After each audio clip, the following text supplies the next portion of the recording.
Hey everyone, welcome to the beach with General Sunbeam. Aloha! Glad you could join us. Relax, soak up the sun, and enjoy.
All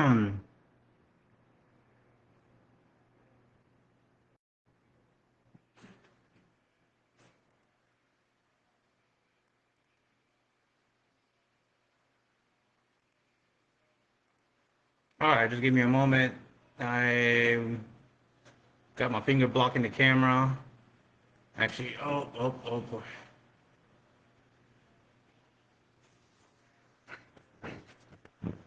There you go. Oh, sorry, I forgot to put on my shirt. Well, actually, it's too hot, but I'm still. Just give me a moment. I'm going to do a multi-live stream again. I'm going to live stream on Rumble, but this time I'm actively live streaming on Rumble and not just, just AFK and AFK stream and all that. Mic check, mic check. Trying to make sure. I'm hoping this mic works. Testing 1, 2, 3. Testing 1, 2, 3. Okay. Okay, Dom 888 just followed. Thank you, Dom, for following me on Rumble. And for those, I am General Sunbeam on Rumble. I appreciate the follow. Thank you very much.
Okay, testing, testing. All right, just checking my mic. Sorry, I'm just trying to kickstart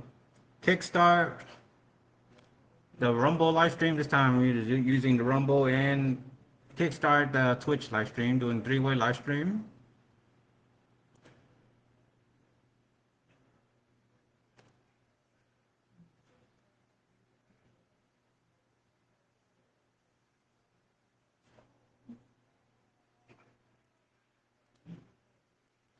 All right.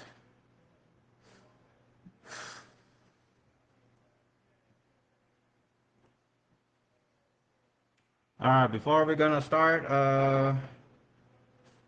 just making sure my voice is capturing audio. Testing, testing, testing. Okay. All right. All right. So it looks like it captured my. Okay. It looks like the mic's working. Uh. All right. Oh my gosh.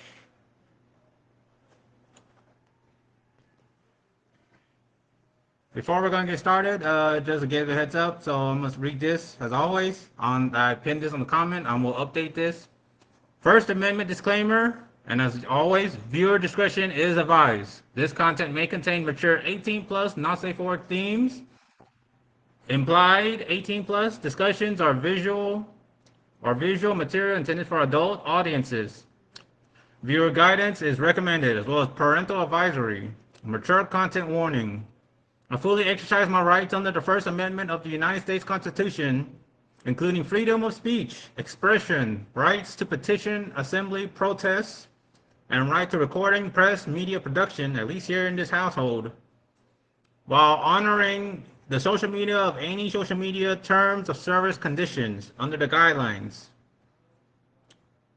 Any third-party material, clips, or visual references appearing in this content are used under fair use for purposes of education, commentary, critique, and parody. With that being said, for all viewers tuning in, watching, hearing me out, thank you for hearing this, and you have been warned. And once more, viewer discretion is advised. And as a heads up, I have the camera. Okay, I need to scroll up. All right, right now I have the lid closing the web camera because I have my shirt off, and I'm in the comfort of my own household here in the common space. So here in me and my wife's household here in this very house, I'm not wearing a shirt. Again, I'm not wearing a shirt. I'm wearing shorts. Gym swimwear shorts. So I'm just wearing shorts, no shoes, no shirt, no problem. Here in the comfort of my own home. So once more, I'm not wearing a shirt, so I'm about to show the camera. So I just want to give all heads up. If you don't like seeing skin or any form of fan service or modeling, I don't know what to say about that. But I just want to let you know. Now I'm going to go ahead and show my shirtless skin and my face. 1, 2, 3. All right. So greetings, viewers. Thank you for watching. I'm doing another live stream, just random talk, random blog, and my face is freaking oily. I mean, that's a lot of oil. My face is so oily. Oh man, I probably need to take a shower, but you can see why I have very bad acne, very bad pimples on my face because my skin is visibly oily.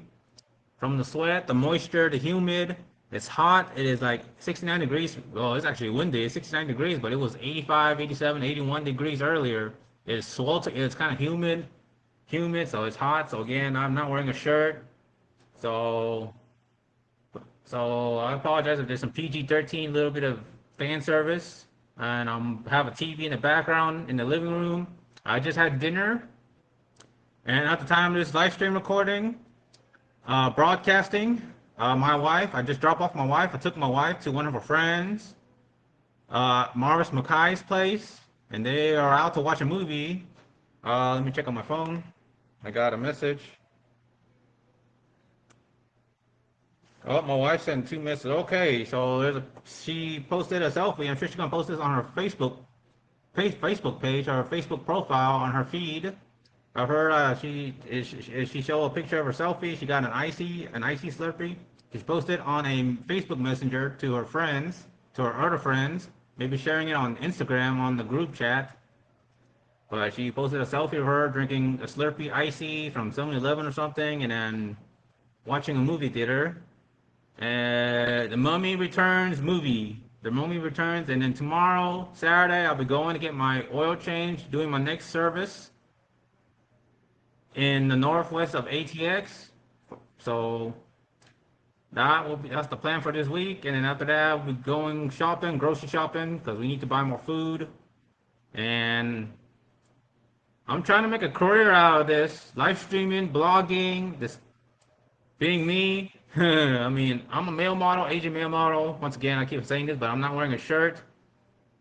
But I'm gonna also give a heads up that this may contain foot-centric or foot-focused, foot fetish. Because I'm gonna kick my feet up on the desk, showing my feet. So I want to give you a heads up, viewers. That is how I roll. So I want to give y'all a heads up. So that's what's going on right now. My wife is not here. She just got off of work. We kind of briefly stopped here just to pick up her package, put it in her room, and then take her to Mars Makai's place so they both can watch The Mummy Returns. So right now they're already at the movie theater. They're currently watching The Mummy Returns. And I have documented this on ChatGPT. Actually, I'm going to do that right now because I didn't actually document it.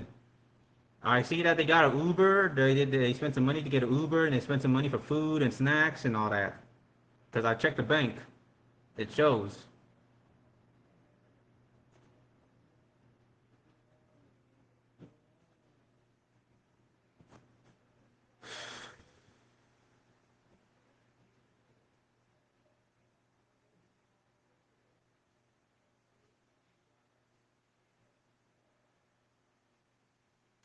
Great addendum log according to the bank statement. The charges here.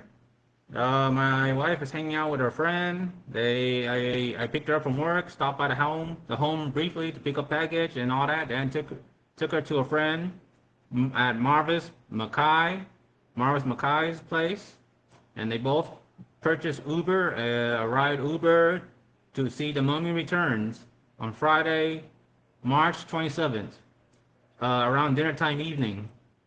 Create addendum log and log this on ChatGPT. Oh, I just got another message. Let me check. A friend, let's just go by Echo, a friend Echo or Eagle said, have fun, try not to have nightmares later on. Ha! So a friend going by Eagle, Echo, responded to the Facebook Messenger chat, on the group chat, in response to my wife showing a selfie picture that her and her other friend, Mars Makai, are watching the Mummy Return movie. I mean, so there is a fair communication, but I don't know how long they're going to be out there in the movie, if they're going to go out eat dinner, or they're going to go to their apartment, to Mars Makai's apartment or place, or living space, or whatever, or Airbnb, hotel, motel, watch Mars Makai play video game, or watching more movies, anime, manga reading, or whatever. But once again, I'm going to say it is. All my wife do is just a lot of entertainment. My wife doesn't do live streaming like this, doesn't blog, doesn't post YouTube content, Rumble, Twitch. Like I'm live streaming 3 ways, on Twitch, Rumble, and Facebook. Here. Oh, okay. There you go. Sorry, I gotta check on my Rumble. I didn't move the screen, so on Rumble, then move the screen to show my face here on Facebook. And let me check on Twitch. Yep, Twitch. Let's see, is any other chat on Twitch? Nope. I got no freaking chat on Twitch when I'm live streaming on Twitch, but hey, it's there. So I mean, it's on there for those that use Twitch. And on my face, I'm just trying to be seen here. All right, so my immediate family have arrived home. I got the addendum log noted on ChatGPT that documents that my wife went out with her friend, Mars Makai, and they both watching the movie The Mummy Returns, and transportation for the outing was arranged via Uber rideshare service. And then I document the charge and all that. So I even took a couple screenshots and shared it with the group chat with her surrounding friends to show that I dropped her off and noted that too. So I'm aware of this, and that's why I'm logging it here, and I just choose to disclose it to the public. In case if anybody asks me where's my wife, where's she's at and all that. And if anybody thought I'm clueless or ignorant, no, there's communication, and that's why I'm also communicating this in general. I'm aware, and yeah, but also I always post on my little story here on the Messenger, on Instagram Messenger, Discord, those little story notes. I always want to promote my Rumble. Follow me on Rumble at General Sunbeam. One word, General Sunbeam, GS. All right, I'm gonna go ahead and charge my phone. My phone's at 44%.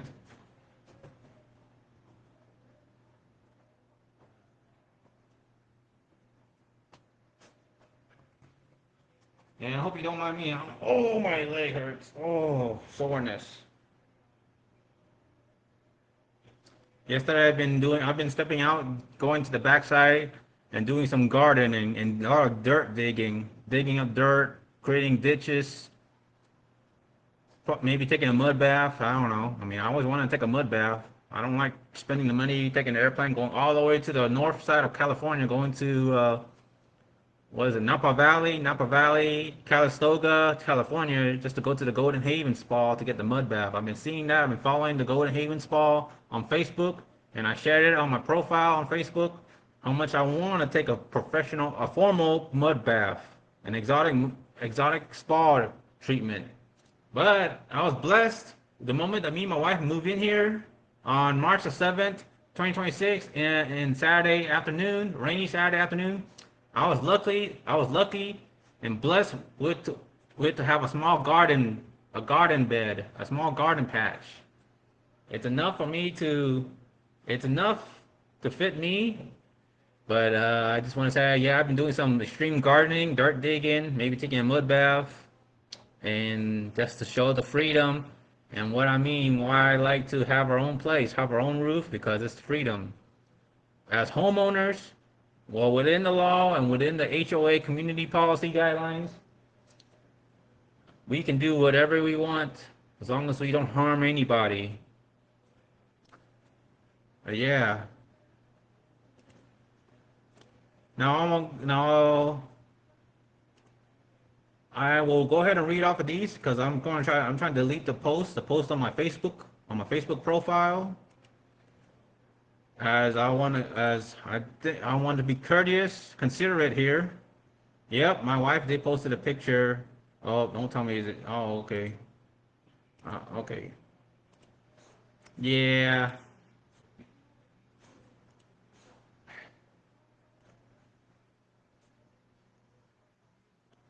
Yeah.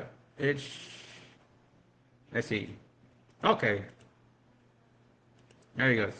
Sorry, I'm trying not to disclose or in any sense trying to dox in any way. But yeah, there is a brief image of my wife posting a selfie of herself that she's at the movie theater drinking an icy on her Facebook. And I checked my profile, got 401 followers because I joined the follow, those content creator stuff, follow for follow, engagement for engagement, those kind of stuff. Just so I can, desperately build my followers, try and get some followers. But once again, follow me on Rumble at General Sunbeam. Thank you. Updating my profile and cover. That is how precisely I'm trying to grow my fan base.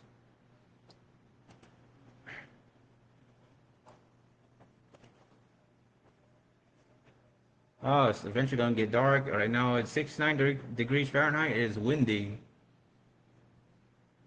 So I'm gonna read this again.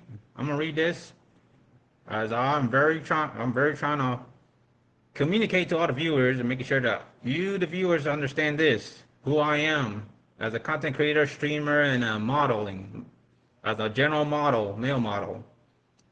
Exercising free speech and expression under the First Amendment of USC. And as numerously stated, with me as a streamer, content creator, male model, viewers discretion is advised. 18 plus. Random blog discussion chat, chill and hang out. Trying to grow and build audience of views and hope to reach the stars of hitting monetization requirements here, Facebook, Rumble, YouTube, Instagram, etc. It's easy said than done. Just hit the subscribe or follow button. But if you do find my content appealing, I'm not trying to force anybody. Again, it's just really easy said and done. Just hit the follow button, hit the subscribe button. What's so hard about it? I guess if you find my content appealing, if you just don't like my content, you find me boring, I don't know what to say about that. But hey, at least I'm just being honest, and you got to give me that. You got to give me credit for that. I'm not trying to get anybody, of course, anybody to hit the subscribe button, the follow button, to compare to some YouTuber that are trying to be that hungry. Because at the end of the day, it's all about the money, and I'm not a greedy person. But you can see, at least I put some effort here. I put a minimal effort to try to start the live stream, and I start the live stream on Rumble, and then on Twitch. I'm live streaming 3 ways, trying to, get myself out there.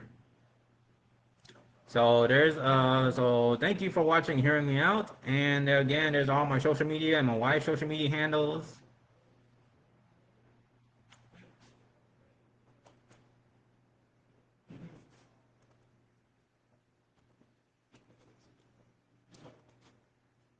All right.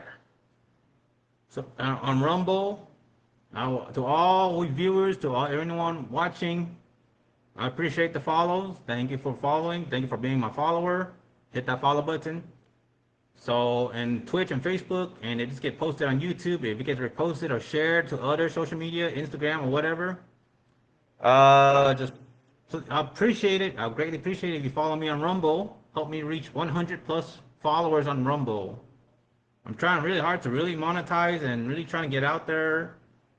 I am trying to, and also subscribe to my YouTube channel. I'm really trying to get 1,500 or 500 to 1,000 subscribers. Man, it's just easy said and done, and it's hard because you, the viewers, make it. So, because it's either to follow or not to follow, subscribe or not to subscribe. If you don't find me as a content creator, or pretty much any of my content appealing, I understand that. I would say I'm disappointed. I don't want to be sitting here just watching Mr. Beast, PewDiePie, and even those nuisance streamers like Johnny Somali that goes around trolling, harassing the public, disturbing the peace, disorderly conduct, and all that. Going around harassing people, laying hands, disrespecting property or businesses. I don't understand how Johnny Somali is able to get so many subscribers or followers and all these nuisance pranksters. But, yeah. So, I appreciate the support.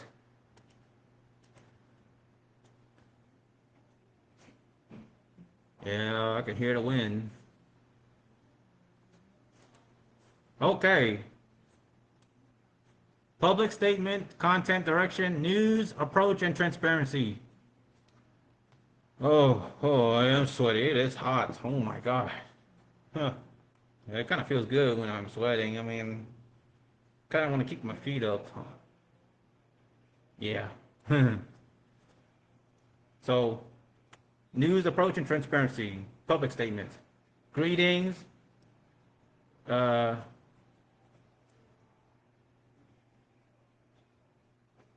oh.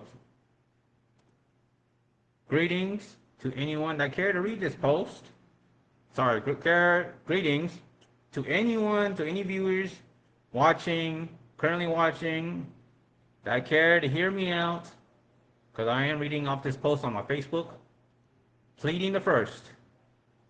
I have mentioned before, and I think I have mentioned it in any of my previous content or live stream, but I'll repeat it anyway, or reiterate.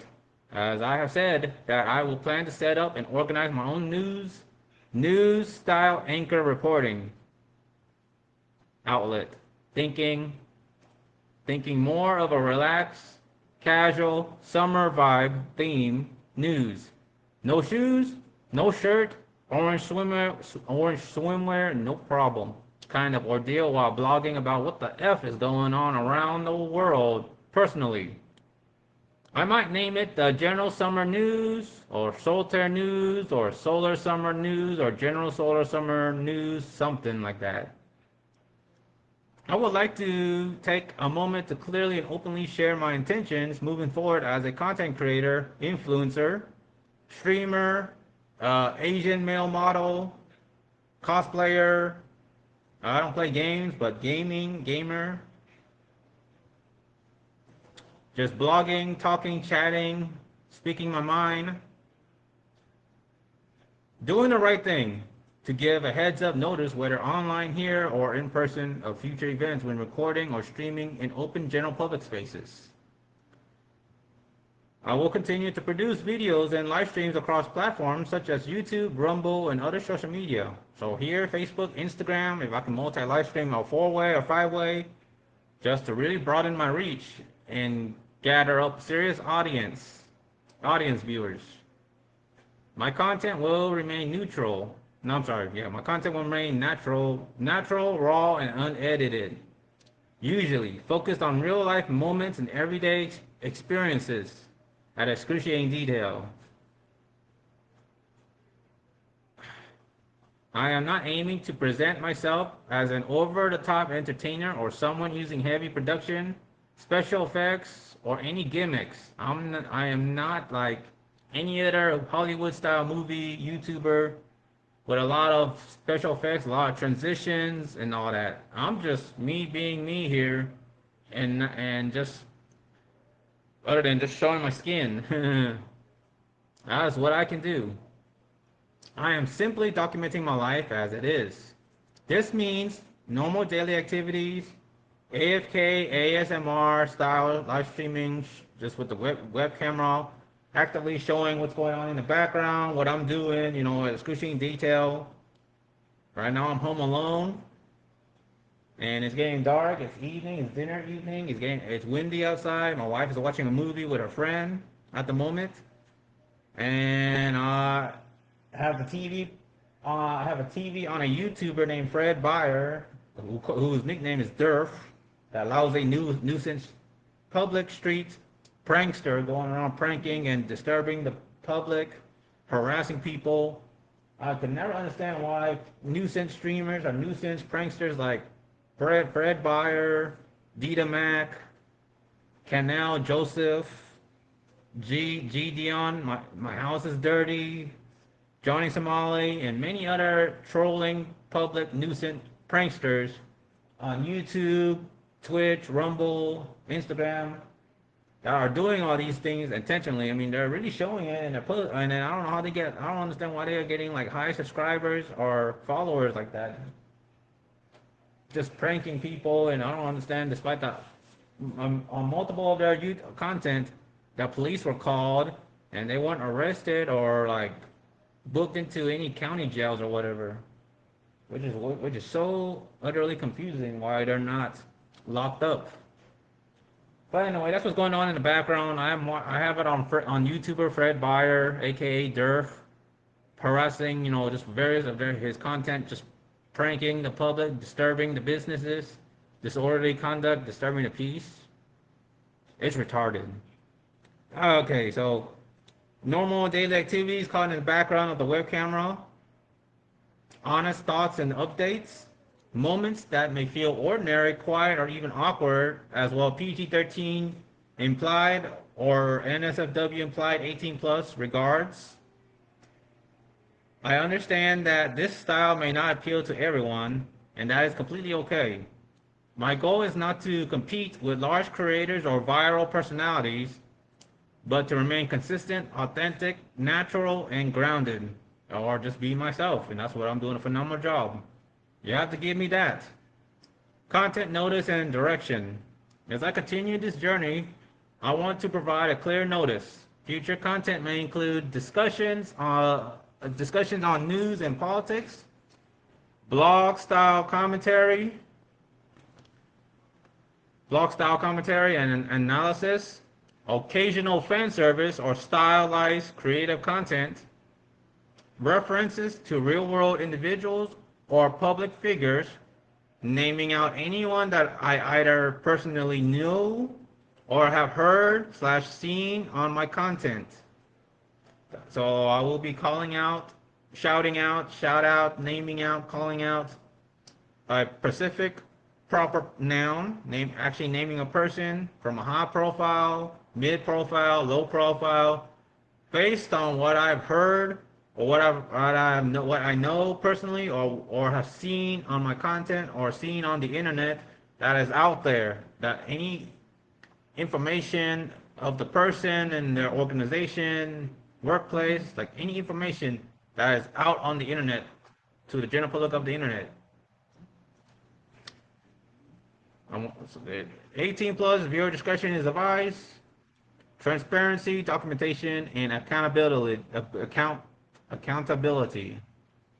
In some cases, I may discuss situations involving individuals, events, or public matters, like talking about Donald J. Trump, for example, Mr. Beast, Salt Bay, just to name a few examples of those well-known high-profile figures that I will be calling out and naming out in a formal news blogging style manner, pointing out concrete verified facts about them and not opinions. Usually I try to leave my personal thoughts and opinions very last at the bottom because I'm trying to talk concrete facts and only share verified facts that is all directed or consistent with the story of that person. Not blind, he said, she said, hearsay, fabricated BS stories, none of that. I want to speak like a camera, I want to behave like a surveillance camera, talk as a camera, or talk in the eyes of the lens, and only show, not tell, or show and explain. I want to provide credible facts and not just blind opinions. I will be doing the same with surrounding peers, friends, and anyone that may have done me wrong, including shaming scammers, shady businesses, and talking about homeless beggars on the streets, soliciting. When doing so, I will aim to rely on verifiable information. I may present screenshots, public profiles, or documented evidence. I will speak in a calm, respectful, and constructive manner to the best of my abilities. I can't guarantee that. My intention is not to harass, intimidate, dox, nor provoke others. Instead, my approach is based on awareness, accountability, transparency. If I address serious matters such as harmful behavior or misconduct, I will do so responsibly and with supporting information, or with supporting credible information. At the same time, I will also make an effort to recognize and highlight positive actions in individuals, not just negative situations. Respect, privacy, and perspective. I want to acknowledge something important. I generally prefer not to name or involve people directly because I respect privacy and understand how sensitive these matters can be. However, there may be a situation where addressing something openly becomes necessary, especially when it involves public information or concerns that affect others.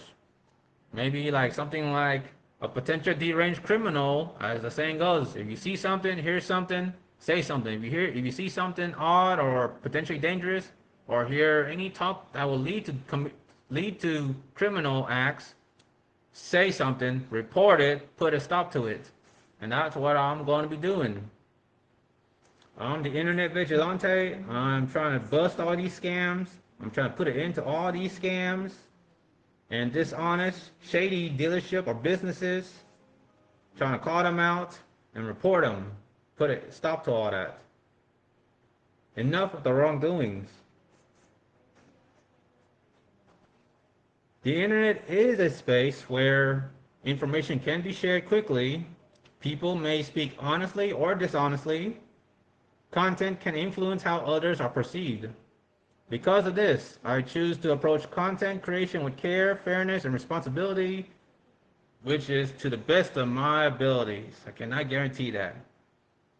I would treat others the same way I would expect to be treated, especially if someone were to discuss or document me in their own content, which I'm pretty sure that since I am trying to be getting out there, I'm pretty sure I might be used as fair use, or the people going to document me, I might be a content to them. I mean, I'm just me being me here, just my own blogger, and hoping to get out there on the internet. But I would treat others the same way I would expect to be treated, especially if someone were to discuss or document me in their own content. I fight fire with fire, so I want to give a heads up. Eye for an eye. Final message. At the end of the day, my purpose is simple: to document, to share, to stay honest and transparent, and to continue building step by step progressively. I will speak through both my words and my documentations, through what I show, not just what I say. This is not about being perfect, this is about being real, and that's the memo.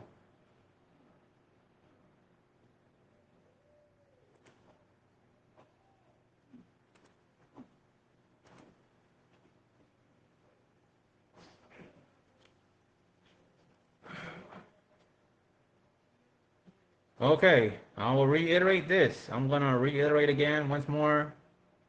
So for public statement, content direction, news, approach, and transparency.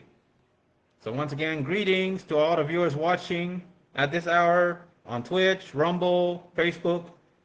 Just to repost, I'm sorry, well, I repost this, but just to reiterate, reading off of a post on my Facebook. And to reiterate, I know the saying that people in general can't handle the truth. I've been hearing that phrase a lot. Even I was told that. And I'm gonna be honest, yeah, I can't handle the truth. That is, if I'm being told in person, in a confrontational sense. I've always been told by my immediate family that, in a sense, I can't handle the truth. There has been some witness and some that can agree that says that otherwise, but I would rather be hearing this when someone choose to make a content out of me or add some of what I say in my live streams or whatever that is posted on YouTube, any of my content, blogging, talking like this, that is on YouTube or whatever. Whether being told up front, in person, or here online. I think since I am not sensitive to the news, like whatever's on there on TV, on screen like that, here, on computer, screen, radio, phone, any media technology, tablets, iPad. I'm not sensitive to the news. I'm not sensitive to podcasts or any form of multimedia, social media. If I'm not being talked about, like I'm considered a mid-profile, and I feel like I'm a low profile. I'm invisible. Like nobody's like really out to really call me out, chew me out on their content podcasts. Like I'm not that famous. And I doubt anyone is gonna really go for it to make a content out of me, talking about me. I would like to see that. I would like to see that. But I don't want nobody to just share it directly on Messenger. I'm gonna find it out. I'm gonna figure it out and find it out myself. And I'm just gonna let it naturally go, as it is. If I watch something on YouTube and it pops up and I see my face or something, I don't know. But I doubt that. I doubt anybody's gonna go for it and make content out of me. I love collaboration. I don't mind being other people's YouTuber. I am very open to collaboration. I love modeling. I love, not wearing a shirt. I love trying to feel relaxed, and I want to be a model for massage or be a guinea pig, to do dermatologist and be recorded and be as a model, have it on their content as an acne patient or something, massage. Like I want collaborations. That's the business partnership I'm looking for. So whether being told up front in person or online, I think since I am not sensitive to the news over on screen or on television/radio, I have little issues whether someone choose to talk bad or speak their thoughts about me, making YouTube/Twitch content out of me, or whether that's on Rumble, Instagram, like podcasts, all talks, whatever, I doubt that. But I'm not that sensitive. If that's the case, then I don't know. I do want to thank whoever that choose to promote me in the good, the bad, or the ugly sense on their social media. If they choose to call me out finding any wrongdoings or controversial moments that has to do with me, I want to make this clear. I ain't a Jesus figure. I do make mistakes. I would say I haven't really hurt anybody, but I just made some minor infractions, just minor mistakes. A lot of it is just repairable and can easily resolve. That's all I can say. But I ain't a Jesus figure, and I haven't put anyone in a hospital of that degree, which is a solid fact. I have been going shopping. I go to Dollar Tree, Walmart, HEB, Home Depot. Multiple like they have public surveillance camera even out on the streets. They have public surveillance camera which is actively recording, and I am seen on the camera, and I haven't done anything wrong or criminal of any caliber. It is all documented eye for an eye according to this public surveillance camera. When I go to banks or so, I've been I've been being a civilized U.S. citizen, just doing my job, doing whatever I gotta do within the law, and I've been doing a phenomenal job in honoring the law, federal, state, city laws or city ordinance, and policies, honoring HOA policies, apartment policies, school campus policies, all that. So if anyone wants to make a content out of me, documenting me for their YouTube, Rumble, Twitch, Facebook, Instagram, for their blog, go for it. I mean, I'm pretty sure you don't have to ask my consent, but I already just gave my consent. Go for it. I doubt that would be the case, and I doubt any content about me would exist, but I would be wrong because I'm already encouraging it or enabling it. I already been seen like in anime conventions, like Comic Cons or any anime conventions. I've been seen in cosplay AMV videos where me and my wife as cosplayers were on the video, and we're trying to be out there. But I appreciate the publicity. To anyone taking the time to read this, I would like to clearly and respectfully share my direction moving forward as a content creator. I am currently developing a casual summer-themed news and commentary format, something relaxed, grounded, and approachable. The goal is to present discussions about real-world events in a way that feels calm, human, and less overwhelming, compared to traditional high-intensity news format. I will sort of mimic Bill O'Reilly's news style reporting, his aesthetic on how he does it in a similar sense. Working titles may include General Summer News, Solar Summer News, General Sunbeam News, Solitaire News. The tone will be relaxed, informative, balanced between serious topics and positive updates. Content style and purpose. I will continue producing videos and live streams across platforms such as YouTube, Rumble, and others. My content will remain natural and unedited, focused on real-life experiences, presented without heavy production or artificial effects. This includes daily life updates, personal reflections, news commentary, occasional creative or stylized content. Some moments may feel quiet, simple, or even awkward, and that is intentional. I am documenting reality, not perfection. Viewer advisory. 18 plus, viewer discretion is advised. Content may include news and political discussion that may be considered insensitive, sensitive real world topics, occasional fan service or stylized elements, commentary involving public figures or documented events. This is provided as a respectful notice so viewers can make informed decisions. Approach to news and public figures, neutral and fair. When discussing individuals, whether public figures, influencers, or others, I will follow a balanced and evidence-based approach. This means using verifiable facts, avoiding exaggerated claims or misinformation, presenting both positive contributions and criticisms, speaking in a calm, respectful, and structured manner. And I want to be honest, I doubt that. I am speaking in a calm, respectful, and structured manner, but I cannot guarantee that. Example, For instance, talking point, talking point, neutral political discussions. For example, when discussing Donald Trump, the current president, the facts, he is elected twice for total now for a total of 8 years. He's been elected twice after Joe Biden. He is the most controversial president. That is my opinion, but he is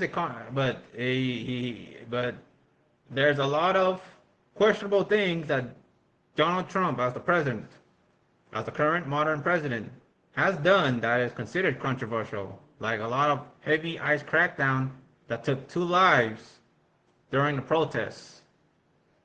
There have been a lot of protests with Donald Trump. There have been a lot of conflicts with Donald Trump, and there have been a lot of disputes left and right between Democratic and Republicans. Far left, far right, such as disputes over TSA because the TSA quit. There's a partial government shutdown again. Last time there was like a 3 or almost a month of a full government shutdown, and I had a jury duty, but they canceled it at the last moment. So I ended up not going to a jury duty because of the government shutdown.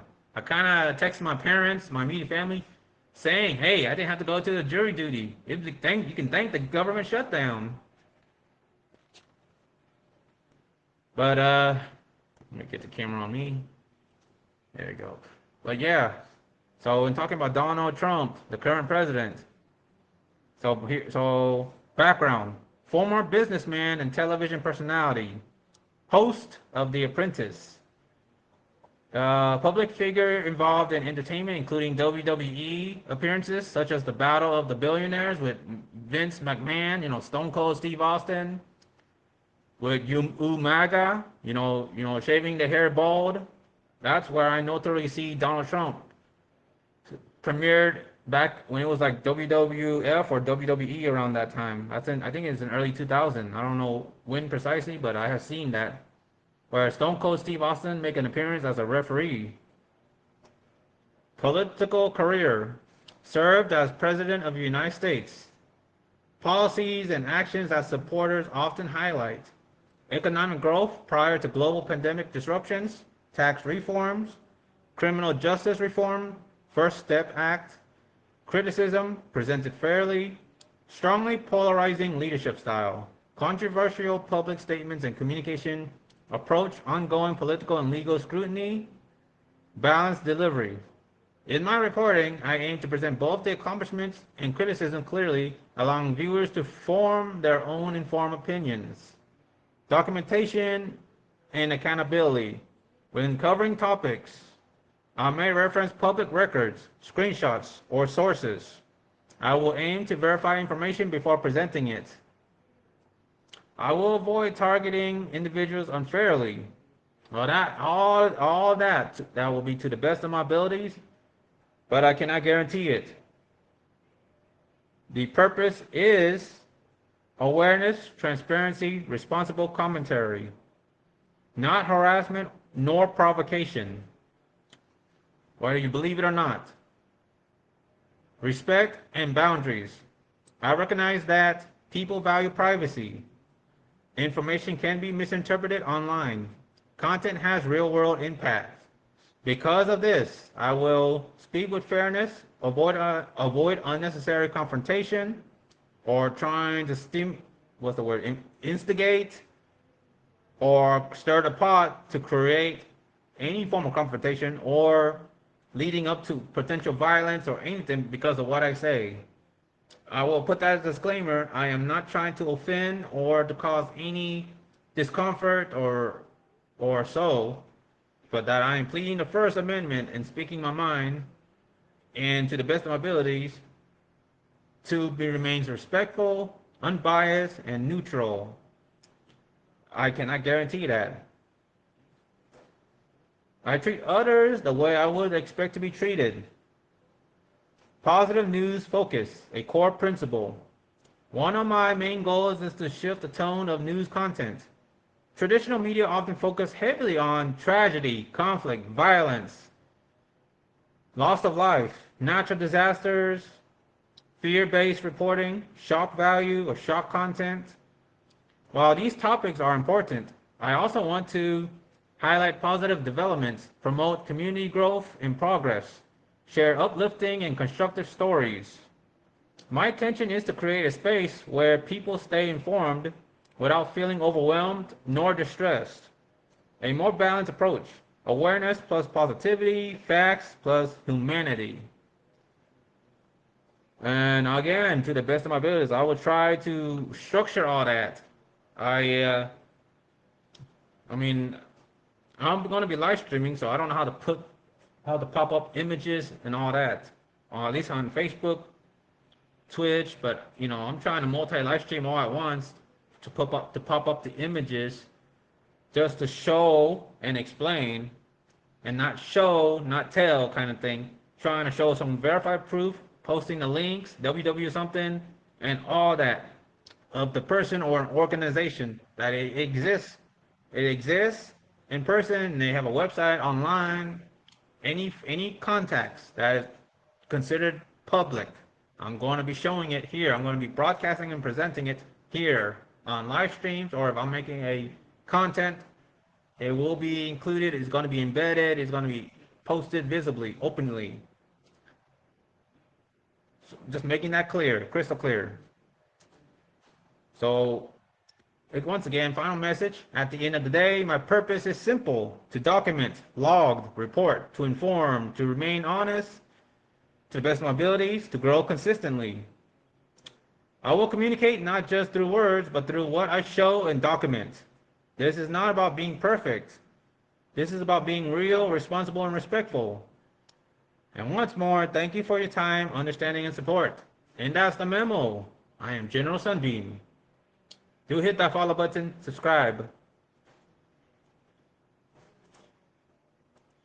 Now, let's continue on. Let me check, make sure everything's okay. All right, I don't know. Whoa.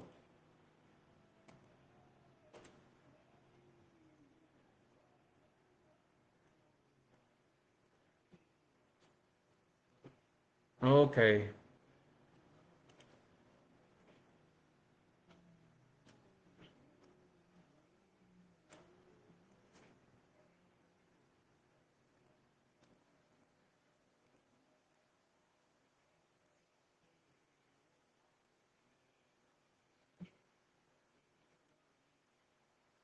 Sorry about that. Twitch and Rumble just showing some other stuff.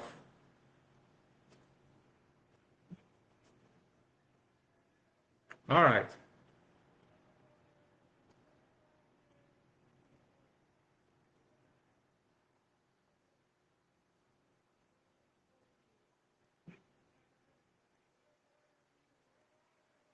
Okay, so with that being said, at the time of this recording is 8:14 p.m. Texas Central Daytime. I'm sure the Mummy Return movies have started, and my wife and her friend Mars Mackay are currently watching the Mummy Return movies somewhere at a movie theater not too far. Probably, I think, at another movie theater not too far from the residence. And then probably going out to eat or get dessert or something. I'm pretty sure they're going to get her Uber ride home, and then my wife will message me when she's ready to be picked up and go home.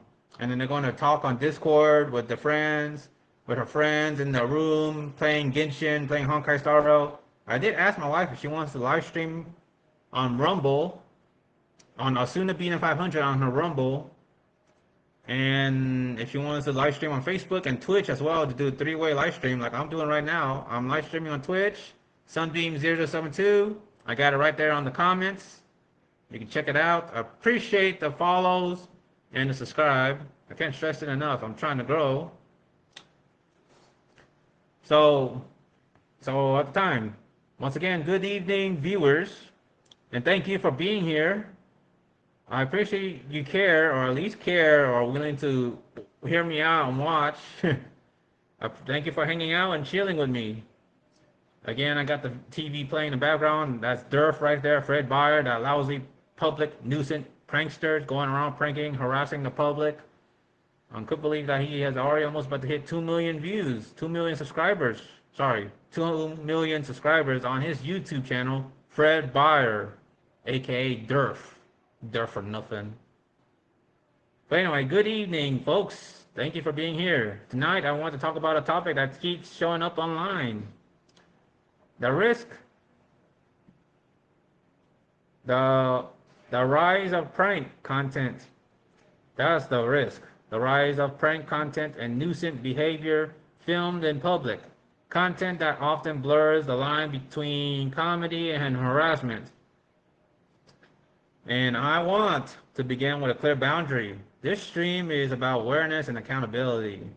I am not encouraging harassment, doxing, nor mob behavior toward anyone. Do not contact people to threaten them. Do not go looking for confrontation or trouble or for a fight. We don't need all that. I don't want to hear any more bad news. We already got so many bad news.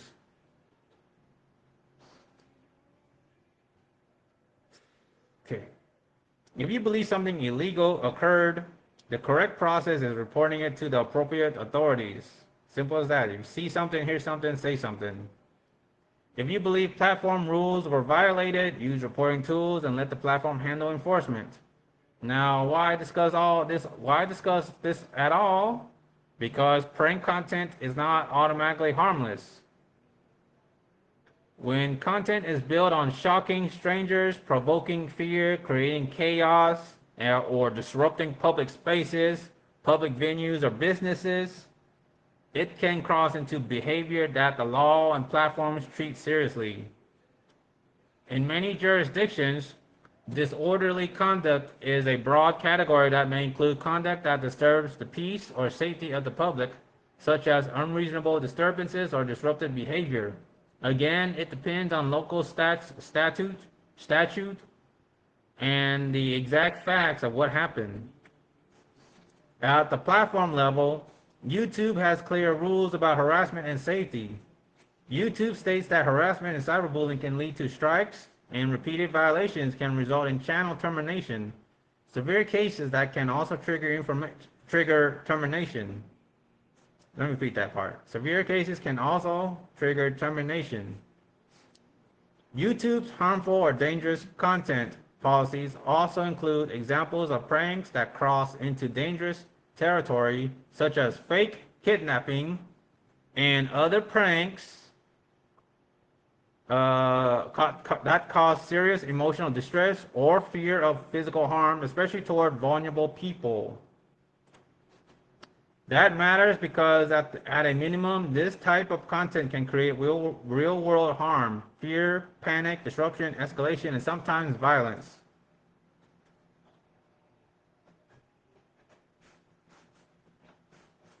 Now I'm going to address a few examples in a careful way. There are several prank channels and prank-style creators online. Some of them present their content as just comedy, quote, just comedy, but the impact on strangers doesn't automatically become harmless because the creator labels it a prank. Some channels are known publicly for posting pranks involving strangers, public spaces, and provocative scenarios. And I want to be clear, seeing prank titles or clips does not automatically prove a crime occurred. That is why I'm focusing on standards, not personal attacks. Well, that's kind of bullpocky. However, there are also cases where nuisance streaming has led to documented illegal consequences. One example with extensive public reporting is Johnny Somali. For those that heard of this story, heard of that dude, Johnny Somali.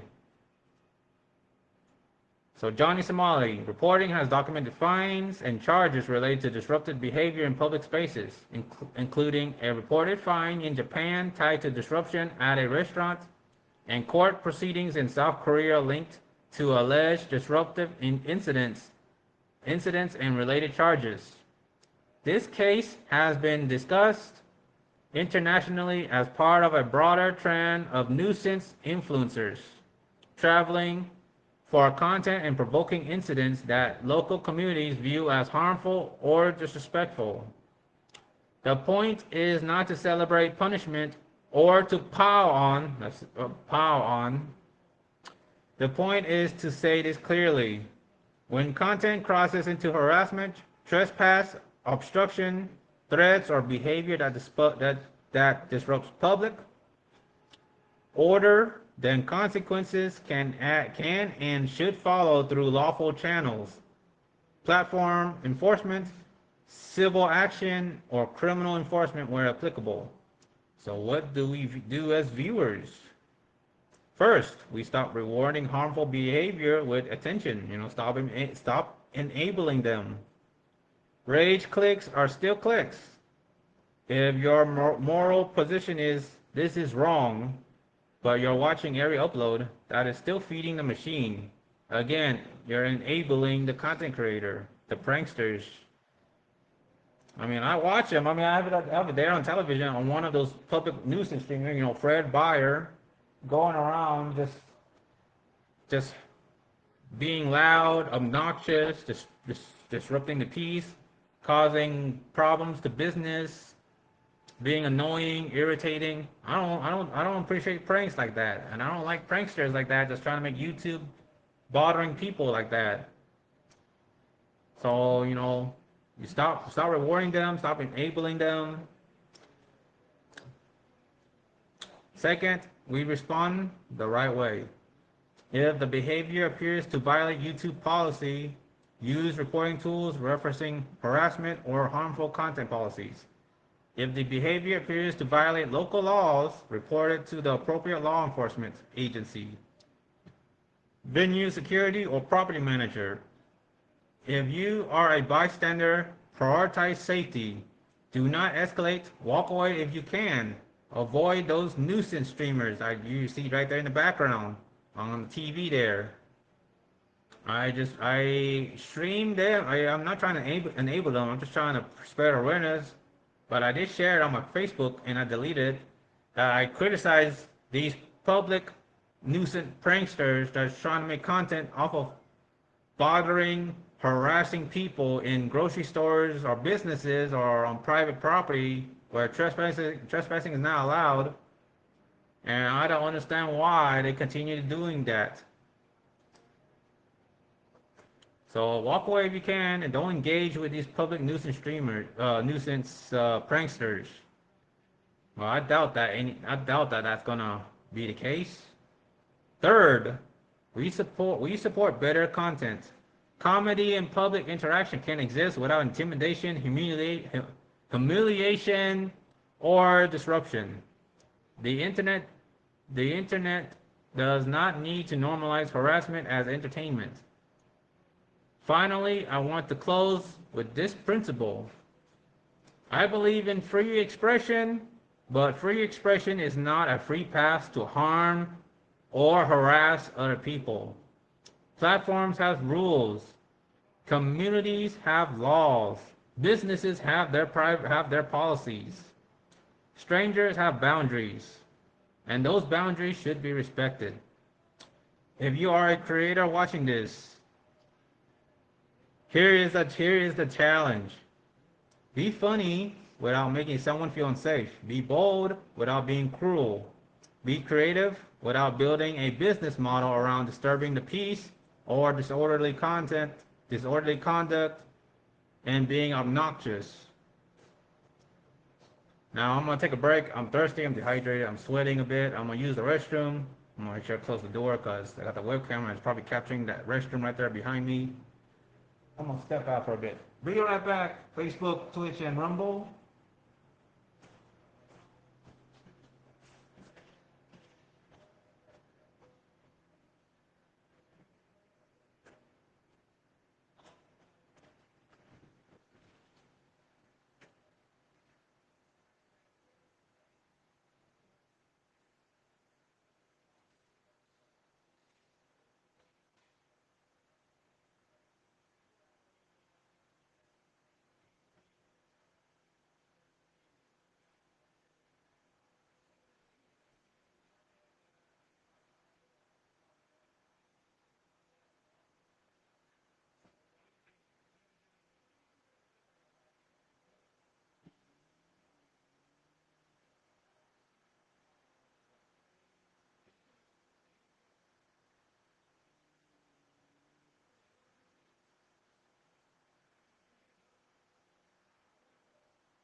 Okay, I am back. First, let me get some water.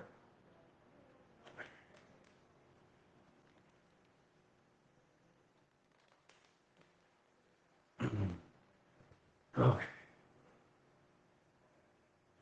All right, so thank you for bearing with me. Had to take a fair amount of fives, stepping out, using the restroom, just, trying to stay freshen up if I could.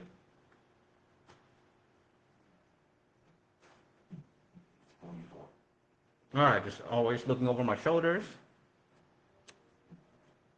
All right, so moving on. Convention talks, making memories, not just money. Let's talk about conventions.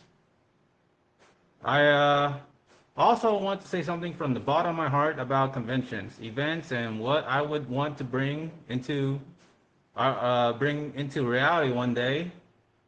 I really want to hopefully kickstart my own convention. That's something on my bucket list, on my dream list, to run my own convention as a second in command vice chairman, second in command.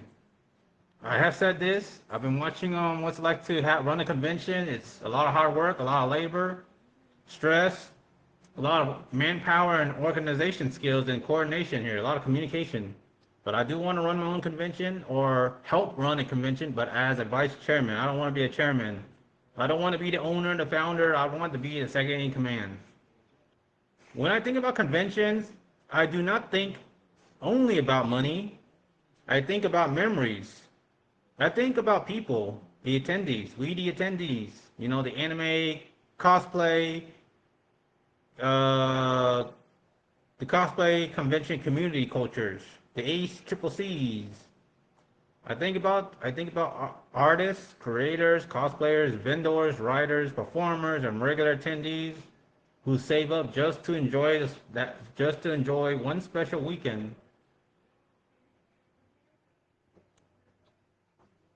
If I were ever in a position to run my own convention, the core message would be this. I want it to be about making memories, not just making money. Yes, money matters because everything costs money. Costs are real, bills are real, venues are real, insurance is real, staffing is real, but I would never want the spirit of the event to become nothing more than squeezing the audience dry. If I am paying serious money to build an event, reserving space, setting up programming, and bringing people together, then one of the most important things to me would be ownership. Ownership of my ideas, my branding, my merchandise, and my intellectual property. If I create something original, I want to make sure I hold onto that identity and that copyright instead of building something only for someone else to take control of it later. And if I ever had my own merchandise, my own badges, my own lanyards, my own posters, my own shirts, my own creator items, I would want to keep at least one of everything for myself as a memoir. Not not because of greed, but because of those items would represent the timeline, the trial and error, the stress, the setbacks, the years it took, and the proof that I finally built something real. That matters to me. Those are milestones. To me, the ideal convention is not one where attendees leave thinking I went broke. The ideal convention is one where attendees leave saying I made memories, I had fun, I felt welcome, I got to enjoy the event without fear. That is the kind of event philosophy I believe in. I would want to make an event as affordable as possible, almost like a Dollar Tree mindset, where people feel like they can actually participate, enjoy, shop a little, eat a little, and still go home without feeling financially crushed. I want the focus to be on the heart people put into the art, not just giant price tags hanging over everybody's head. Because the truth is, inflation is real. Venue costs are real. Labor costs are real, and running an event is not cheap. It is stressful. A lot of communication, a lot of coordination, a lot of manpower. It doesn't take me, it doesn't take one person to run the whole convention or kickstart, jumpstart an event. Even small event liability insurance can start relatively low, but event coverage rises based on attendance, risk, and event type. One insurer says a trade show for 250 people can be around $125, while a 2,500 person concert can be around $400 just for liability coverage. And beyond insurance, the bigger operation categories add up fast. Eventbrite's budgeting guidance for festivals lists broad ranges like staff at $5,000, 5 grand, to $100,000, 100K, or 100 grand. Production at 25K to 300K. Marketing at 10K to 100K. Permits at 5K to 50K, and insurance at 10K to 75K for large-scale events. That is festival guidance rather than AnimeCon Pacific pricing. But it shows how fast a multi-day event can become extremely expensive once you add security, logistics, power, fencing, signage, registration, staffing, and promotion. Even on the exhibitor side, costs start adding up. A recent Eventbrite listing for an artist alley at a national hobby event showed a 10 by 10 booth at $200 and noted that electrical pipe and drape and other extras cost more. It also specifically said artists retain ownership of their images, which is the kind of creator respecting structure I would want to preserve in any event I build.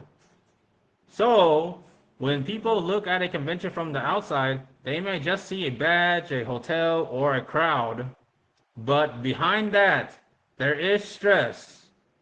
Finding a venue, negotiating contracts, carrying insurance, planning security, handling badges and registration, paying for printing and merchandise, scheduling guests and panels, dealing with cancellations, managing volunteers, solving technical problems, answering complaints, and making sure everyone is safe. That is a lot to take in. That is a lot to handle of managing or running a convention, a typical 3-day, any convention. And that is why I say honestly, with transparency, I have always wanted to run or manage a convention, particularly as a second in command, a vice chairman. Something in the spirit of a traditional Friday to Sunday fan event. Something with the heart of fandom and the structure of a serious operation. Something inspired by the convention world people know, anime conventions, comic conventions, creative fandom gatherings, and community-driven events.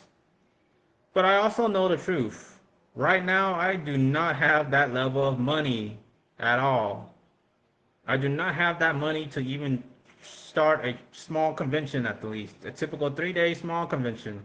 And I don't have the manpower. I don't know who have that same mindset as me or who's willing to invite me or help them start a convention. I really doubt anybody's gonna reach out to me and say, hey, you want to help me run a convention? You're gonna be a vice chairman or something. I doubt that. So I don't have that money. I do not have that level of manpower. I do not have a full team ready to work under me. And I do not have a community large enough yet to just hand me the opportunity. That is the hard reality. Still, the dream remains. Because if I ever do get there, I doubt that though, I want to build something genuine, transparent, and memorable. I want attendees to feel that the people behind the event actually care. I want artists to feel respected. I want vendors to feel like the event is fair. I want guests to feel appreciated. And I want regular fans to feel like the event belongs to them too. Not just to the highest bidders, and it's not about me or the chairman or the staff. It should be about we, the attendees. To me, that to me is the pinnacle. not just a pack haul, not just big money. All right, this is my phone. So 63%. Congratulations, you're selected among my winners and you're eligible to real greatness. What the heck is this? Okay, I'm getting a bunch of, I just got a Facebook Messenger from some person named Real Greatness that's really obviously soliciting and saying too good to be true, possibly a scam. So anyway, to me, it is the pinnacle, not just a packed hall, not just big money, not just flashy numbers, but a real event where people remember how they felt, what they experienced, and how they were treated. That is what I want. I would want my convention to stand for. If I ever get invited to run a convention, if I were to run my own convention, that is. But I doubt that would ever be the case. I don't have the money. I don't have the manpower. I don't know who would be kind enough to willingly work under me to make it a reality. I'm not that dedicated to go for it. So, in addition to this live stream, let's talk about one of my first work experience, Mongolian Grill work experience. I also want to share a little bit of my work background. Oh, I'll be right back. Let me see.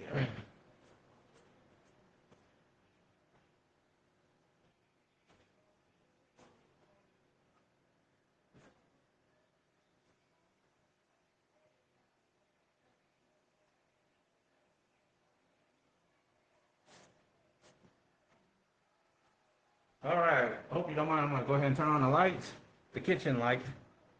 So, in addition to live stream, Mongolian Grill work experience. So I'm gonna go ahead and put this here. Let's get it close to the camera. There you go.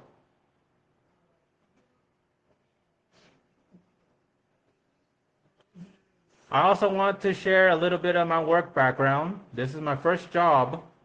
A long time ago, I used to work at a Mongolian Grill restaurant based on this card, this business card in my hand here. I used to work at a Mongolian Grill restaurant where my family was involved in running it. For those who may not know, Mongolian barbecue or Mongolian Grill is a stir-fry style of restaurant, which it was formerly called Mongolian barbecue, Mongolian BBQ to Mongolian Grill. Now, based on here, on the business card, it's called Mongol Fire Grill, Mongolian and Asian Fusion Grill. They have the website, they got the address, it has a zip code, phone number. This is a gift card, a reward card. So my family was involved in running it for many years, for about a decade. They used to own 3 restaurants. So for those who may not know, Mongolian barbecue or Mongolian Grill is a stir-fry style of restaurant where the customer loads up a bowl or plate with meats, vegetables, noodles, and sauces. And then the chef cooks it fresh on a large, round, flat grill, the giant wok, at high heat. And they cook it with the little sword, Mongolian sword style. That style of cooking is fast, interactive, and very labor-intensive during busy hours. Back then, I used to work as a server. I was refilling waters, bussing tables, helping clear dishes, keeping the dining area moving, providing customer service, working the front of the house mainly, and sometimes the back of the house. Well, I don't really do that. So, keeping the dining area moving and trying to make sure customers were taken care of.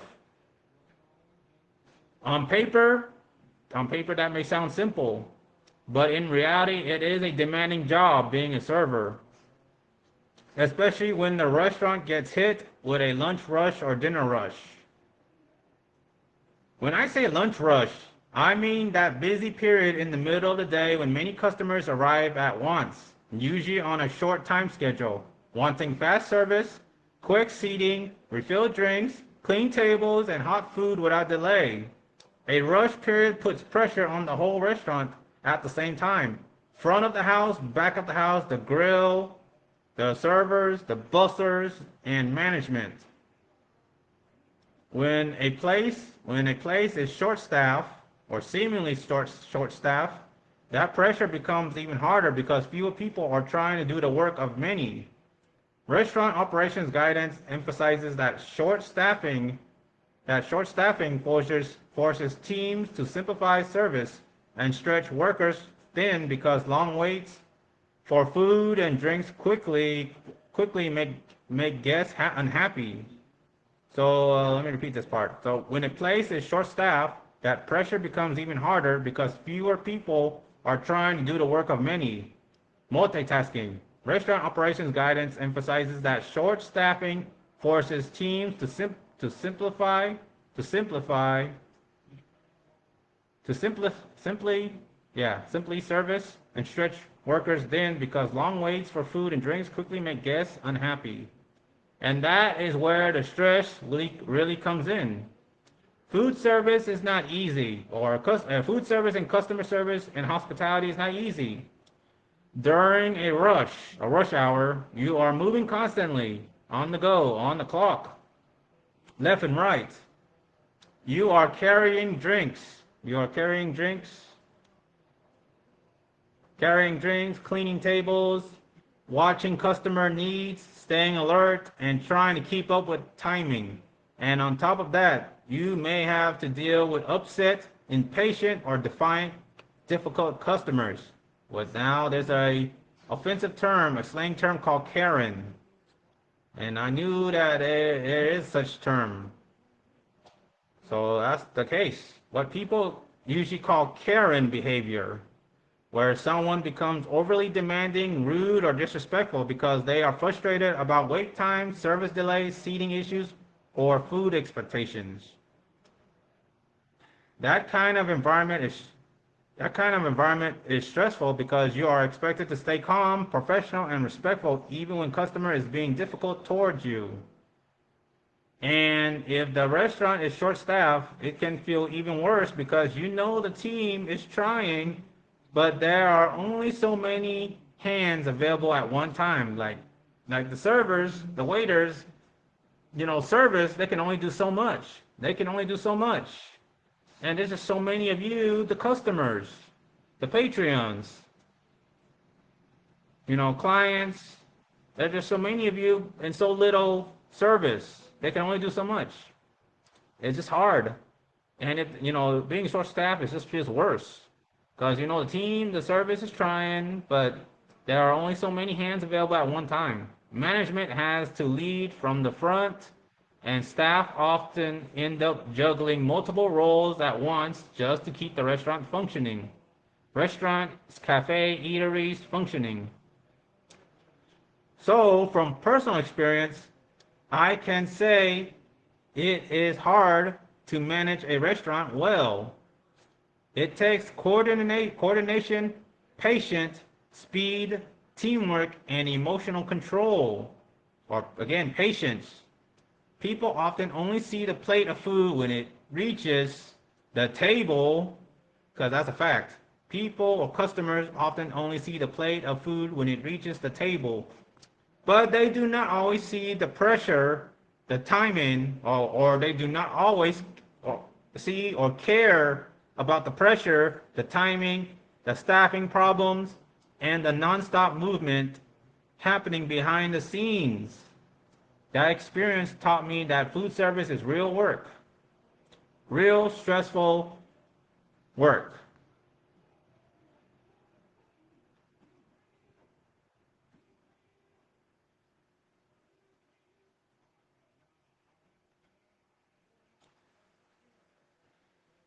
It taught me how stressful customer-facing jobs can be, especially during lunch rush and dinner rush. And it taught me to respect the people who keep restaurants running even when the conditions are difficult. I also been told by my peers, by my friends, that's why they deserve to be tipped. It is good and respectful to tip the waiters, to tip the servers, tip the drivers, taxi, bus drivers, because if they make tips to put food on table, they deserve the tips if they provide exceptional service. And even if they try to communicate politely, respectfully, hey, I'm sorry, I'm tied up at the moment. I'll get to you when I have the chance. I'm sorry. I'm sorry if you haven't gotten your food. We're short staffed. We're kind of backed up. I just want to give you a heads up. So I apologize for the delays or any inconvenience. But once again, Mungo Fire, this gift card here, this is the proof that this is my first job, that my family were around when they run this restaurant. It used to be called Mongolian BBQ, now to Mongolian Grill, now to Mungo Fire Grill. And my immediate family members, my parents used to own 3 locations. The downtown Central Texas and San Jacinto Boulevard, La Frontera on Sundance Parkway, and the one here, according to the street address here, on 183 Research Boulevard, Northwest Northwest ATX. So this is a concrete proof. I will hold on to this as a memoir, memorabilia. This is the proof of my resume. I've been working here for 8 years. Mungo Fire Grill. I love the food. I want to thank my immediate family members, my parents. I appreciate giving free food as a son, and I appreciate the opportunity. While I'm not a big fan of working at a restaurant, and I just don't want to feel trapped working here. But looking back at it now, it's sad that it closed down. It don't exist, and now my family's getting close to retirement age. They're eventually gonna get old. When they were in the prime, and so was my grandparents. They used to own this. And I get to build my own food. I was so creative. I cooked my own food. I love the freedom of having free food and making money. That was the best benefit I have working with my parents, working with my family at this restaurant here. So Mungo Fire Grill. I wanted to show this on camera to all the viewers that care to watch this. This is a big fact. If you recognize Mongolian Grill, Mongolian Barbecue, Mungo Fire Grill, this is the proof right here, concrete proof. So once again, when it comes to people often see, customers, people often only see the plate of food when it reaches the table, but they do not always see nor care about the pressure, the timing, the staffing problems, and the nonstop movement happening behind the scenes when it comes to service. The servers, the waiters, any customer service, hospitality, and food service industries. That experience taught me that food service is real work. It taught me how stressful customer-facing jobs can be, especially during lunch rush and dinner rush. And it taught me to respect the people who keep restaurants running even when the conditions are difficult. Medical personal transparency. Well, with that being out of the way, I'll go ahead and put this down. So medical personal transparency. Now again, viewer discretion is advised, and I apologize if this is considered personal, but I just want to be open and communicating this out. Before I continue with the stream, I want to take a brief moment to address something on a personal level, just to provide clarity and transparency to everyone watching. Without going too private or sensitive details, I do want to share that I do have certain medical and neurological considerations that influence how I experience stress, social interactions, and high-pressure situations. This is something that is part of my daily life, and it's something I continue to manage responsibly and independently. So, I know I have said this, and so far, I want to give a heads up, unconfirmed, and I don't have any concrete from the doctors yet. But right now, I just presumed I am diagnosed with high-functioning autism, ASD, on the autism spectrum disorder. I am autistic. I have autism. I am high-functioning autistic. So far, the only thing that shows is depending on certain person, largely my family, I cannot handle certain confrontation. Like, yes, once again, they're saying I can't handle the truth. I cannot handle certain truth. Whether I'm told in a confrontational manner or as it is, direct, straightforwardness. Whether I'm not allowed, I can't do this or I can't do that. They put some sort of restrictive. While I watch other people are doing this, any limitation or restriction, I don't like it. Like, if I see something that's unfair, I call it out, I complain about it, I disagree, I heavily disagree, complain a lot on over little things. So what shows is I am hard-headed, I can be difficult, I have difficult understanding social cues, sarcasm, jokes, taking something that is considered a joke, but where I feel offended to it. I have certain issues with certain people, and I want to be honest, that's would classify me as autistic, but I am high functioning autism. But that is unconfirmed. I am going to get a mental checkup, a mental evaluation with my doctor. I have already scheduled a 2026 annual checkup with my doctor, and I'm trying to get a mental evaluation to see if I am diagnosed with something with more than just autism, to make sure it's formally written, and get a blood test too. So I just want to throw that out there. So I have certain medical and neurological considerations that influence how I experience stress, social interactions, and high pressure situations. This is something that is part of my daily life, and it's something I continue to manage responsibly and independently. I am fully capable of working, driving, handling responsibilities, and living a normal, productive life, just like anyone else. However, there are moments where I may be more sensitive to direct confrontation, intense environments, or unexpected situations or unexpected situations. That sensitivity doesn't define me, but it is something I remain aware of and continue to improve on over time. The reason I mention this is not for sympathy, but for understanding. I believe in accountability, growth, and being upfront in a respectful and professional way. At the same time, I also value my privacy, so I will not be going into specific medical details, like even more excruciating details, other than I disclose that unconfirmed, yet I have autism. At least that's what I was told by my immediate family, and I just want to disclose that openly. The only thing it shows is I'm hard-headed. I have difficult understanding how some people feels. I have difficult picking up social cues or understanding sarcasm, whether it is a joke, or what is considered non-offensive. I do get easily annoyed, irritated, and I just want to throw it out there. I appreciate those who engage respectfully, who communicate thoughtfully, and who understand that behind every live stream, every content creator, there is a real person managing real life responsibilities and challenges. With that said, I remain committed to continuing. Dang, that must be a loud, booming motor vehicle. I can hear it inside the residence. Someone must be driving a monster truck or something. Man, that must be a loud engine. I can hear it inside his residence.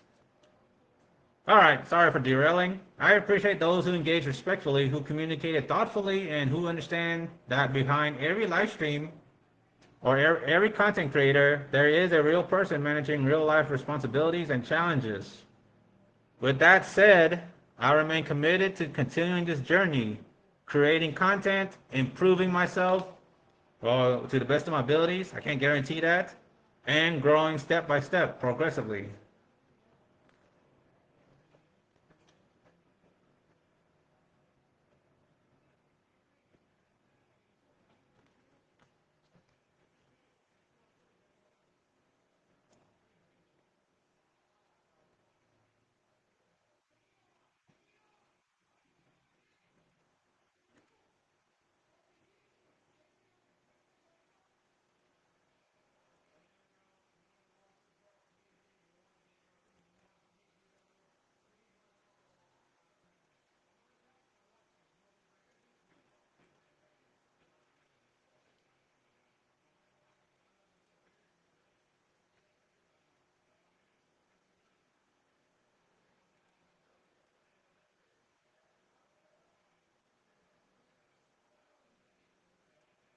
Okay, sorry. Sorry about that. I had to just checking my other tabs, checking my Rumble, just catching my breath. So thank you for your patience, your understanding, and your continued support. So now moving on, personal transparency and alcohol awareness, part of the medical here. health, wellness, and medical. Just to document this here on live stream publicly for anyone that is tuning in, watching, hearing me out, or who cares to know. So thank you. So thank you for being with me. Thank you for chilling and hanging out with me here on the internet, Facebook, Twitch, Rumble, and if I post this on Instagram or YouTube or whatever social media, if it gets reposted or shared, well, thank you for all that. So, personal transparency and alcohol awareness. First off, you have to be 21 plus here in Texas, but USA federally across all 50 states of the United States of America, you have to be 21 plus or higher or over, more than 21 plus. You have to be 21 and over to purchase alcohol, to drink alcohol legally. So just a heads up.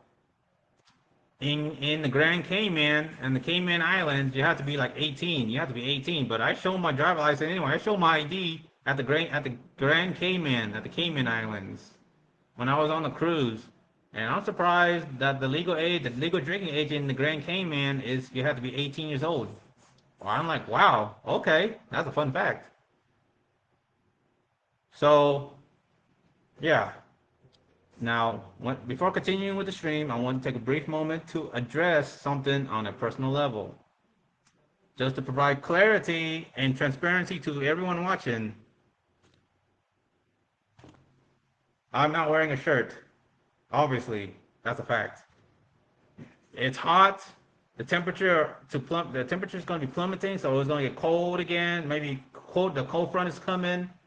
Earlier, when I was picking up my wife from work and then taking her off to watch a movie with her friend Mars Mackay to watch The Mummy, for those two to watch The Mummy Returns, I saw some gray clouds, so there might be a chance of rain. There might be potentially a slim chance of potential severe thunderstorms or severe storms.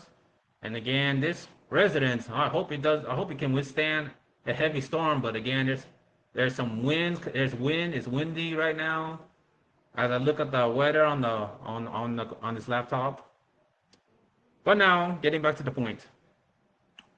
So, without going into excruciating, private, or sensitive details, I do want to share that I do have certain medical and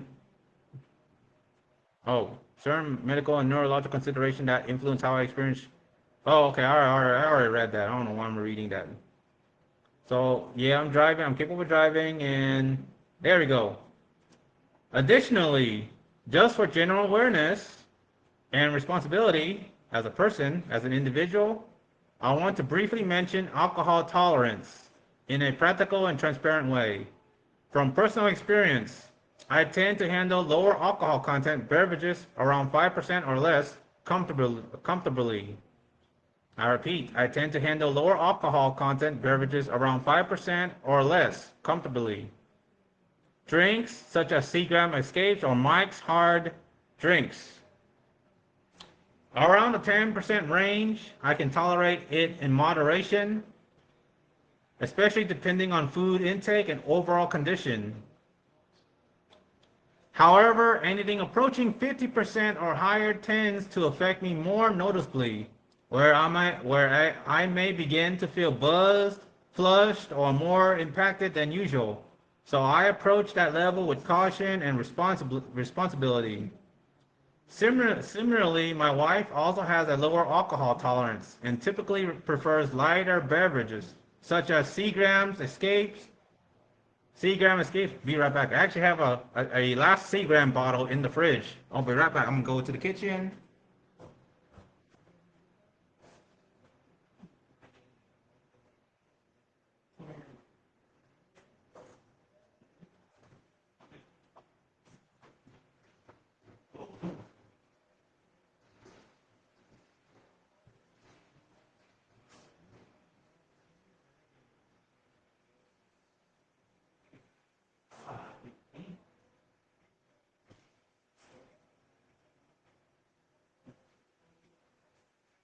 All right.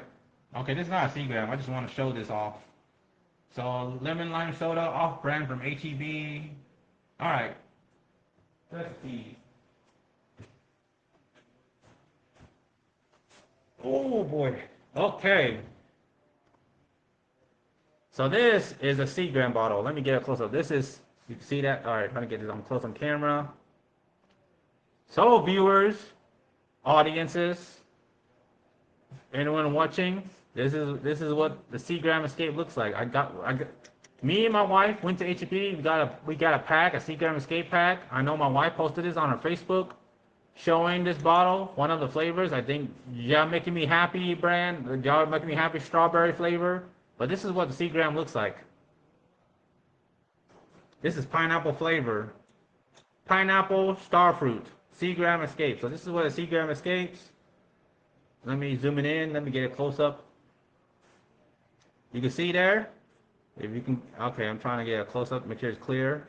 3.2% ALC by volume.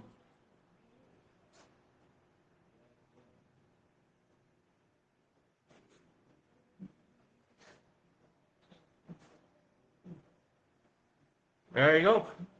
So this is what a Seagram Escape looks like. This is the last bottle. We purchased this at HEB. We purchased like a pack. Cost about $15, $20, I think, at HEB. I don't know when we got this, but it was last time. But this is the bottle of, this is what we're talking about here. Me and my wife can tolerate drinking this. I can drink 2 or 3, or if I were to try to drink a whole pack, I probably might be buzzed. It would take almost half a pack, I think, to get me drunk if I'm not eating anything. If I were to drink this straight up without food or so, it might take a whole pack for me to get buzzed or feeling flushed. But Seagram Escape has 3.2 alcohol content by volume, and it's not very strong. So both me and my wife can tolerate drinking this alcohol drink. It has more flavor, fruity flavor, and this is what I prefer. Mike's Hard Drinks or Seagram Escapes or anything like this that has more flavor than, drinking typical beer like Thirsty Goat, Heineken, Budweiser, Bud Light. I don't drink those. I like to drink this that has more flavor, or mixing drinks that contain more fruity flavor, like the fruitiness. More flavor, less raw alcohol. But again, Seagram Escape. 3.2 alcohol content. There you go. I'm gonna go ahead and put this back in the fridge. Keep it cool. Be right back.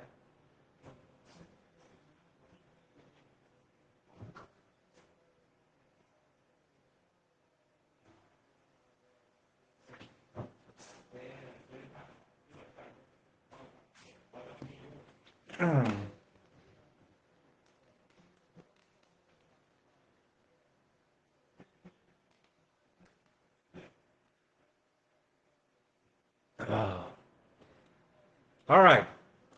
So, however, anything approaching 50% or higher tends to affect me and my wife. Well, and my wife more noticeably. Of course, one punch, 50% or higher, tends to affect my wife. In that regard, that strong, noticeably, where I might begin to feel buzzed, flushed, or more impacted than usual. So I approach that level with caution and responsibility. Similarly, my wife also has a lower alcohol tolerance and typically prefers lighter beverages such as Seagram's Escape that I showed earlier, the pineapple starfruit flavor, and similar drinks related to that which are easier to manage and more comfortable for her. The reason why I share this is not for sympathy, but for awareness, responsibility, and transparency. I believe in being accountable and mindful, especially when it comes to health, wellness, behavior, and public interaction. And of course, consideration to a person's health, especially communication, strong communication, especially with alcohol tolerances, when it comes to alcohol, alcoholic drinking, binge drinking, all that. I want to spread awareness that you need to step up and speak out, speak up. If you're feeling buzzed, you don't feel well, you need a ride, communicate. Safety, number one, safety. At the same time, I do value my privacy, so I will not be going to deep or personal or extremely deep personal or medical specifics. I truly appreciate those who engage respectfully, who communicate thoughtfully and who understand that behind every live stream, every piece of content, there is a real person managing real life responsibilities and challenges. I think I read that before, but oh well. Oh, hang on, I'm gonna change the content.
All right, sorry. Just had to change and check outside. Just checking over my shoulders, checking the windows, make sure everything's okay. So I got Pleasant Green, YouTuber Pleasant Green, the scam baiter.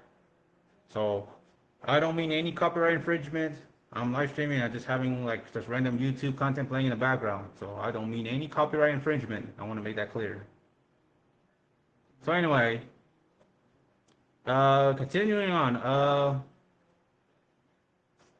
So with that said, I remain committed to continuing this journey, creating content, live streaming, improving myself, and growing step by step whenever I can. And of course, it costs money. Thank you for your patience, your understanding, and your continued support. Once again, just hit that follow button. Please follow me. Help me reach 500 followers on Facebook.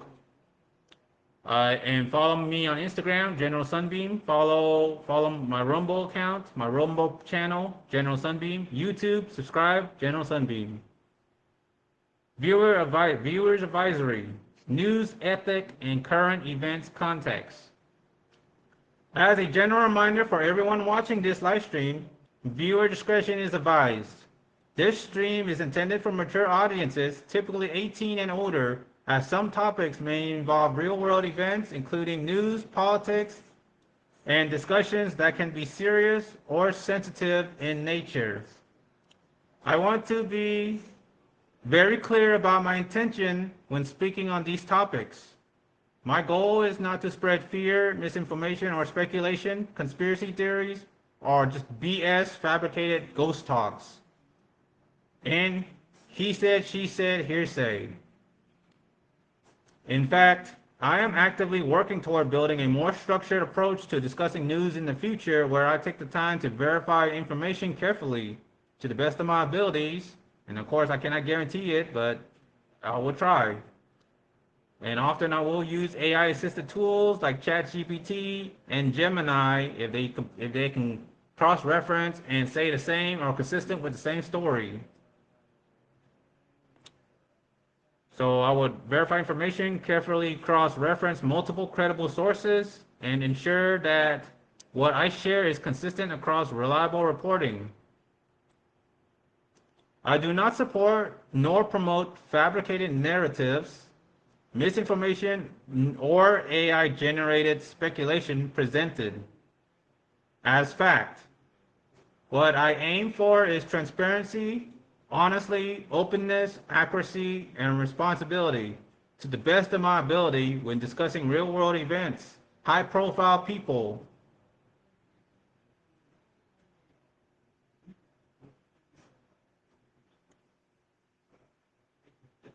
So once again, as fact, what I aim for is transparency, accuracy, and responsibility to the best of my ability when discussing real-world events, including high-profile people or public figures, celebrity figures, whether it's my friends, any of my peers, family members, organization, businesses, or public businesses, public venues, events,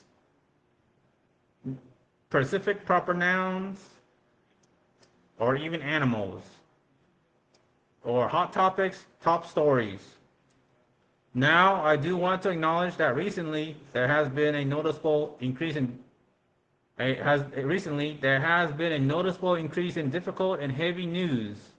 When you follow current events closely, you begin to see patterns.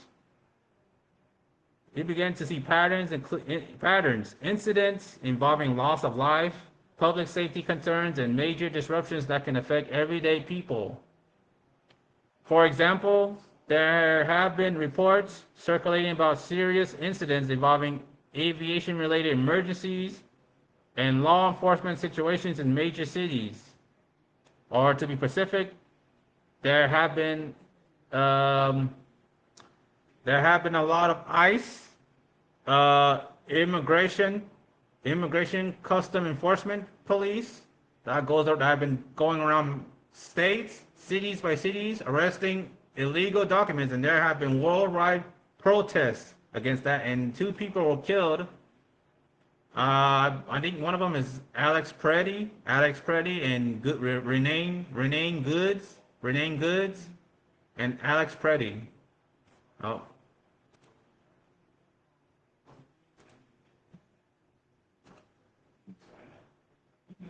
Okay.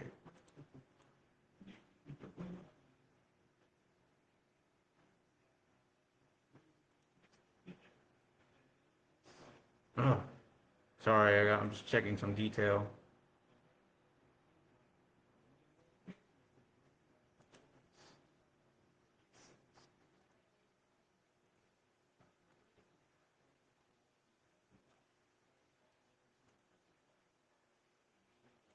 Okay, sorry, I'm just checking other tabs, checking YouTube and Rumble. So, things like the ICE police going around arresting illegal immigrants on the news. There's been a worldwide protest against that. Now there's a war in Iran, or a strike in Iran with a lot of missile strikes and all that.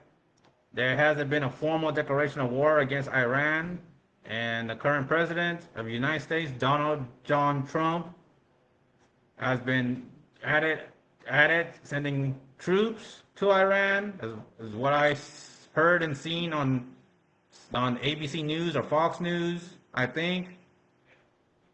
And there has been a lot of strikes.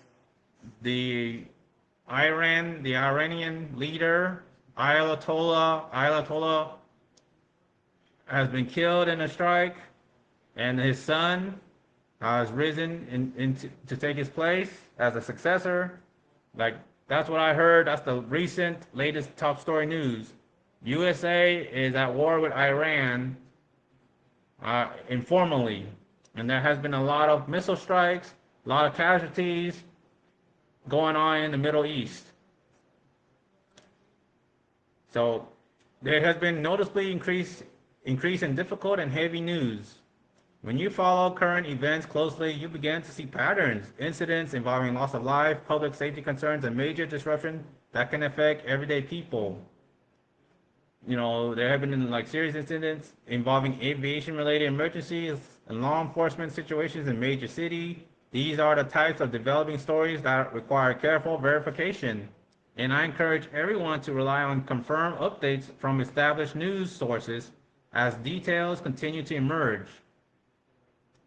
On a broader level, there are also ongoing global and domestic concerns such as geopolitical tensions that may impact economic conditions like fuel prices, as well as government-related developments that can affect travel systems, public services, and infrastructures, such as a partial government shutdown that affects the DHS and the TSA at airports, from what I heard on the news. These are complex issues. They are not always simple and they are not always immediate in their explanations. It can feel overwhelming at times when multiple serious events appear to happen close together. But rather than reacting emotionally or jumping to conclusions, I believe it is important to approach these situations with clarity, patience, and critical thinking. And in the midst of all this, we are also reminded of personal loss on a cultural level. Let me repeat that, sorry. And in the mindset of all this, we are also reminded of personal loss on a cultural level with the recent passing of Chuck Norris, a figure who represented discipline, strength, and resilience across generations. There have also been other public figures whose passing has been reported recently, reminding us that life itself is fragile regardless of status or recognition. So if it feels like there is a lot happening, it's because there is. But that does not mean the world is without direction nor hope. It means we need to stay grounded, stay informed, and stay responsible in how we interpret it and share information. My role here is not to provide definitive answers to everything, but to create a space where information is approached thoughtfully, respectfully, and with a commitment to truth. Truth and transparency.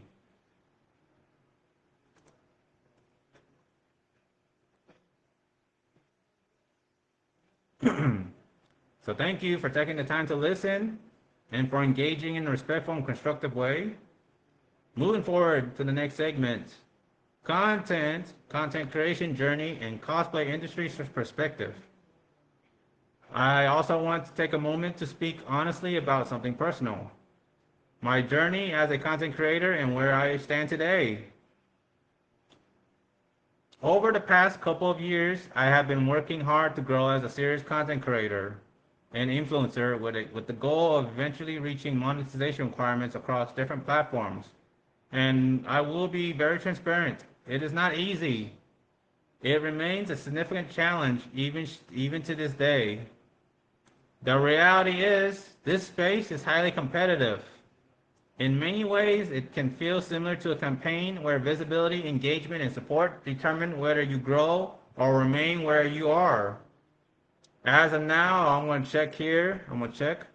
As of now, I got 1 like, 2 comments, no shares, no clips, 0 viewers at the moment. I have 401 followers here on Facebook. Thank you for the 401 followers. Now I need 99 followers to hit 500. Please help me get to 500 followers. Thanks to everyone who helped. So here on Facebook, I am at 401 followers. And in my Rumble account, I believe I have 33 followers. I have 158 subscribers on my YouTube channel, General Sunbeam. I have 22 followers on Instagram, General Sunbeam, one word. I have over 120 or I think 150 or 100. I don't know how many watchers I have on my DeviantArt under Sunbeam 0. And I think I still have 40 followers on Twitch under Sunbeam 0072. On Wattpad, 10 followers. 10 followers on Wattpad. Still stuck at 10 followers on Wattpad after 3 decades worth of being there since 2013. 10 freaking followers on my Wattpad account. www.wattpad.com/sunbeam007. So the reality is this space is highly competitive and stressful.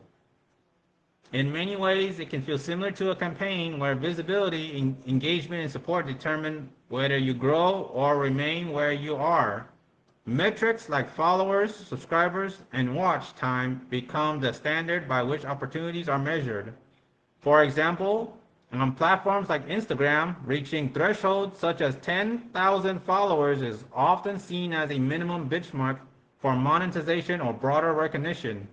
And when it comes to events, such as anime conventions or cosplay expos, many influencer or guest applications may require extremely high follower counts, sometimes in the range of tens of thousands or more. From my perspective, that creates a difficult barrier, especially for smaller or growing creators who are passionate, dedicated, and putting in real effort, but have not yet reached those numbers. Oh, my throat. I gotta drink some water.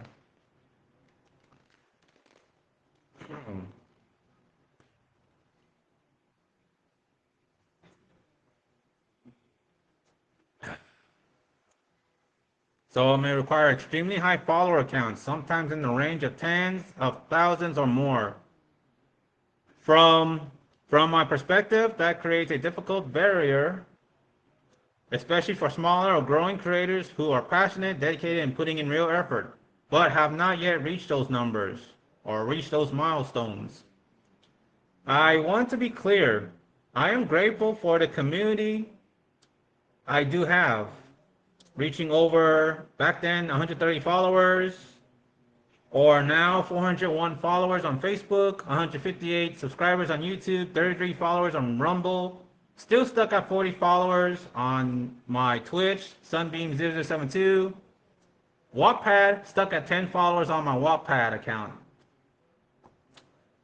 So reaching that level of followers or subscribers is something I appreciate, and I thank you for that to all the viewers. And I am continuing to work toward growing that to like 150, 160, 170, 180, 200, and 500, breaking 500, breaking 1,000. I'm hoping to somehow grow viral, go loud, reach a serious, staggering boost in subscriber, boost in followers, and beyond.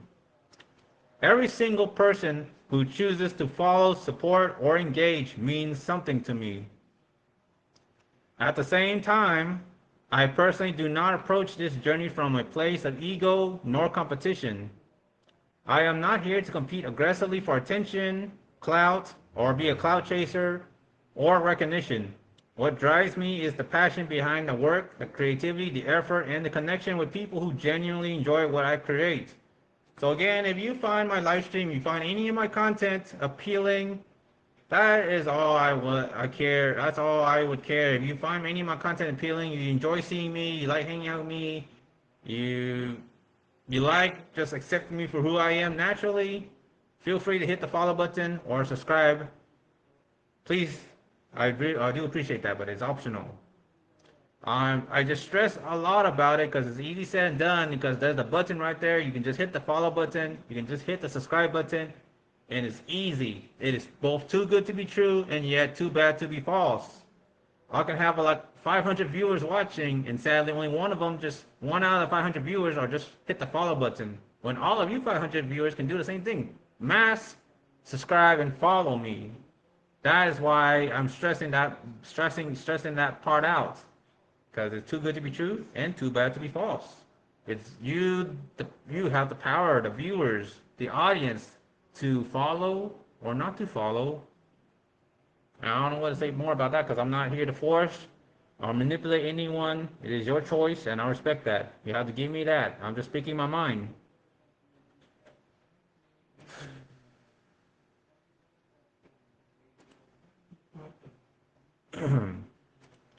Okay. So every single person who chooses to follow, support, or engage means something to me, and I do appreciate that. At the same time, I personally do not approach this journey from a place of ego or competition. I'm not the kind of person to compete or to confront aggressively for attention, clout, chasing, or recognition. What drives me is the passion behind the work, the creativity, the effort, and the connection with people who genuinely enjoy what I create. That said, I do have strong thoughts about how the industry operates.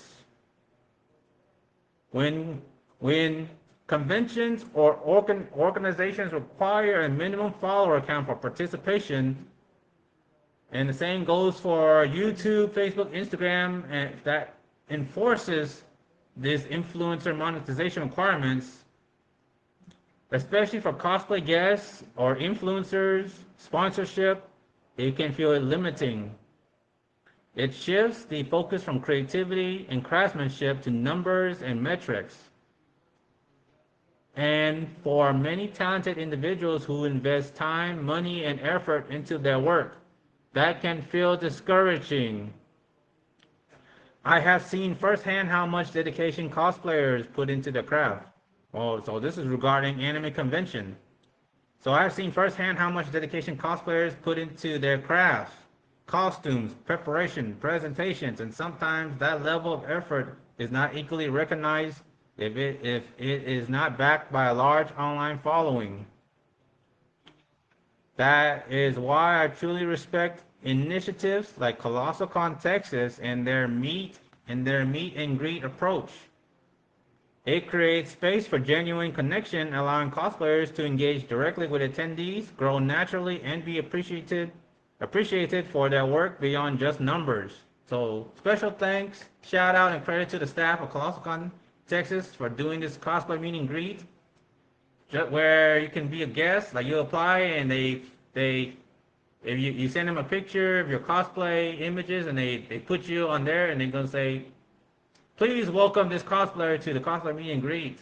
So this is what I want. I want the publicity. I want the three R's: reputation, recognition, reference. I want publicity. I want to see myself, see my image out there as a guest, like to feel like a cosplay guest. I want to be featured on their group page, on the website. That's what I want. And I'm glad that ColossalCon Texas or ColossalCon has a meet and greet application. And I did that once. So I'm glad that something like that exists. Alright. I think my phone is mostly charged. Oh, it's 73%.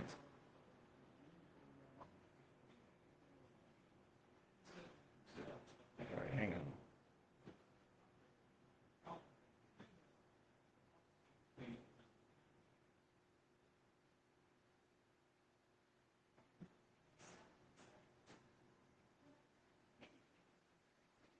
Oh, just got a green light text.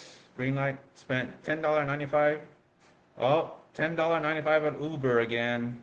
So another spending at Uber. So I guess they finished watching the movie, and this was at 9:36 p.m. Texas Central Daytime. Just checking on my phone.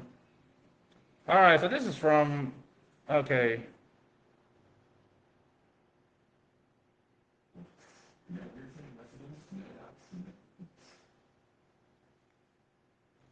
Sorry. So this is from. So according to this text, real greatness. So friends, new Facebook account.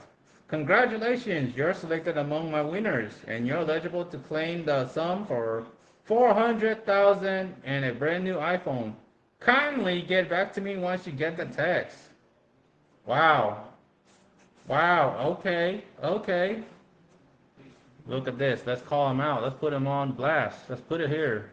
Real greatness. That's a scam. Too good to be true.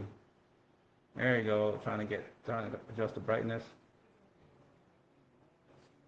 Congratulations, you're selected among my winners, and you're eligible to claim the sum of 400,000 and a brand new iPhone. Kindly get back to me once you get the text.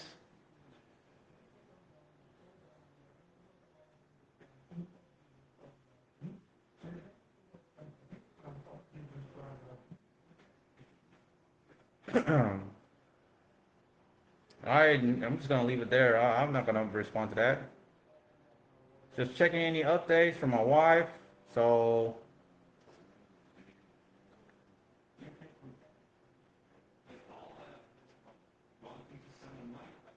Sorry, I'm just checking my phone, so just gonna take a little break. All right.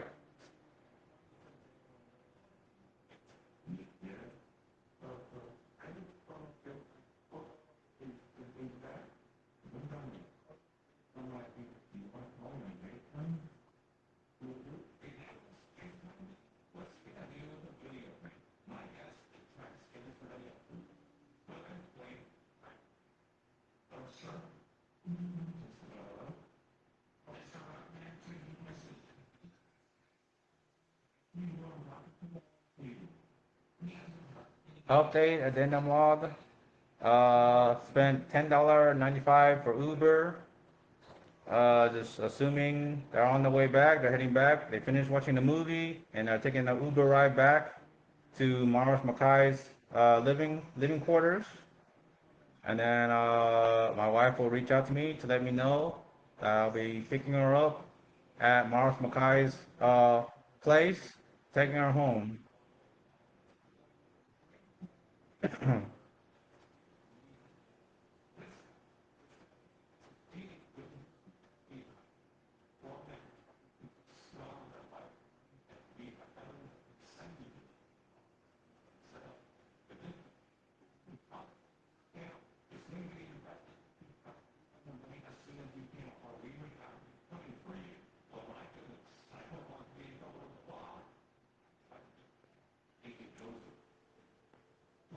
All right, let me check notification to see if we haven't updated about your report on real greatness.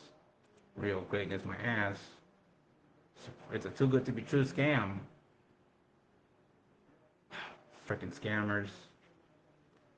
No, so again, I find it stressful, and I disagree with conventions or organizations require a minimum follower count for participation in these influencers ordeal for guests or influencers. Because I see firsthand how much dedication cosplayers put into their craft, costumes, preparation, presentations, and sometimes that level of effort is not equally recognized if it is not backed by a large-scale online following. That is why I truly respect initiatives like ColossalCon Texas and their meet and greet approach. It creates space for genuine connection, allowing cosplayers to engage directly with attendees, grow naturally, and be appreciated for their work beyond just numbers. As for myself, I will continue to move forward within my means. I will keep creating content or producing content for YouTube, now Rumble. I'll be live streaming here at Facebook. If I can live stream on Instagram, I will do so.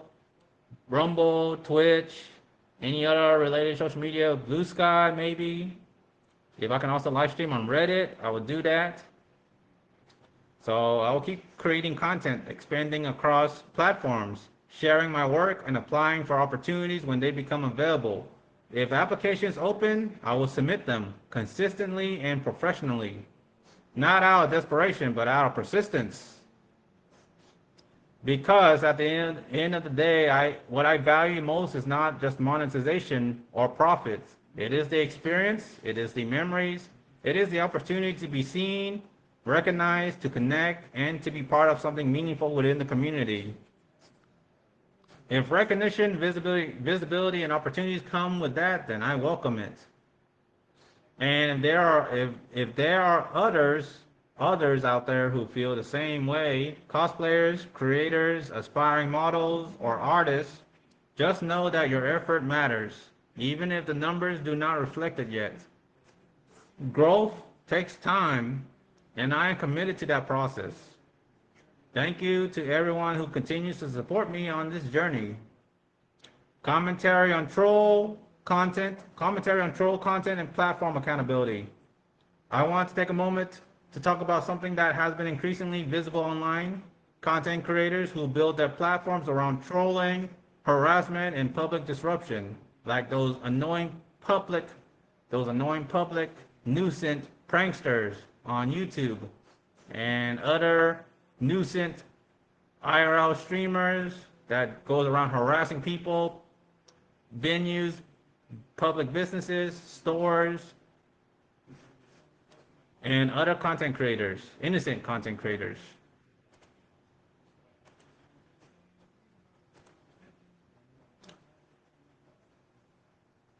There are individuals, including figures like Johnny Somale. Now, I have said this earlier, but I'm going to reiterate. There are individuals, including figures like Johnny Somale, Fred Beyer, aka Durf, Dita Mac, Canal Joseph, G. Dion, My House is Dirty. Those instances of IRL public nuisance pranksters who have gained attention through actions that many people view as disrespectful, disruptive, or crossing social boundaries in public spaces. And more broadly, there are creators who engage in what is often labeled as prank content, but in cases it moves beyond harmless entertainment and begins to affect real people, workers, businesses, and everyday individuals going about their lives. So a fair question is, why does this continue? Why does this continue? Why do I keep seeing new, fresh content on all these YouTubers, these prankster YouTubers, these annoying nuisance pranksters on YouTube producing new content? And I don't understand why they're hitting 2 million subscribers, why people are following them, enabling them, letting them cause havoc. I don't understand why they enjoy these kind of content and are supporting them, allowing them to continuing to disrupt the peace, to disturb the peace, starting disorderly misconduct, bothering the business. I don't understand that. Why are they allowing this? Why all the viewers, the subscribers, the followers are enabling these nuisance pranksters to continue doing that? I don't understand that. So why does this continue? And why does it sometimes appear to be rewarded? So part of the answer comes down to how platforms operate. Systems like those on YouTube and other social media platforms are heavily driven by engagement, views, watch time, comments, and shares. Content that provokes strong reactions, whether positive or negative, can spread faster simply because people interact with it more. That does not necessarily mean the behavior is being endorsed. It often means the system is reacting to attention, not intent. Another factor is legality, or legal. Yeah, okay. Not all disruptive behavior are immediately qualified as a criminal offense. Well, bullcrap. In many cases, it falls into gray areas such as nuisance, trespassing, or disorderly conduct, which may only be enforced if reported, documented, and pursued at a local level. So while some of these actions may look extreme online, whether or not they result in legal consequences depending on specific circumstances, evidence, and enforcement. At the same time, platforms do have community guidelines. When those guidelines are violated, content can be removed, restricted, or demonetized. But enforcement is not always immediate or consistent, especially at scale. From my perspective, I take a different approach. I believe content creation can be built on respect, creativity, and genuine connection without needing to disrupt or negatively impact others. That path may be slower and it may not generate instant attention, but it is sustainable and grounded in integrity. And I understand the frustration seeing others grow through controversy while trying to build something in a more respectful and professional way. But long-term credibility, trust, and reputation are built differently. So my focus remains on growth through consistency, authenticity, and respect for others. And to anyone watching who is also creating content or live streaming like what I'm doing, there are multiple paths to success. And it's stressful, and it's a long grind, an ever long grind, for as long as the viewers that chooses to follow or not to follow, subscribe or not to subscribe.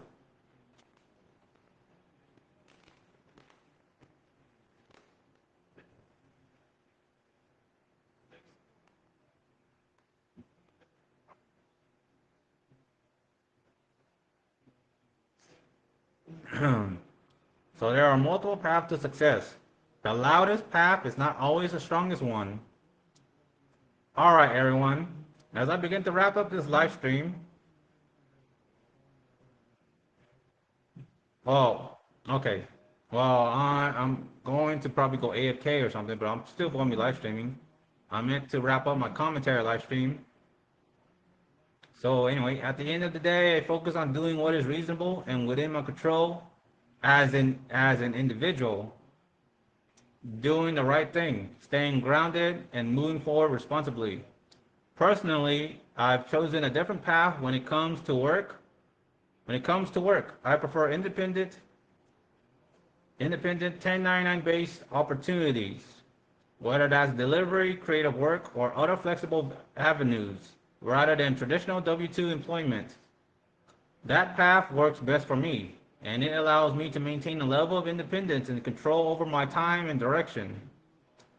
Now that my wife and I are living independently long term, I also want to emphasize something important regarding personal boundaries and safety.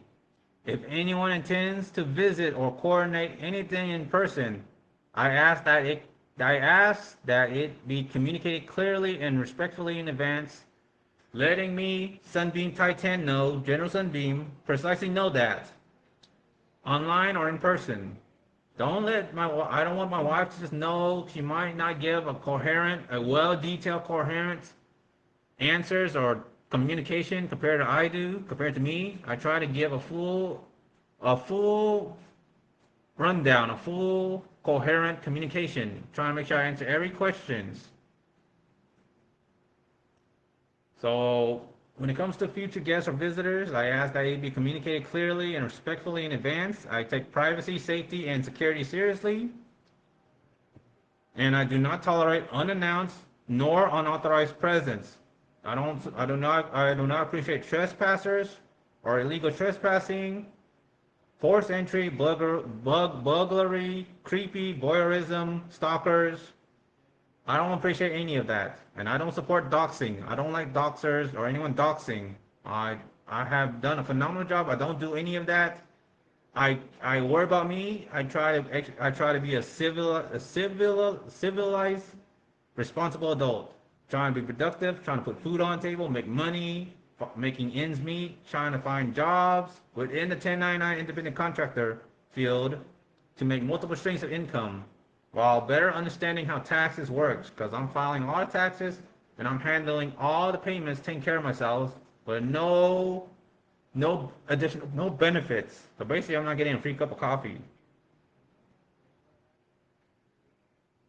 But I take privacy, safety, and security seriously, and I do not tolerate unannounced or unauthorized presence. Respect goes both ways. At the same time, it is unfortunate that much of the news we see today often centers around tragedy, loss of life, property damage, conflict, and misinformation. It can feel overwhelming at times. That's why I believe it's important to stay informed, but also stay grounded and thoughtful in how we process and respond to what we see. And as for content creation, it is a competitive space. And growth does not come easy. It takes time, consistency, and patience. But all the viewers, to all of you watching right now, to anyone hearing me out, or whether that's on Twitch, Rumble, or here, Facebook, and if you're hearing me out on YouTube, if it gets posted on YouTube, Instagram, or other social media aside all that, you, the viewer, can have the power, have the authority, and by choice to follow or not, to subscribe or not. And it all takes that button, the click of the button to follow and subscribe. And I do appreciate that. You can make it happen. There are challenges and there will always be pressure, but I continue to move forward step by step progressively, hoping to ever climb the ladder and keep on grinding. It will be very stressful, but I doubt I will have the patience. If you enjoy what I share or what I posted, what I create here, whatever I live stream or so, if you enjoy what I do here, if you find value in these discussions, or you find any of my content appealing, or if you simply want to support the journey, I truly appreciate any form of engagement, whether that's liking, following, or sharing, reposting. Thank you again for taking the time to be here, for listening, and for being part of this space. So, to all the viewers that is gonna go to bed or so, take care of yourselves, stay safe. If you see something, hear something, say something, report it, put it into it. All criminal behaviors, activities, put it into it. Report all scammers to IC3, to the FBI, to the police. Anything suspicious, snitch, because snitching are encouraged. So now, with that being said, so once again, so I have shared this before, but let's talk about this. This is one of my memorabilia, the Kimpton Harper Hotel, hotel keys.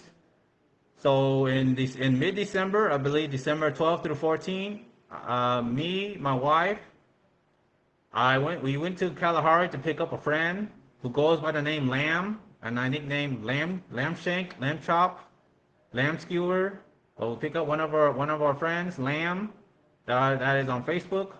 We met at the Kalahari the Round Rock location, at the Kalahari Indoor Water Park. We meet halfway, and then he carpooled with us to go all the way to Anime Frontier, to this hotel, the Kimpton Harper Hotel. And we also met another friend going by Eagle, or going by Echo Eagle, at over there. He came from the Dallas area, going to Fort Worth. So Anime Frontier on December 12th to the 14th, 2025. This was last year, in early mid December. Typical 3-day weekend, Friday to Sunday. We went to this hotel, the Kimpton Harper Hotel, for Anime Frontier, and the hotel costs. So once we check out, the grand total is over almost $1,000. Well, I also got a car alignment, and I think car alignment, and also whatever maintenance. That adding up all together costs over $1,000 for me, and this alone costs $800. Not to forget the weekend attendee pass, the weekend tickets, the badges for 3 days, and maybe to buy something in the dealer's room, the exhibit hall, artist alley, or even to meet a voice actor or a celebrity figure. That costs money. I also got a valet because he's in downtown Fort Worth, and I'm not comfortable with big city with big, intimidating skyscrapers over my head like that. And there's only one-way parking, so it's hard to find parking garages. So I stuck with valet parking. So me and one of the friends from Dallas, Echo Eagle, he was confused and utterly confused. He's kind of clueless on how valet parking works. Doesn't understand the hotel. It's much more expensive. Well, it's in the downtown area compared to other hotels that are off away from the big cities. And valet parking costs extra. It costs a lot more than self parking. So, yeah. So going to Anime Frontier and going and booking a hotel for 2 nights altogether costs about almost $900. But I also paid for maintenance, car alignment and that, and altogether that costs over $1,000 something, $1,000 something, just to prepare to go and drive 2 or 3 hours all the way to this hotel for the Anime Frontier convention, for a convention in Fort Worth, Texas, and going back 2 or 3 hour long drive, spending money on food, hotel, lodging, transportation, parking. It all cost money. It really did add up, and I had to pay it all down. So my honest take on going to Anime Frontier isn't worth it, and that's the bottom line. That's my honest review. I regret going to Anime Frontier. I shouldn't have gone to Anime Frontier. I don't like going to convention. But if I didn't go, my wife would have gone alone and going with three guys. Three single unmarried guys. And my immediate family members have a big head, have a big view on traditional marriage. They will not like it. They will not like to hear that. They won't be happy. My wife does hang out with a lot of friends that are predominantly unmarried, single male companions. I'm not trying to sound discriminative in a way, but I am aware of all this. I know, and I don't see how that is a problem. I know if it's about safety, that my wife could be abducted or something, kidnapped, or adultery or anything. I would understand that, but I am sure there are no illicit or no what's the word? No foul play or no malicious intent. No malicious intent that any of these single unmarried companions that my wife hangs out with would do anything like that.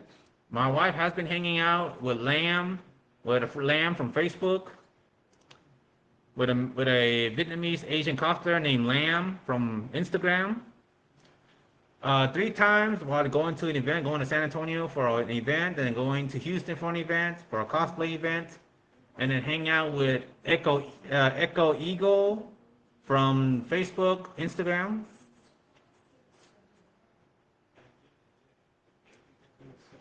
When he travels in town to go tour an apartment twice, my wife communicated and wanted to hang out with Echo Eagle and then hang out with Mars Mackay watching 5 movies from 2025 to 2026 and then maybe way back in 2024. So my wife still watched movies with Mars Mackay, and I know my wife and Mars Mackay doesn't drive, and Lamb and Echo Eagle, they both drive. They both have a vehicle. So yeah, my wife hangs out with about 3 friends at the most. Mars Mackay, Lamb from Instagram, the Vietnamese Asian cosplayer, and Echo Eagle. Echo Eagle from Facebook, Discord, Instagram. So we all met, and all together we all met from a convention. We all met at the conventions. ColossalCon Windbloom and fandom event Etchy Expo. That's where we met Mars Mackay. I would say this, since this is considered public, since we met at convention, and convention is an open space, public. Mars Mackay, he cosplay as Old Spice. Look at me. Look at this. Now back to me. Look at this. Back to me. I'm on a horse. That Old Spice, the classic Old Spice. If you know Mars Mackay, he cosplays as Old Spice, and he cosplays as Sino. My wife posted a lot about him, posted a lot of pictures of her friends, especially Mars Mackay, on her Facebook and on Instagram, and it shows. So I don't know how that is, how my wife complains that it is not private whenever she posts on here on social media. It's public, especially if she has almost 4.7 followers. If she has a large fan base, a large followers, they can repost and share or screenshot or screen share or screen record. It's considered public. Even you limit it to all your friends in general, it's considered public.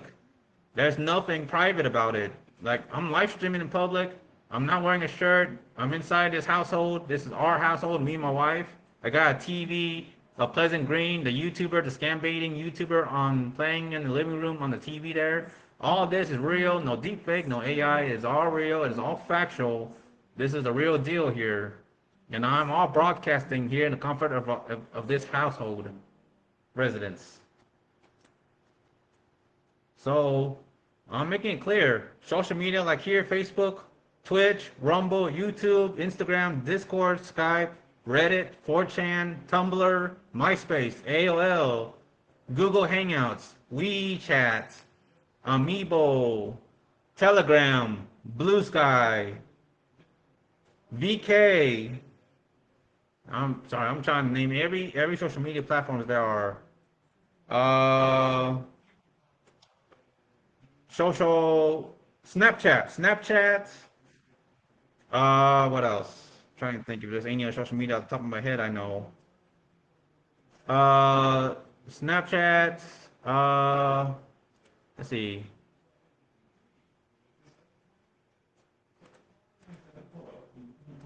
MySpace.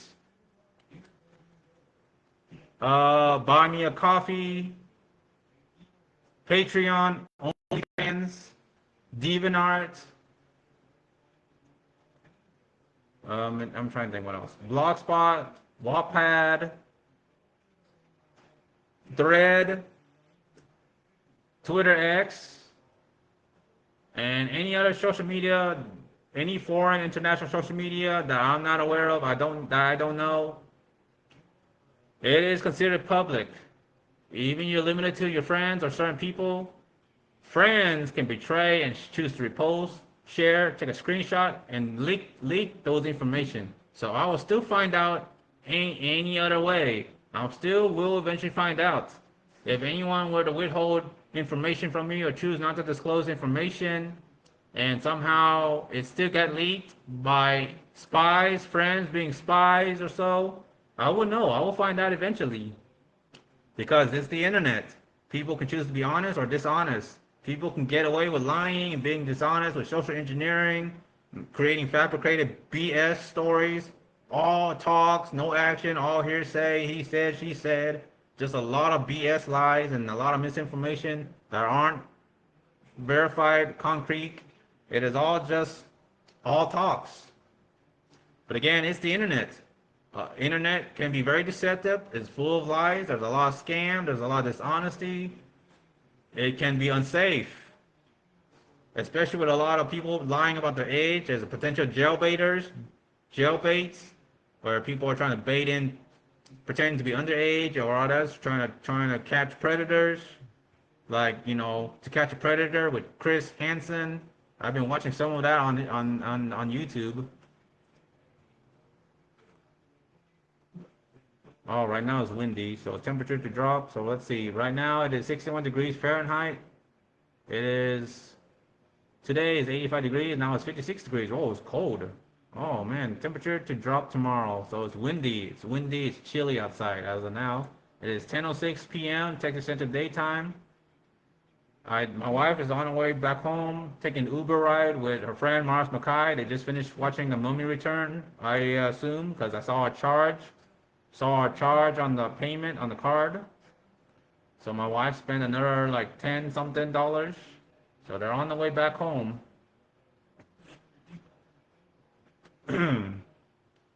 so so there you have it about social media, safety and cyber safety, privacy. So whatever you post here on your social media, whether it's on Facebook, Twitter X, Instagram, Discord, it is considered public. It is considered public information. Anything you share on here, you're trying to keep private. My immediate family members,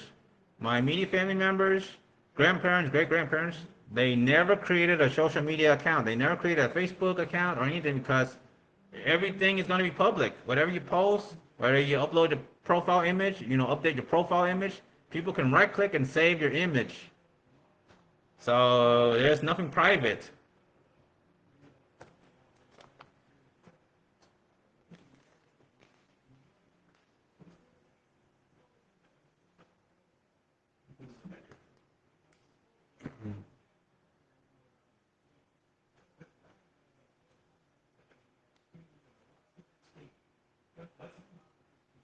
All right. So anyway, let's continue. So aside that, so I just wanted to say I got this from Dollar Tree. It says $5 plus. I got this from Dollar Tree a long time ago.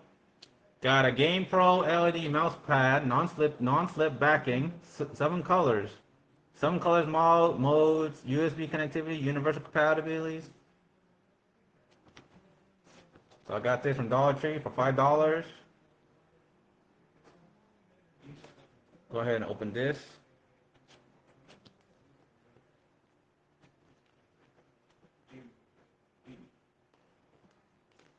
All right, I'm gonna step out. Just in case my wife texted me that he's ready to pick up my wallet. And I want to thank my wife for this wallet. She got me this for my Christmas gift or my late birthday, I think. This is a Sword Online wallet. I want to thank my wife for it. And this is the inside my wallet.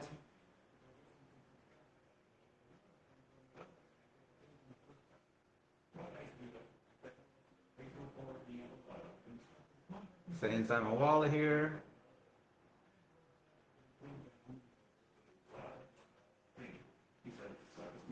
Love it. Sword Online wallet. I thank my wife for this. Love it so much. I love Sword Online, my number one favorite anime of all time in the universe. I'm a big fan of Sword Online anime.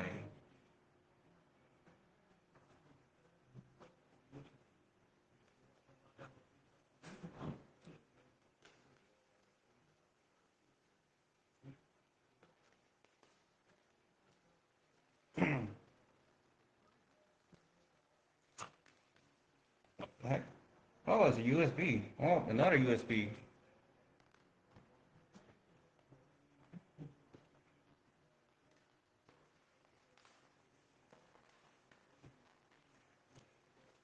See, is this recyclable? I'm assuming it's recyclable. So there you go, LED mouse pad. All right, got this for $5 at Dollar Tree a long time ago.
Okay. All right, viewers. I'm gonna be right back. I'm gonna use the restroom nearby. I'll be right back.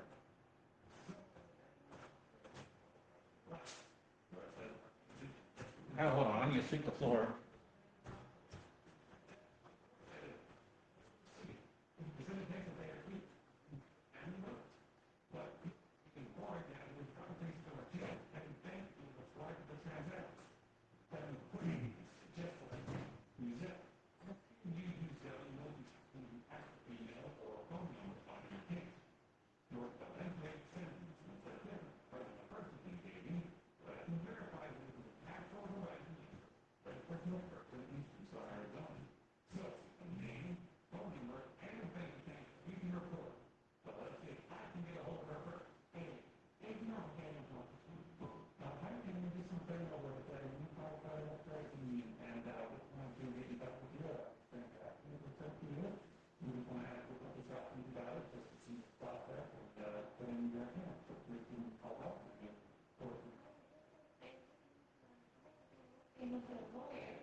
All right, sorry about that.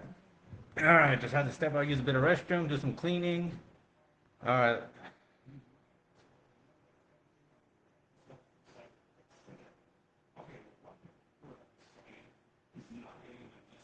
So here's the mouse pad. Ooh. Okay, so this is what the mouse pad looks like.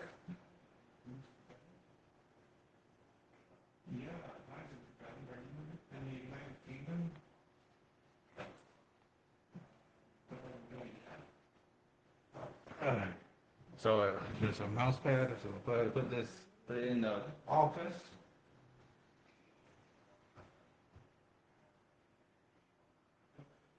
So if I send this money through the Zelle, yeah, Anthony, but what is doing the Zelle today?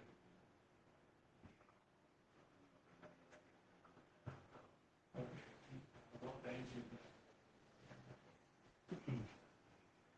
What was that, babe? Okay, American citizens. American Union. Let me just see that one more quick. Hey, if I'm in the United States, when I open an account with Gateway Bank in the UK, yeah, as a U.S. citizen, you can't open a bank account in the UK. It can be affordable. You simply need proof of identity and you can. And earlier, before I was doing my lunch drop Friday, I got this. The Dollar Tree, not too far from residence, asked me, provide feedbacks for the Dollar Tree store. I was kind of buying snacks, and bought a strawberry milkshake flavor bunny because Easter will be coming up next month. Easter is eventually gonna be coming. So yeah, I got this. There you go. Well, I'm probably not gonna leave a feedback to be honest, so I'm gonna go ahead and just shred it up and probably compost this or recycle this. I don't know if this is compostable.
All right, I'm back.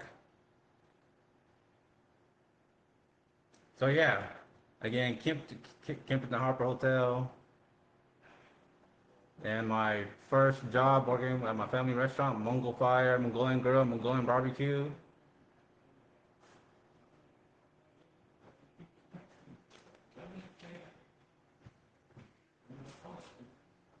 Yeah. And now we got this, another $5 value from Dollar Tree. Game Pro LED keyboard, color changing, press to activate. Ooh, nice. Let's see. So I got this from Dollar Tree, Game Pro LED keyboard.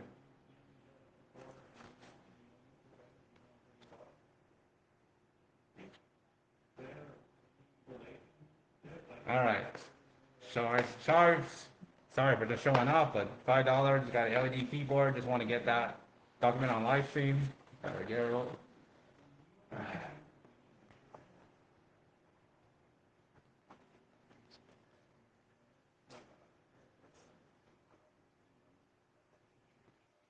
All right, this probably goes in the recycle bin.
Okay, so this is what the LED keyboard looks like.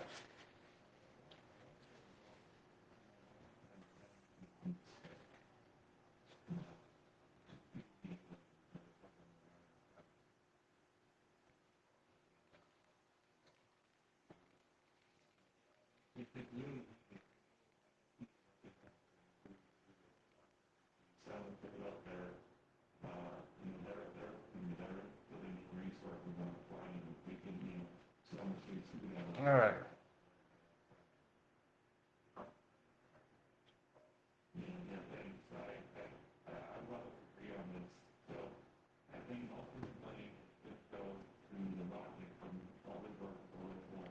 Let's go ahead and test this out. Gonna pull out the lamp. See, isn't it?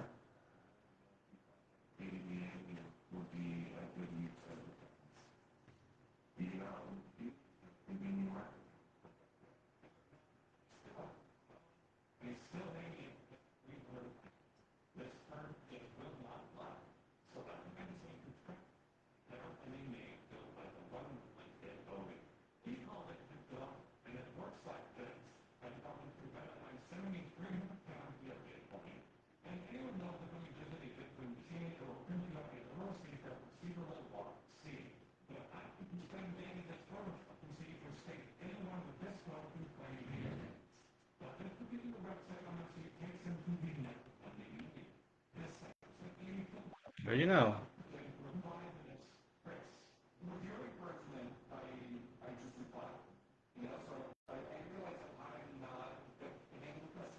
All right, take two live stream.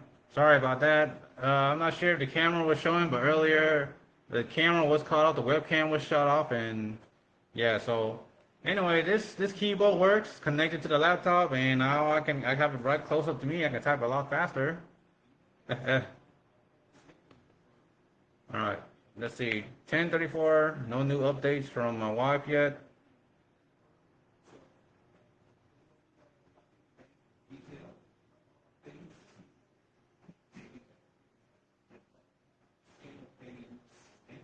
You want to check Instagram? Want to check Instagram? Let's see.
almost everything I see on Instagram is just nothing but voice actors, voice actors, anime voice actors, celebrities, just being invited to go to convention, all these conventions, anime conventions. I just see voice actors. I kind of wish I could be featured like that as a cosplay guest or a voice actor going to such conventions. I want to be publicized and all that. Anyway, this one can go in the cycle bin. All right, so I got this. This is just a bunch of lanyards. Some lanyards here. Bunch of lanyards. So I'm planning to give away all these free giveaway. Just want to give away all this.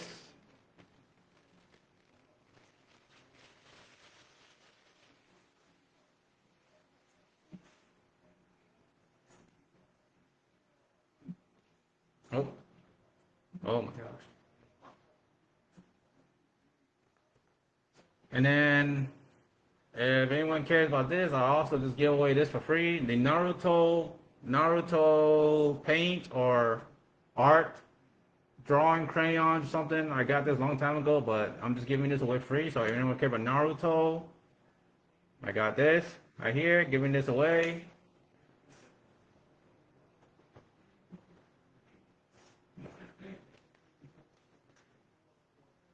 And then I have this, a poster. What this appears to be Raiden Shogun. Yeah, this looks like Raiden Shogun. Poster of Raiden Shogun from Genshin Impact during the Inazuma arc, the Inazuma. I'm also giving this away. Anyone care for Raiden Shogun? I don't know if this is Scaramouche, but this looks like Raiden Shogun. So anyone care for this? I'll give this away. You can reach out to me. So anyone that's watching right now, you can reach out to me if you care about this. So I'm giving away the Naruto and a bunch of lanyards. If anyone cares about this, I don't know whatever this is. I'm giving this away. It's OnePlus in Genshin Impact.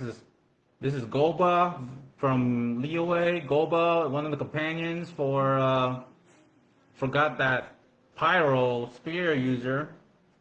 But got a picture of Golba right here. So if you want this, I'm also giving this away.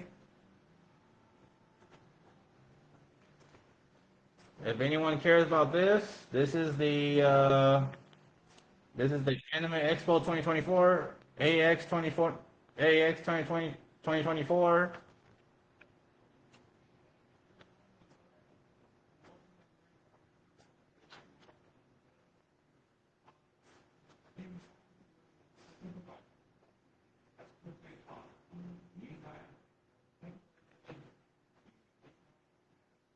So all this.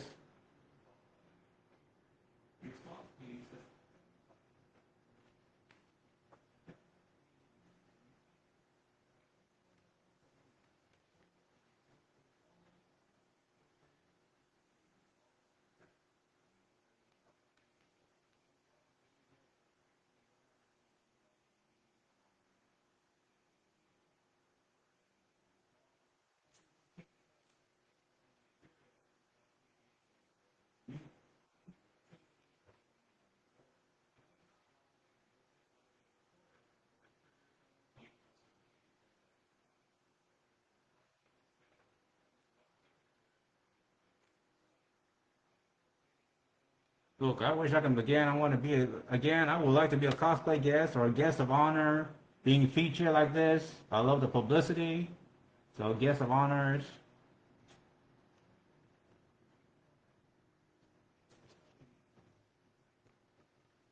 So, I don't know if anybody cares about this. I'm just going to give this away. If anyone wants a memorabilia of Anime Expo 2024, I have it right here. Just going to put it there. And next I'm going to give away is an Anya, a figure key from Spy X Family, Anya Forger from Spy X Family, vinyl head, noble plush. So this is what it looks like right here. I have it right here. I'm giving this away. Anyone that loves Spy X Family is a big fan of Anya Forger. Got it.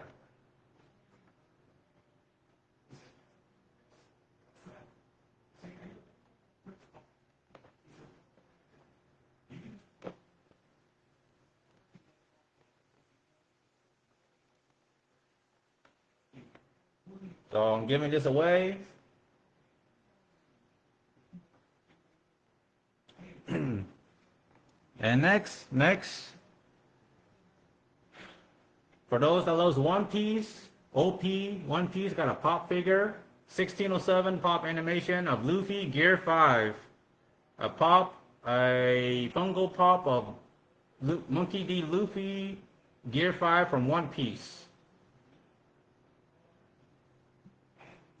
There you go. So anyone cares for this?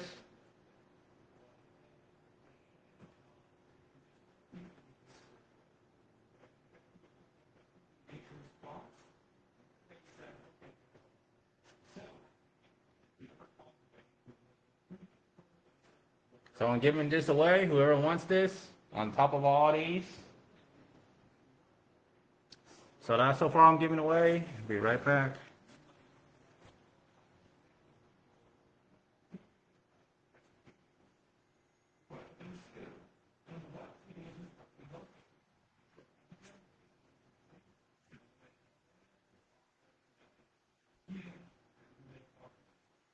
All right, I am back. Let's see what else I don't care I'm giving away.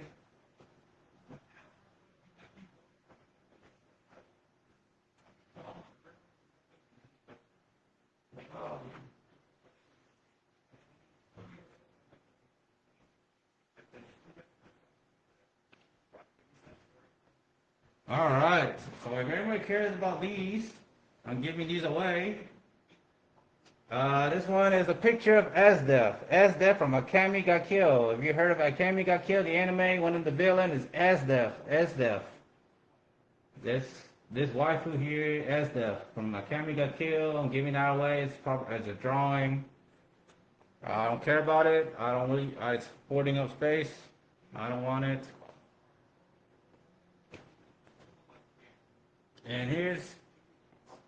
And anyone care about this? This is from, I forgot where is this one from. This one is probably from Academia, Academia or something. My Hero Academia. One of the characters from My Hero Academia. If you want this, I got this right here. So I'm Asdev and the character from My Hero Academia. So I'm giving these two away if anyone cares about it. So feel free to comment on here or reach out to me on Facebook.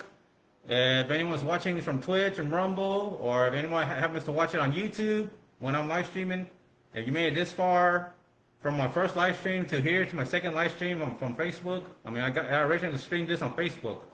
So all the Facebook viewers watching this from a first previous Facebook to now this Facebook, I'm giving away all that. So in this one, anybody cares? This is Ikicon, clearly from Ikicon.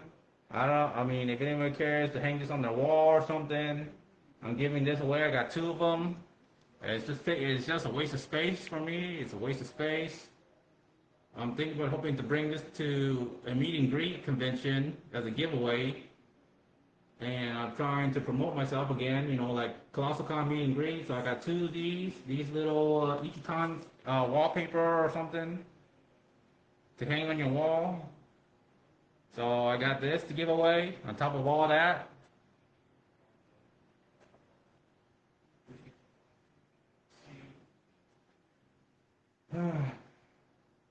Yep, all this is it's a waste of space. So I'm giving all this away. So anyone that's watching, if you're interested and care for it, reach out to me. We'll try to meet up somewhere in a public space, in a public area, and I'll give you all these. If you want all these, it's free, and I'm giving away. So all this here and all that here on the side, giving away.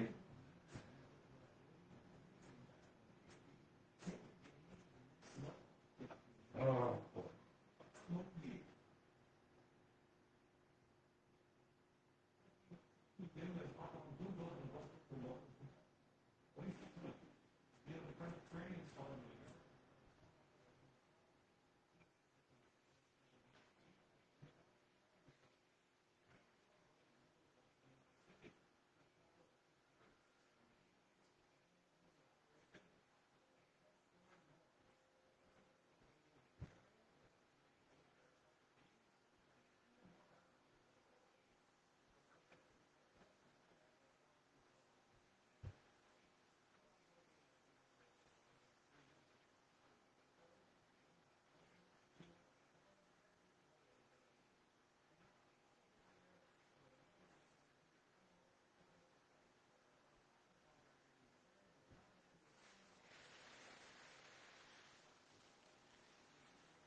Oh, okay. Let's see what's in this bag here.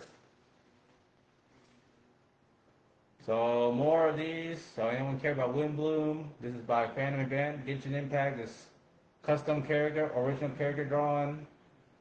Anyone care about this? I'm giving this away.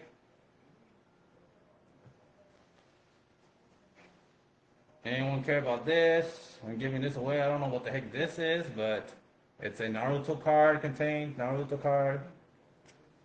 So again, giving this away.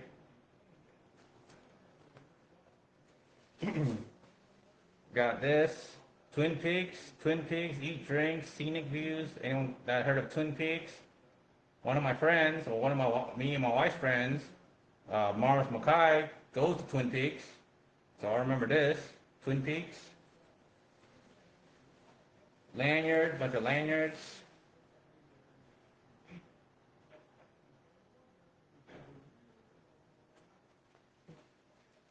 So, Spy X Family, anyone care about these? If you love Spy X Family, I'm giving these away. And I'm giving this away. Anyone care about these? Glasses.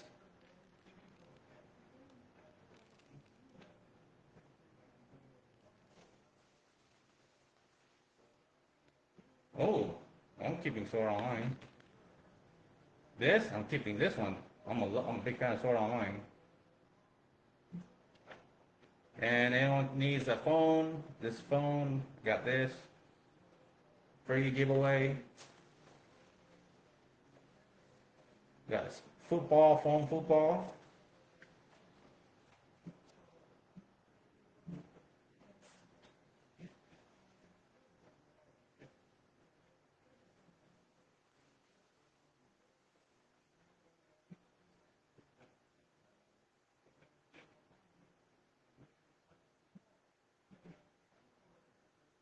Well, I don't know whatever this is, but I'm giving this away.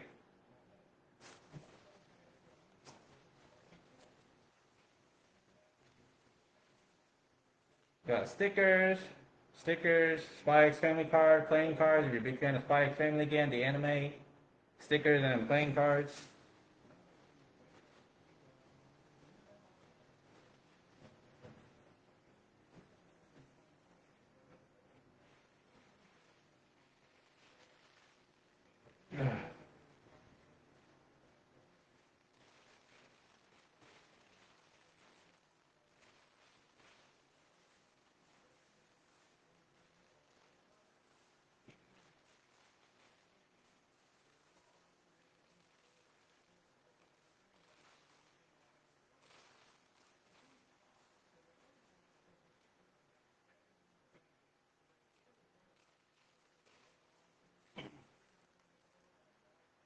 Anyone care for these? Either some pins or something.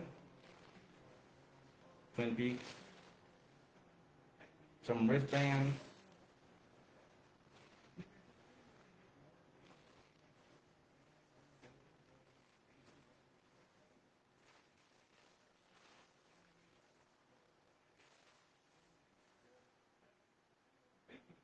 Anyone care for High School DxD?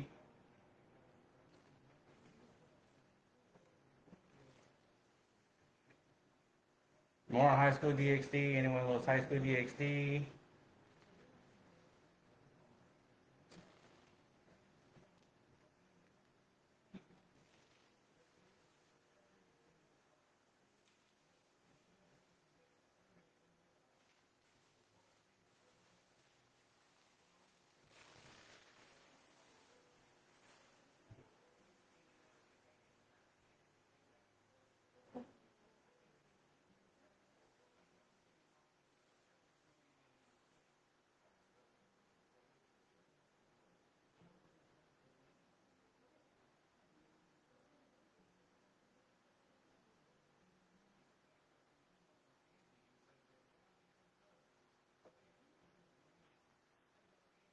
Again, love Sword Art Online. I'm a big fan of this anime, Sword Art Online.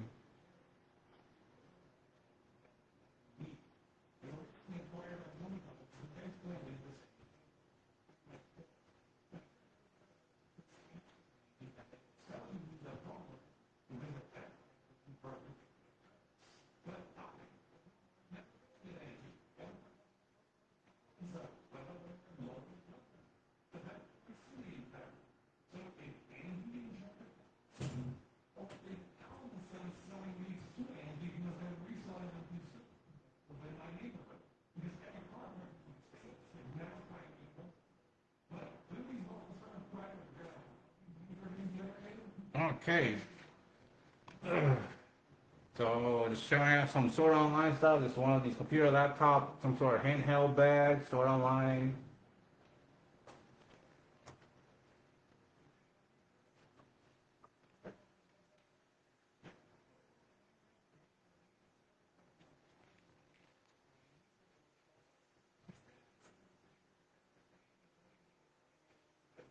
And here's this. Kirito, the Black Swordsman, the solo player, the beater, Kirito from Sword Online.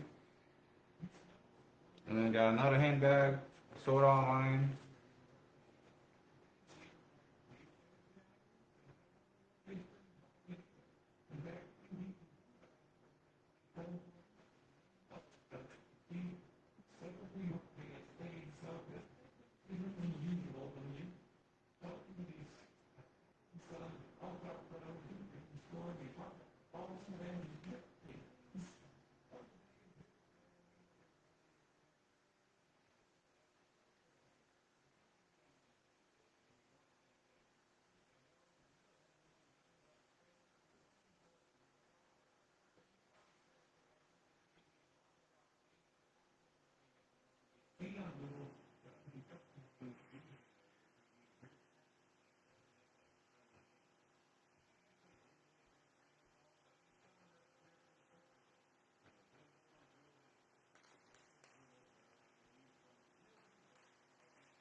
Alright, another computer laptop, handheld bag, laptop bag, a Sword Online,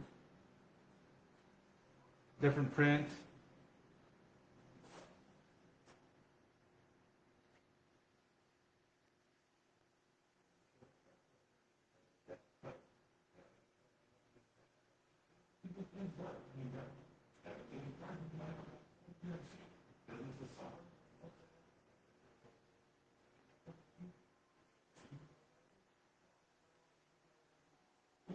And another Sword on, this is the Lightning Flash Asuna Yuki from Sword Online. The waifu, my number one waifu, Asuna from Sword Online.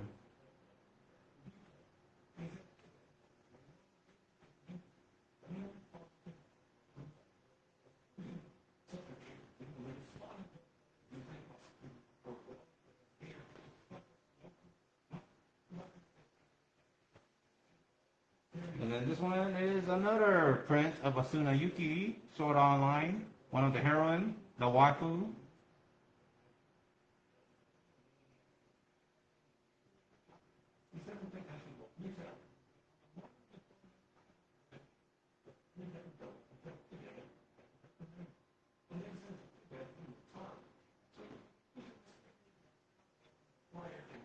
And anyone that cared about this, I don't know, something for your car to put on phone, like a phone mount. Anyone care about this? I'm giving this away. So yeah, I'm giving this away to anyone that care about this.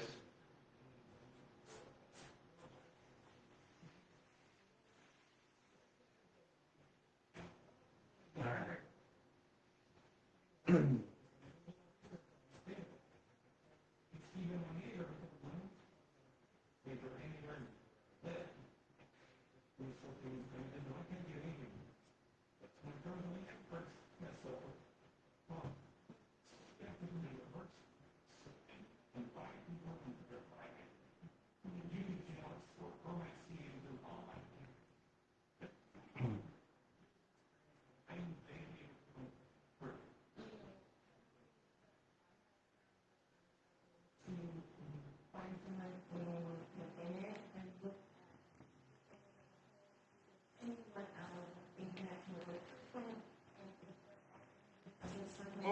Oh, my legs.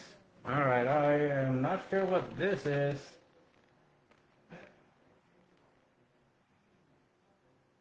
Something from Gallery Panda. I mean, it has a Has all the information right there. Gallery Panda at Gallery Panda Official, www.gallerypanda.com. It's in the plastic bag from Gallery Panda. Let's take a look.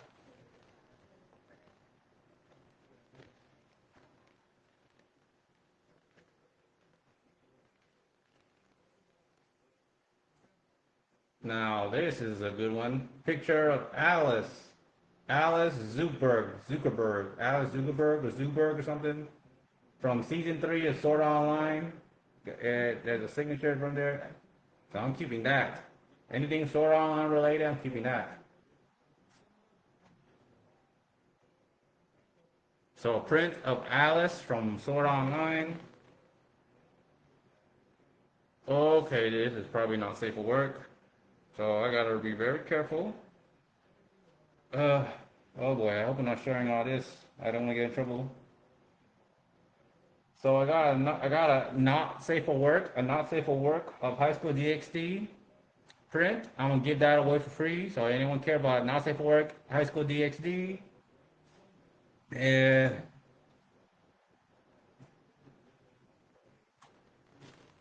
All right. So I'm gonna give away the not safe for work High School DxD print. Oh my. And then I got a print of Asuna from Sword Art Online. This is part of season 1 or something, the ALL arc, the fairy dance or something. So there's Asuna right there. Keep that. This is Sean hair. I don't care about this. I'm giving this away. And again, anyone care for Windbloom pamphlets, and Shauna, I'm gonna give these two away for anyone that cares.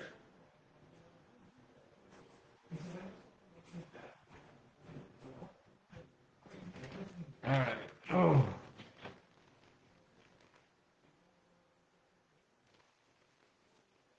Let's see. This is a scroll. This is Asuna. A scroll of a Christmas of Asuna. I don't know. I should probably hang this, start decorating the wall. Cause yeah, the wall is bare. But yeah. Once my immediate family has this, but I'm gonna start hanging all these. Might as well start decorating the household interior. So I got one of these, Sword Online, these little mini wall scrolls.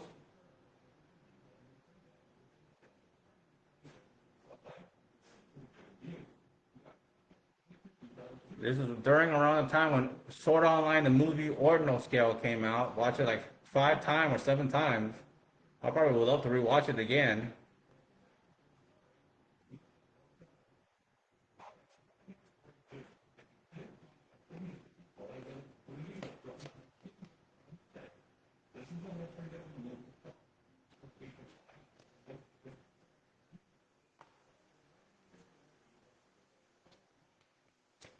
All right.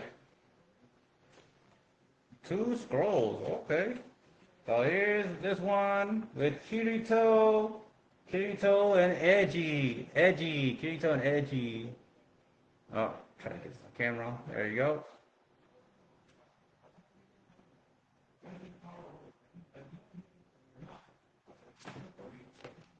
So I'm going to try to hang that up. And what's this scroll here?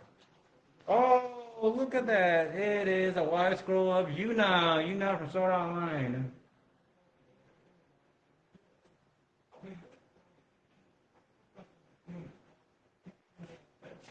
All right, so there's 2 scrolls. And just to get this on camera, I'm going to recycle this.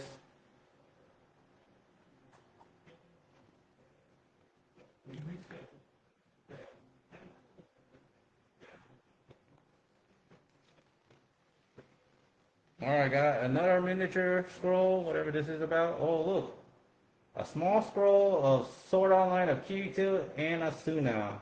I wish me and my wife could do this kind of pose like this. I always wanted to do that. So we're trying to hang this somewhere.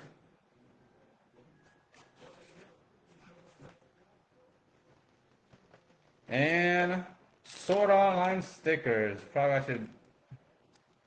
I mean, I'm keeping all this for sure. I love Sword Online stickers. So I got Sword Online stickers, keeping that. And another scroll that hasn't been opened.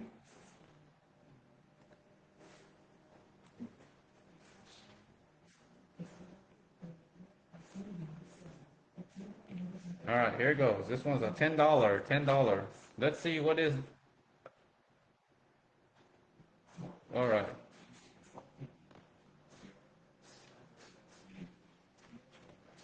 All right, one of them is, oh, come on. Lisbeth from Sword Art Online, the movie Ordinal Skill.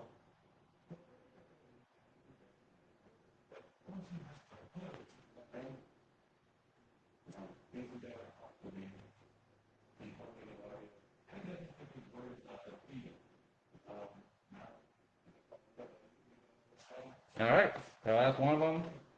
All right, let me check. Oh my gosh, it's bundled up.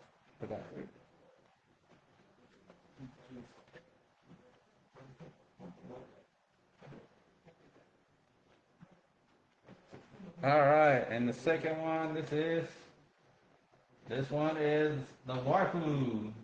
We have Elizabeth, Asuna, Suguha, Sinon, Silica, and Yui. Yui. Try my best to get it on the camera here. There you go.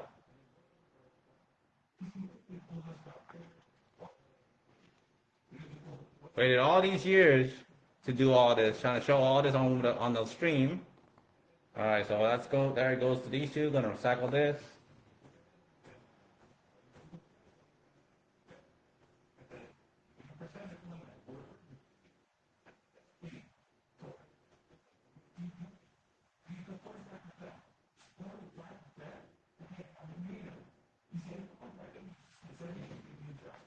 All right. Moving on. Let's see what else I can share here. And we have a scroll that hasn't been opened, and now I'm gonna open it. Time to break the ice. Behold, Candace. Yeah, Candace, baby. Whoa, Genshin Impact, formerly MiHoYo, now Hoyoverse. Candace. Oh man, why video game waffle from Genshin Impact, the Sumeru error, Candace, who can dance. I love Candace. I don't know where I can hang this, but Candace.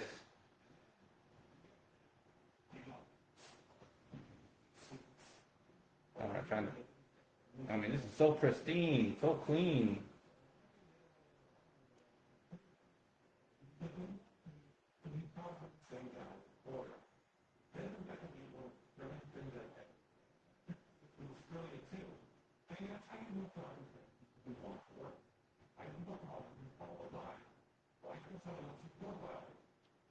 So there's Candace. We're gonna try to figure out how to hang all that up.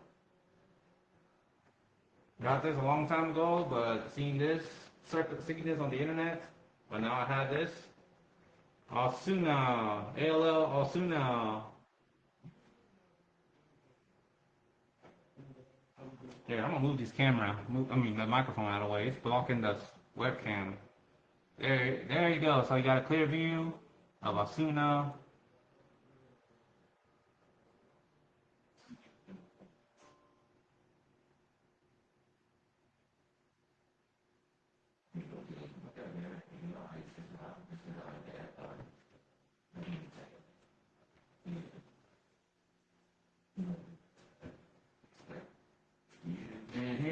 And here's another one of Asuna. Good picture of her foot. I love this one, a picture of her foot. So here's a lovely waffle of Asuna from Sword Art Online.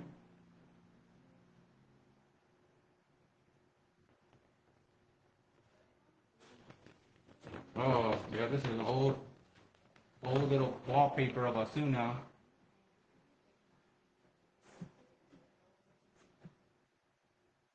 There you go.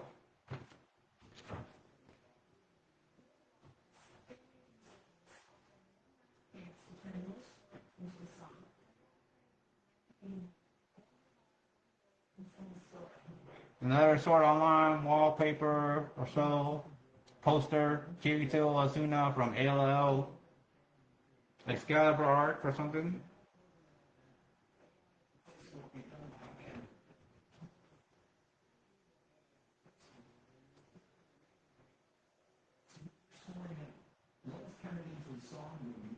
And here's a photo of Asuna.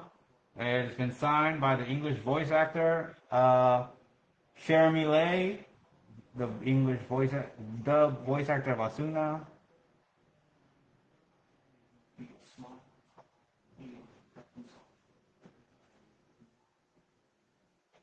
And there you go.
Well, just in case, if Anna responds here on this group chat, I just want to let everyone know.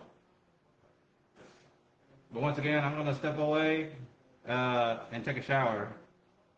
I am also currently live streaming, multi-live streaming on Facebook, Twitch, and on Rumble.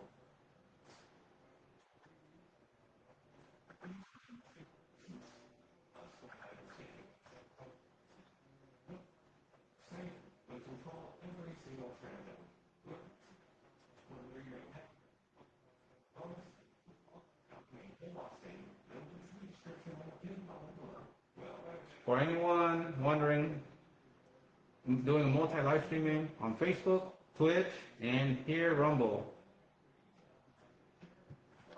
So to any viewers watching, thank you for the follows. Thank you for subscribing to my YouTube channel, General Sunbeam.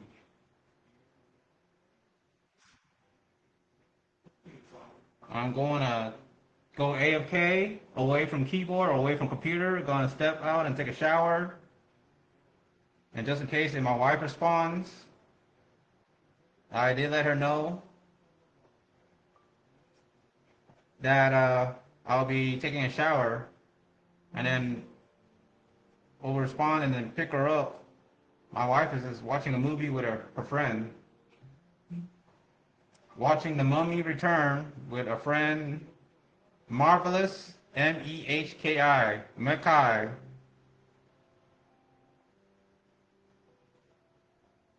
Somewhere at a movie theater where they took an Uber and to and from the movie theater.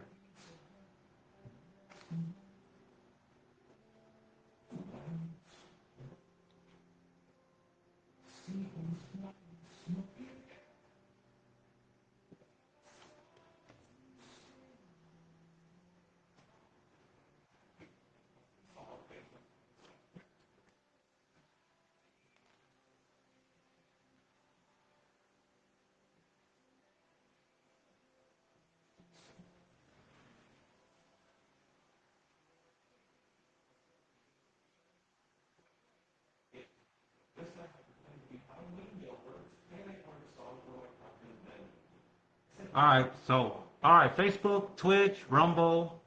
If you look at me, if you're hearing me, I'm gonna step out. I'm gonna go AFK. I'm gonna take a shower. Take a shower in the restroom. I'm gonna take a shower. Be right back. And I let my wife know. So if you're watching this, and any other friends, Morris Mackay, Echo Eagle, Lamb, and my wife, Asuna 500, Asuna 500. If you're watching this, Sunbeam Titan, General Sunbeam is gonna go AFK and take a shower. So I got the live stream running here. Everything's okay here in this household residence.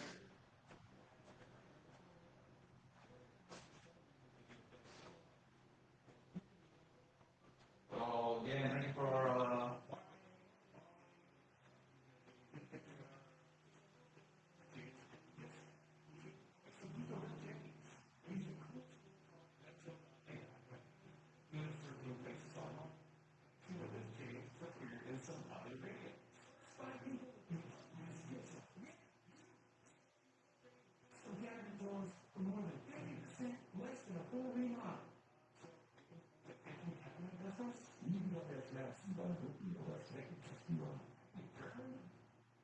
and I got YouTuber Pleasant Green on the television, the common space living room playing in the background. Featuring a program for maximum precision.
Oh.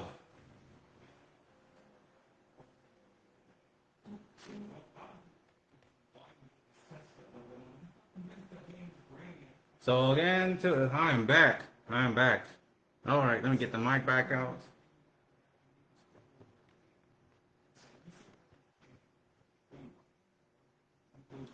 All right, so that's pretty much all the show and tell I did here, showing all my Sword Online, all the paraphernalia of Sword Online, other giveaways, right in the background. And I just finished taking a shower, so I'm back. And let me check so far.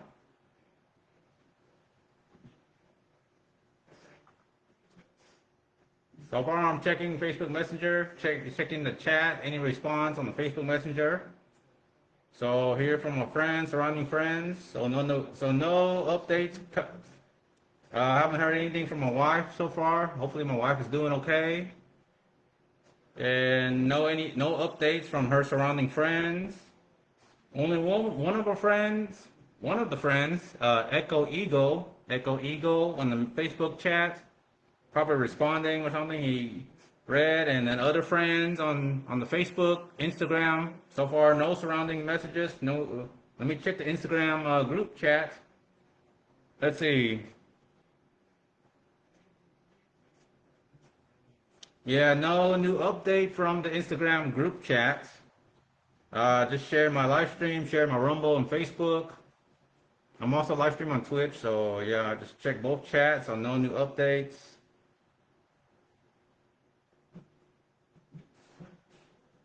All right, just gonna go ahead and delete some message. All right, go ahead and delete.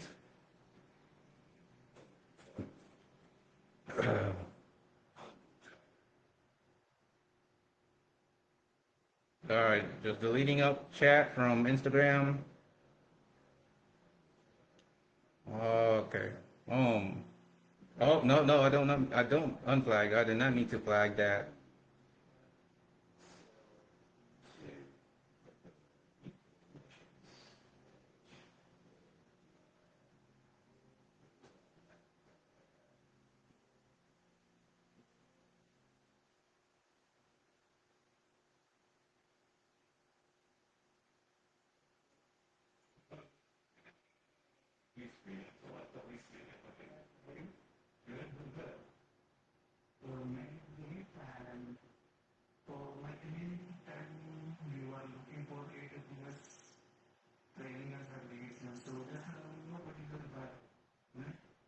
Okay, so no new updates. All right, let me check. I'm gonna check notification. Oh, okay. So just one of yeah, uh, yeah. Checking notification. Checking anything new on Instagram. Ugh. Always guest of honors. Just these voice actor guests being invited to conventions. Just on and on about conventions. Oh my gosh.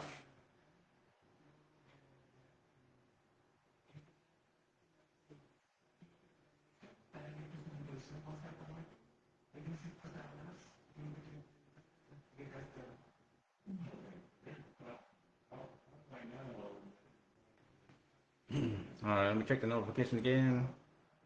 Oh, okay. That's coming from my brother-in-law. Oh my gosh, inviting me to Utmost Rewards, Hawaiian Airline, Alaska Airline. What is all this?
Okay.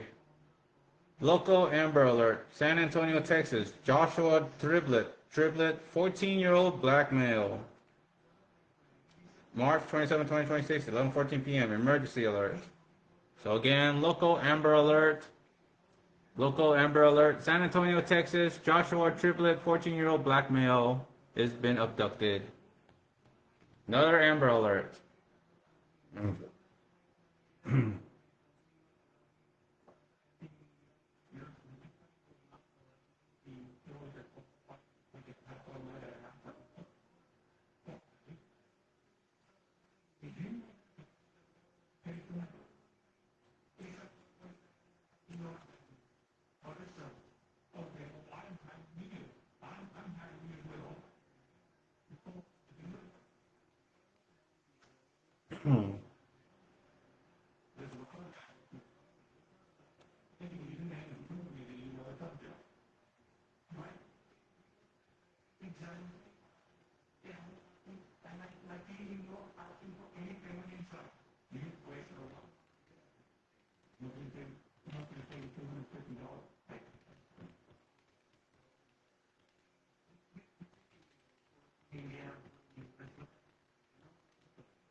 Oh, I'm wondering who that is.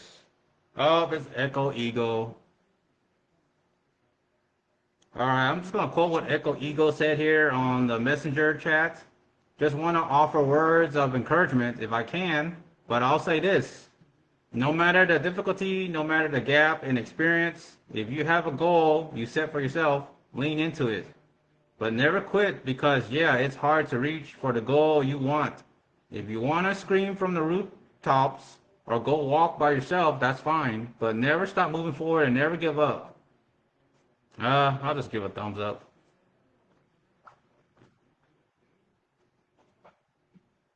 Uh, okay.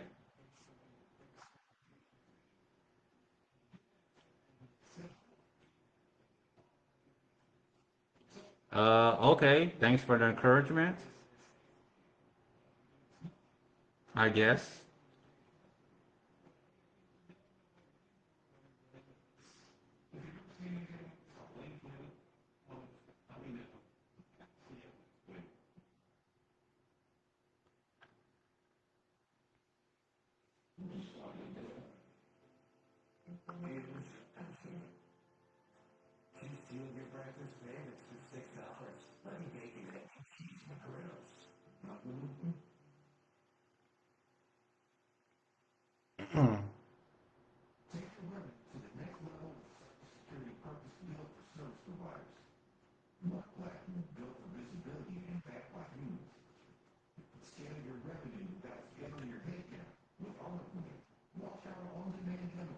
I just hope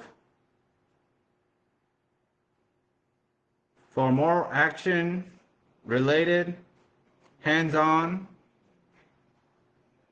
and going forward, as I made myself clear, I prefer content creation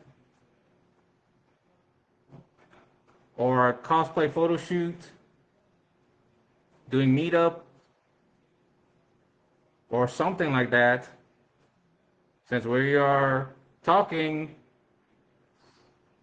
and, quote, business partners, unquote.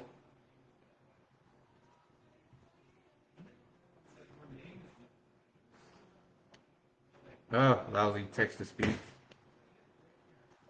I want to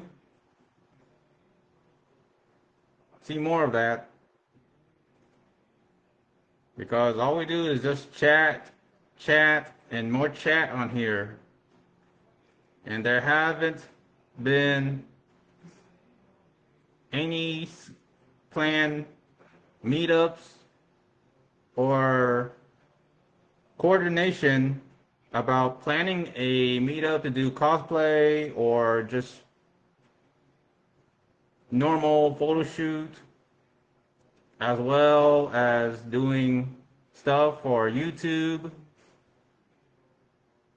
like making content about massages, for instance. I am just speaking my mind, just throwing this out on here.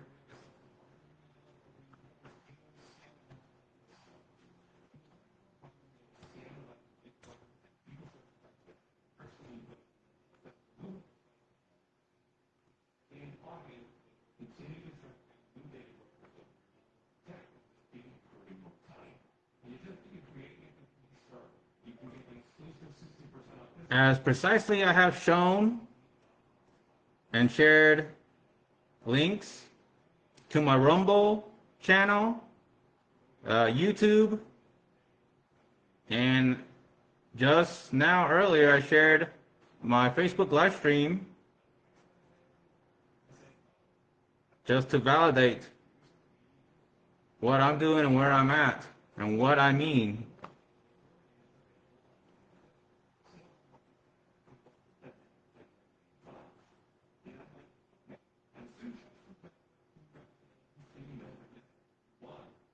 All right. Sorry. So yeah, just chatting to a friend, Echo Ego. He just saying a bunch of motivation, just bursts of encouragement, motivation on the chat, on Facebook Messenger chat. And I forgot what the heck I'm doing. Okay, I'm on Twitch. I'm gonna go ahead and see if I can switch my Rumble stream window capture.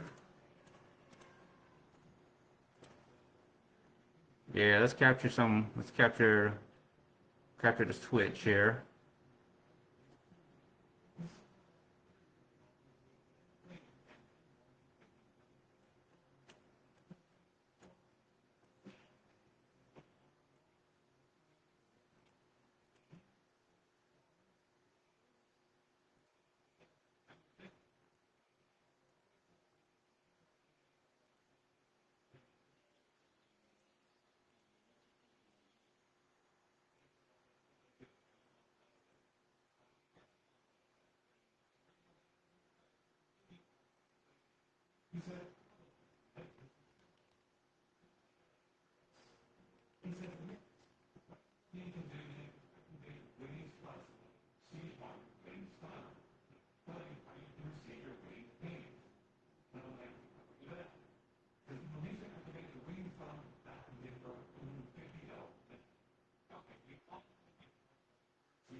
All right, I'm just checking up. All right, I'm sure is Echo Eagle responding on the Facebook chat. All right, just gonna quote. So I just said here, just trying to do a scheduled cosplay photo shoot for content creation, and I made it clear because I'm live streaming here on Facebook, Twitch, and Rumble. So Echo Eagle responded, "True. I recently got back to doing voiceover challenges again because I want to show my 2 year of experience and my creativity on social media." That's what Echo Eagle said on the Facebook Messenger chat. I let my wife know that if she's ready to go home for me to pick her up, just let me know. I message her. Right now, I'm sure she's still hanging out with Mars Mackay, probably at his place. My wife spent the money. They must have finished watching the Moment Return movie, and then they're heading back to Mars Mackay's place, probably hanging out, watching more anime, eating pizzas or something, spending money at fast food. I know the habits. All about entertainment, recreation, and leisure. Just a bunch of hobbies. And I'm here live streaming here. So all of you viewers, peers, friends, anyone that's watching, Echo, Eagle, Lamb, Mars Mackay, any other friends that we have met, anyone watching, so especially peers, friends watching, any of you that have known me, I'm making it clear. You got to make sure to communicate. I want to make sure my wife is safe. My wife, Asuna 500, Asuna Cute, Asuna Bina 500. I want to make sure she's safe. I want to make sure my wife is safe. She she makes it home safe. I hope to pick her up. I don't want anything bad happen to my wife, criminal wise. I don't want anyone sus or potentially evil, dark, with malicious intent to harm my wife, to kidnap, abduct, and I don't want any panic within me and my immediate family and her immediate family. I want my wife to come home safe. So I'm making that clear. Right now I know it's Friday. It is almost 12 a.m. midnight. So I don't see what's up. So far, I mean, it's the weekend, and my wife doesn't work tomorrow or Sunday, but she works Monday, Tuesday, Thursday, and Friday. Sometime during prime, well, sometime it gets busy, and there's mandatory extra time or mandatory overtime. So sometimes she does work Saturday. So I want to make that clear that I want my wife to come home safe, and I will investigate. And the last person she hangs out with watching the Mummy movie was Marvis Mackay. And I know they took Uber to the movie theater, and they took the Uber ride back. So hopefully nothing went astray between the drive during the Uber. I want to make sure that they document the license plate, the person driving, making sure nothing goes down, nothing bad goes down. And thank you for liking my live stream. Take two live stream, Matt Tippis.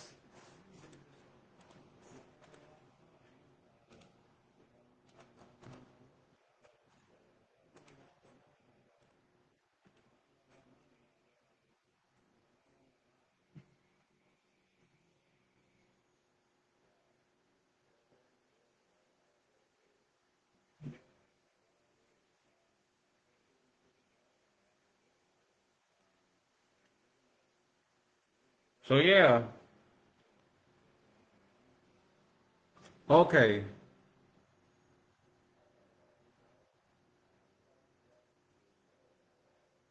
All right, I'm just gonna go ahead and delete some stuff here on the Facebook Messenger. All right.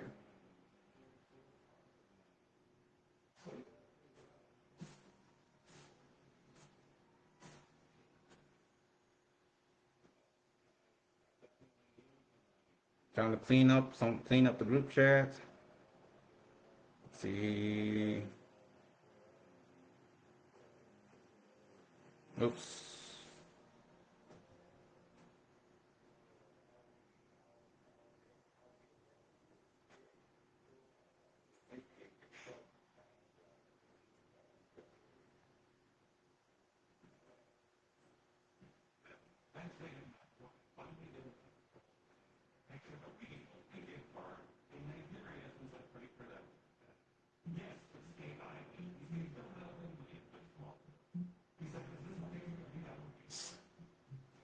Yeah, I'm watching YouTuber Pleasant Green, the scam baiter, watching his channel on the living room TV here. So right now it's almost midnight. Haven't heard anything from my wife. So once again, to all friends that are watching, I want to make sure my wife is doing okay and that anything bad happen, I will figure it out. I'm going to investigate.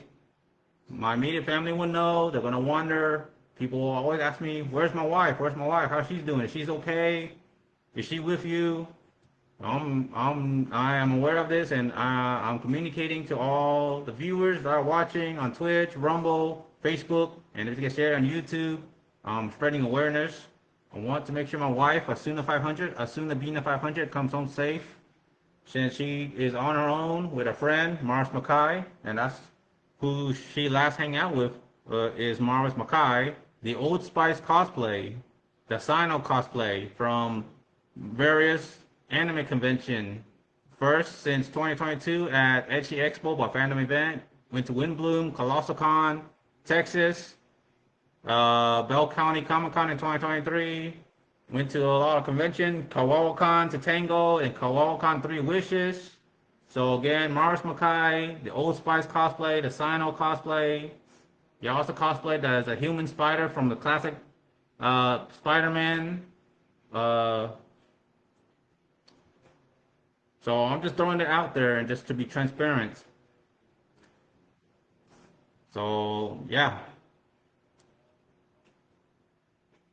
so far I'm just sharing this, just live streaming Twitch. I'm also streaming here on Twitch, sharing that on the Rumble.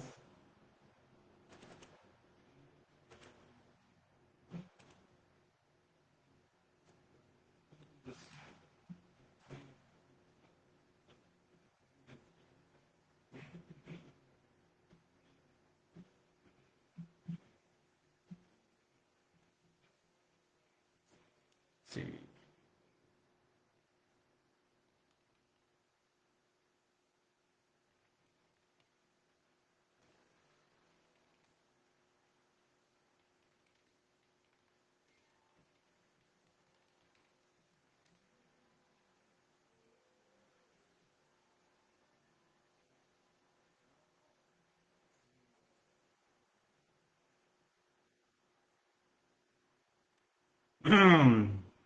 All right. So since this is Take Two live stream, for anyone currently watching, for any current viewers here on Facebook, Twitch, Rumble, if you can share on YouTube. So again, First Amendment disclaimer, viewer discretion is advised. This content may contain mature 18 plus themes, discussions, or visual material intended for adult audiences. Viewer guidance and parental advisory is recommended. I fully exercise my rights under the First Amendment of the United States Constitution, including freedom of speech, expression, and press media production. Any third-party material clips, or visual references appearing in this content are used under fair use for purposes of education, commentary, critique, or parody. And again, viewer discretion is advised and exercising First Amendment. For all the viewers hearing this clearly, you have been warned.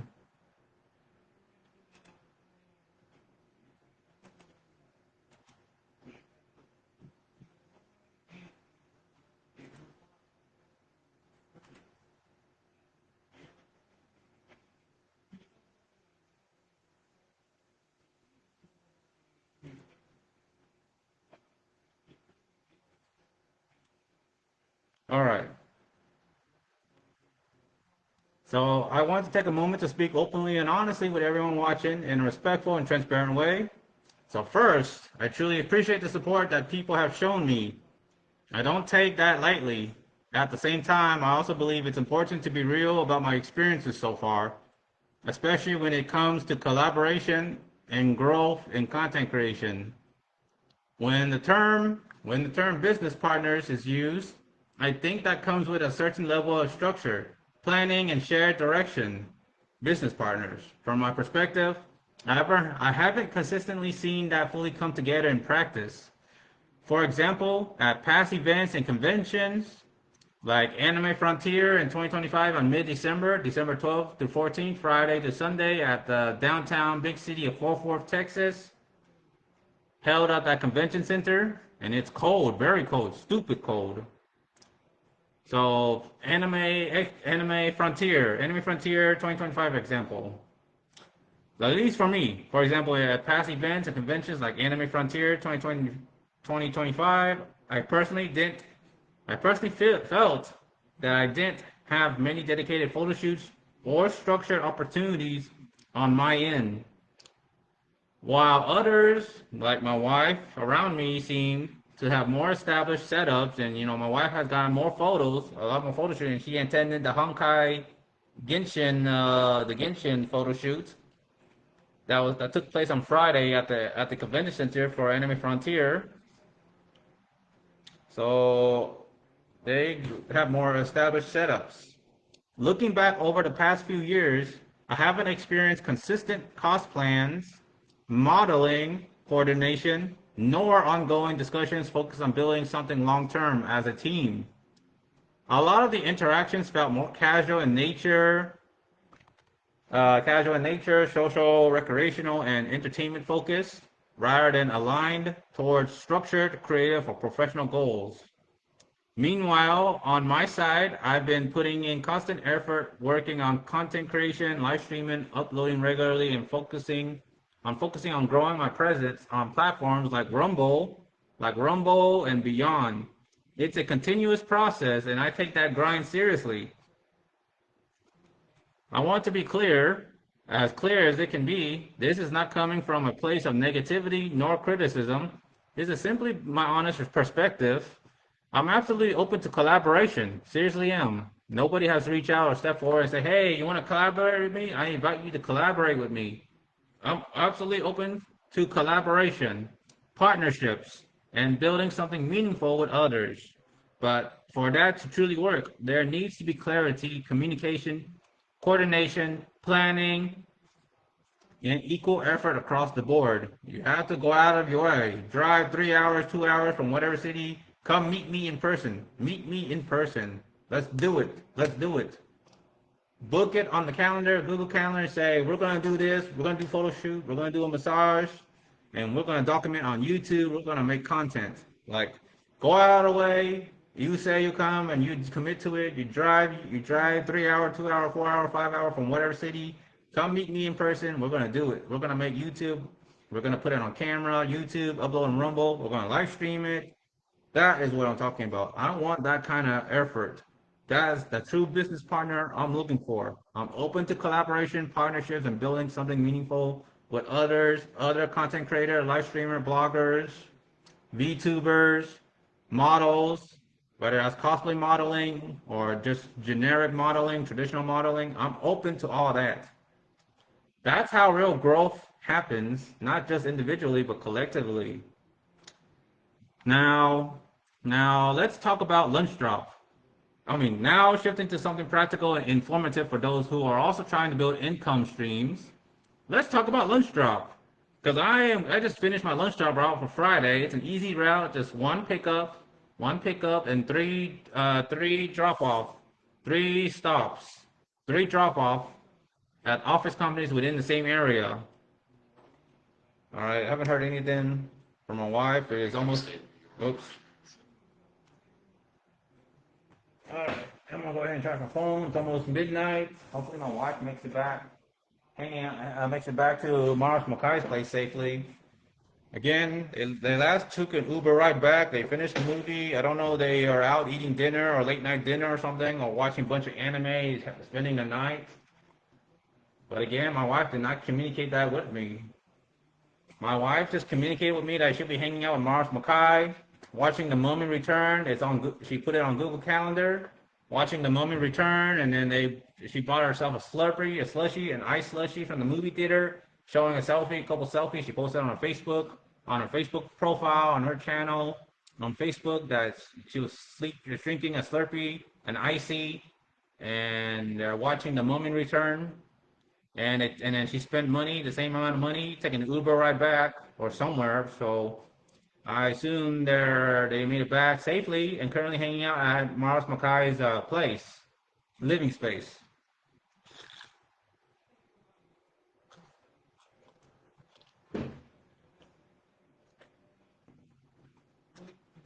Oh. So yeah, it's almost midnight. All right. Oh boy. Hope. So yeah, my wife only communicated that she'd be seeing the movie, and then I drop her off at Mars Makai's place, and then they took the Uber and then went to the movie theater and then watched the movie theater, took the Uber back, and so far there's no new updates from my wife herself. So I assume they're doing okay. All right, so back on point. Let's talk about lunch drop because this is something I've personally been involved in as part of my day-to-day work as a full-time. Lunch drop is essentially a catering delivery platform that connects restaurants with workplaces. Companies place companies place bulk lunch orders for their employees, and independent contractors like myself pick up those orders and deliver them to the workplace. Here's how it typically works in a real world sense. You receive scheduled routes ahead of time. Around 10:10 a.m., that's when you click if you're available to work. 10:10, you must accept it on the private lunch drop app by 10:30, or else they'll remove you from the schedule, from the today's daily schedule. So you receive schedule routes ahead of time. These usually happen during lunchtime hours, typically late morning to early afternoon. A route might involve one or two restaurant pickups, followed by multiple drop-offs at offices or business locations.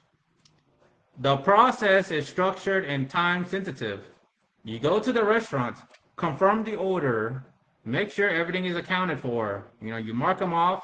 All right, this individual got this lunch for this individual, mark it off. Got that order for that individual, mark it off. Then you put it in your green insulated hot bags and then transport it carefully to the delivery location. Since these are often large catering orders, accuracy and timelessness are critical. Unlike food delivery apps where you wait for random orders, Lunch Drop is more pre-scheduled and route-based, which gives a bit more predictability. However, it also means you need to stay organized. You need to stay organized, manage time properly, and handle multiple deliveries efficiently. From a 1099 independent contractor perspective, it becomes one stream of income. It's not passive, it's active work, but it can be consistent if you stay on schedule and accept routes regularly. To everyone watching, whether you're trying to grow as a creator, work independently, autonomously, or build multiple income streams, just know this. It takes time, it takes consistency, and it takes clarity in who you work with and how you move forward. Nothing about this journey is instant, even though social media sometimes make it look that way. I'm still in that process myself, you know, building, learning, adjusting, and pushing forward every day. And if you're on a similar path, you know, keep going, stay focused, stay real, and build something that actually has structure behind it.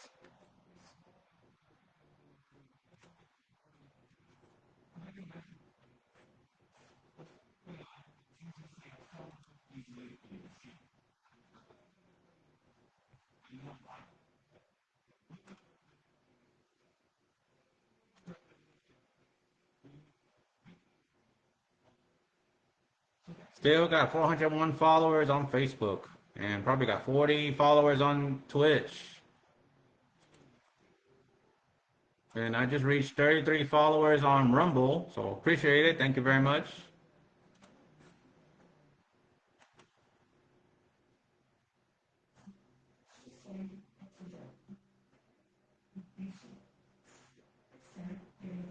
Let's see, any update? I haven't heard any updates. It's already 12:03 a.m. already midnight.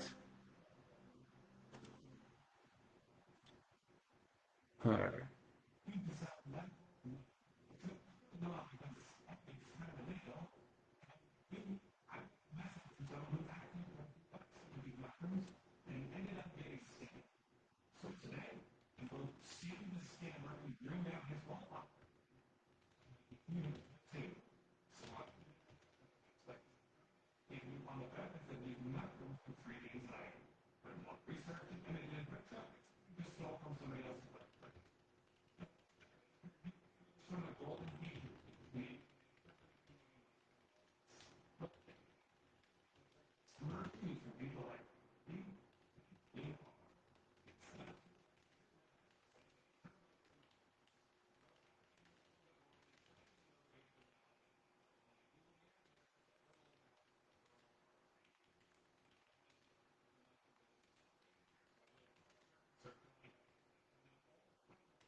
And of course, if it's also captured, I'm also watching content on Rumble. So apologize to any other background noise or anything captured here on the computer here on the laptop.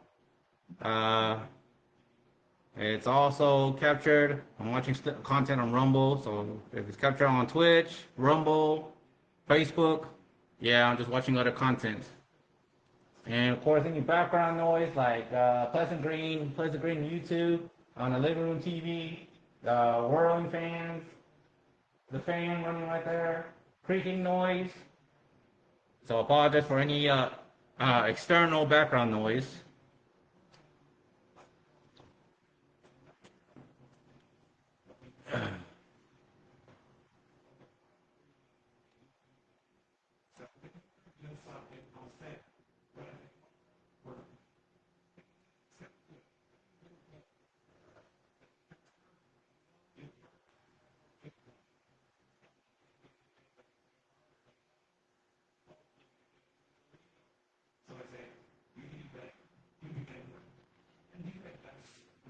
All right. So I got this keyboard connected to the laptop so I can actually type. So again, just viewer discretion is advised. I'm gonna kick my feet up on the desk. So there's some foot-centric, foot focus, and foot fetish for those that likes me, my feet. So those that likes feet, bare feet, well, I'm gonna keep my feet on the desk and get it on camera. Oh, let's see. Okay. Oh, well, this is. Oh my sword. Me.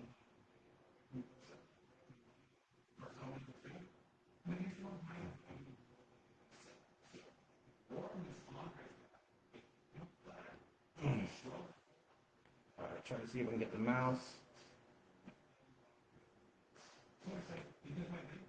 I kind of wish I had a small desk right here or a side table attached to this chair.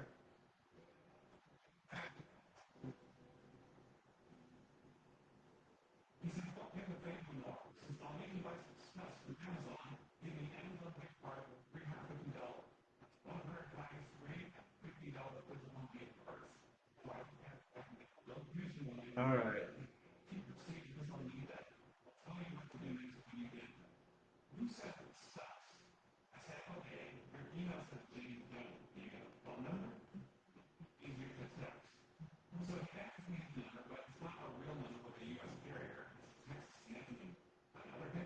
Okay. Let's see if I can move the mic. Okay. Oh, dang. I kind of wish I had a side table right here so I could put the mic. Okay. Oh, put the mic in the middle right here. Yep, definitely 18 plus viewer discretion is advised. Some feet service, some fan service, a little bit of fan service. And I got the keyboard all right here on my lap. Got the microphone right on my lap and the keyboard, got the mouse. Excuse me. Drinking a lemon lime soda. It's 12:10 a.m. 12:10 a.m. I hope my wife is doing okay. I appreciate the communication, but I guess my wife I would just presume my wife is doing okay. She's currently hanging out with Mars Mackay, one of her friends. They probably finished watching the Mummy movie, The Mummy Returned. And I'm currently preoccupied with probably watching anime or watching various content or playing games, fighting games, or eating Whataburger or somewhere in the fast food. But I know that's where my wife, that's what my wife, who my wife is hanging out with is Marvelous Mackay, the Old Spice cosplay. And I am actively live streaming, again, showing my parts of my feet. Let's see. Sorry, what's this? What the heck is that? Alright, full screen.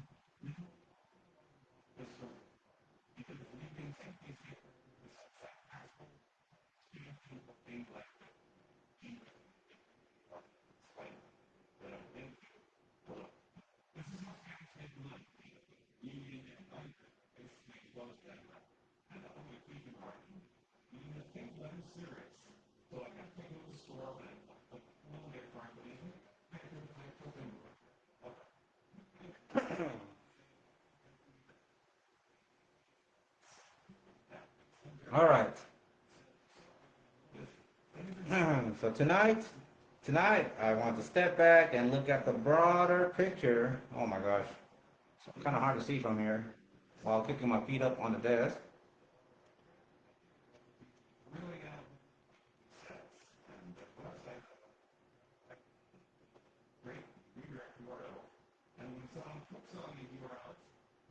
Oh, okay. Didn't mean to zoom up. That. Oh my gosh, I hate it when it lags like that. When I try to zoom in just to get it close. Oh, okay. Come on. Let's increase it to 120. Let's zoom in closer.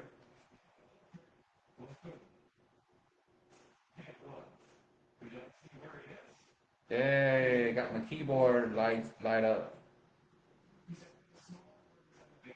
Your files are ready when you are all your uploaded documents, notes, and sheets live here, ready to reference. What the? What? What is this? Oh, what the heck? Library. What is this?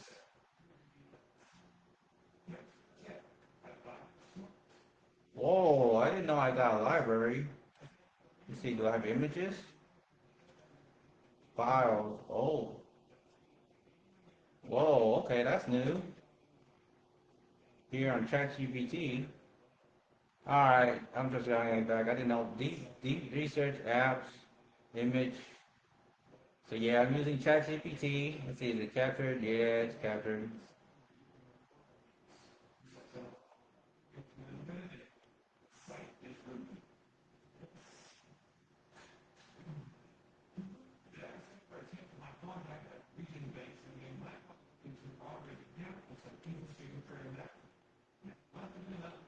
All right.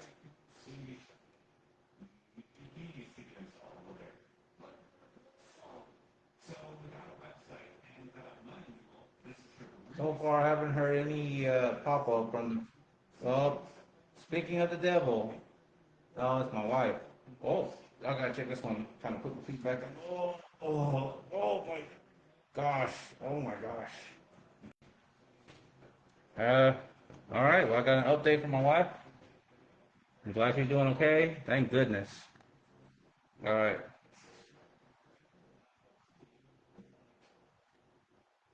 All right.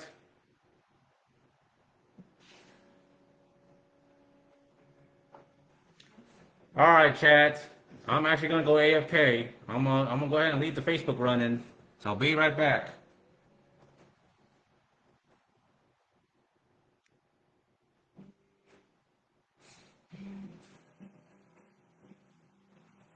I am on my way. Hang tight. It is cold. It's chilly. I think it's windy. So just a heads up.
No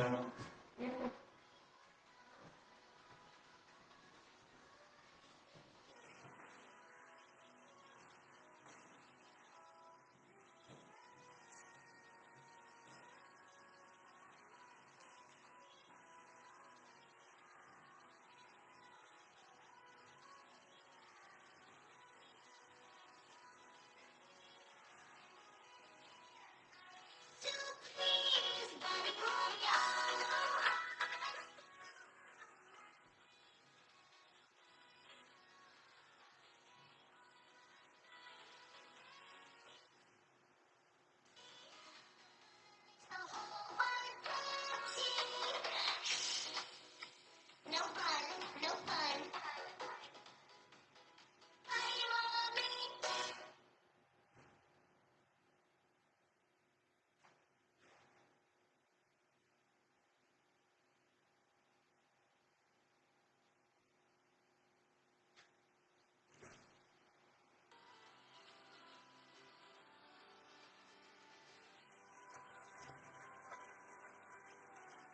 Hey everyone, welcome to the beach with General Sunbeam. Aloha! Glad you could join us. Relax, soak up the sun, and enjoy the vibe. Waves on the rail, lights on the deck, passport to joy, no stress, no checks. 1, 2, ready, go!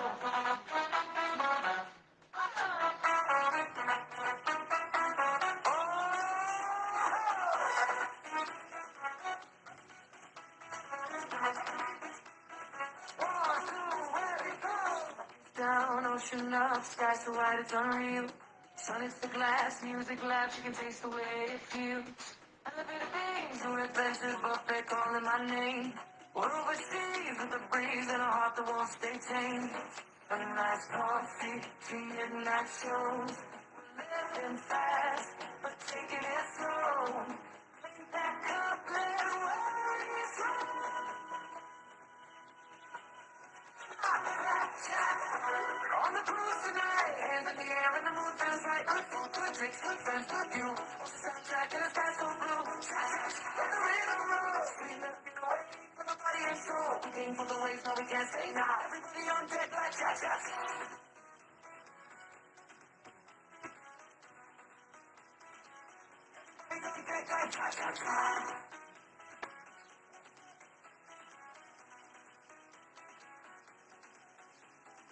Seafood tower, spicy noodles, midnight pizza slice. Dessert bar doing miracles, okay, maybe twice. Tail, cocktail, bubbles in the glass. We go through the moment, cause the moment doesn't last. Psycho, flip top, step into the heat. DJ spins with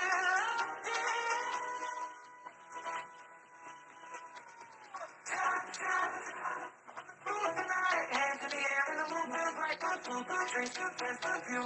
Soundtrack in the sky so blue. The rhythm rolls, we gonna get away from the body and soul. Came for the waves, now we can't say nah.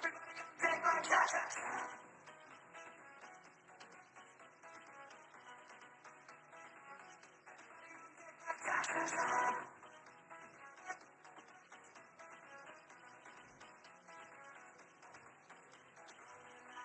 The balcony, palm in the chest.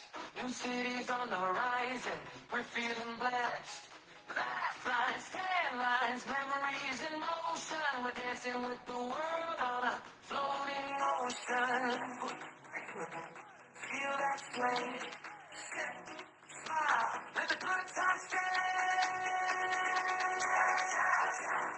Move tonight, silence, speakers in the starry night. Good food, good drinks, good friends, good view. This is the life that's coming true. Let the rhythm roll, sweet little getaway for the body and soul. We came for the waves, now we can't say nah. Everybody on deck like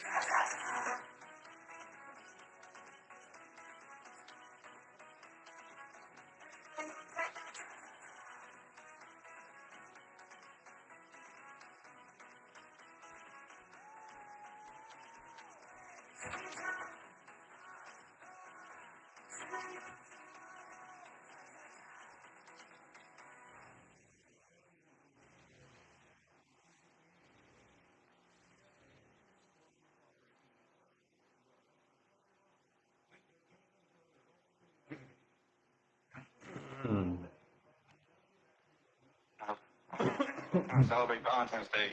Actually, we're gonna be celebrating Valentine's Day on the cruise this Saturday and St. Patrick's Day. Yes, of course.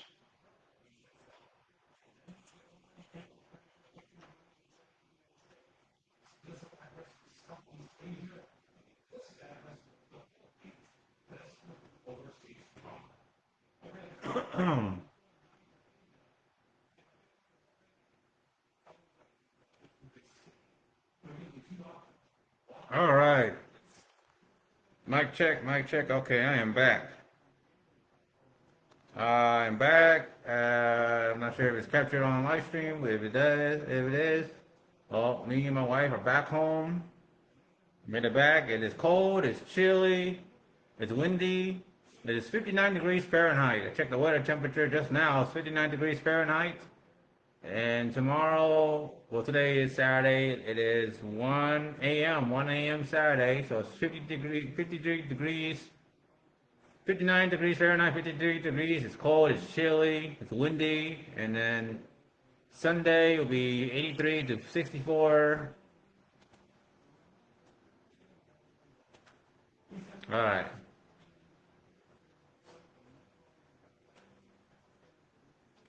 So so me and my wife came home safe and sound, and that's pretty much the end of the story there. All right, trying to check my Facebook Messenger.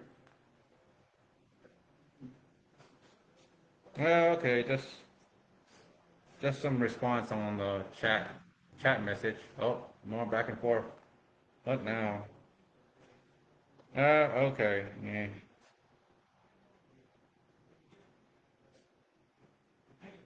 All right. So now that I'm back and it's back to normal here. All right. So, oh, jeez. Okay, so Saturday morning, I got my next oil change, car maintenance service, oil change, tire rotation, alignment. Well, I got a full vehicle inspection and oil change. Tonight, I want to step back and look at the broader picture, the world beyond our immediate circles, because understanding global trends is just as important as building our own path. Let's begin with politics, where the current landscape continues to be defined by polarization, economic pressure, and public trust challenges.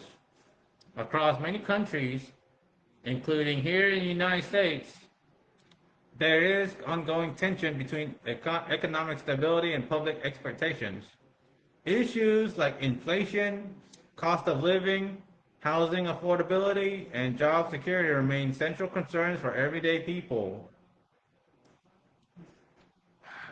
Oh, yeah. Oh, my back.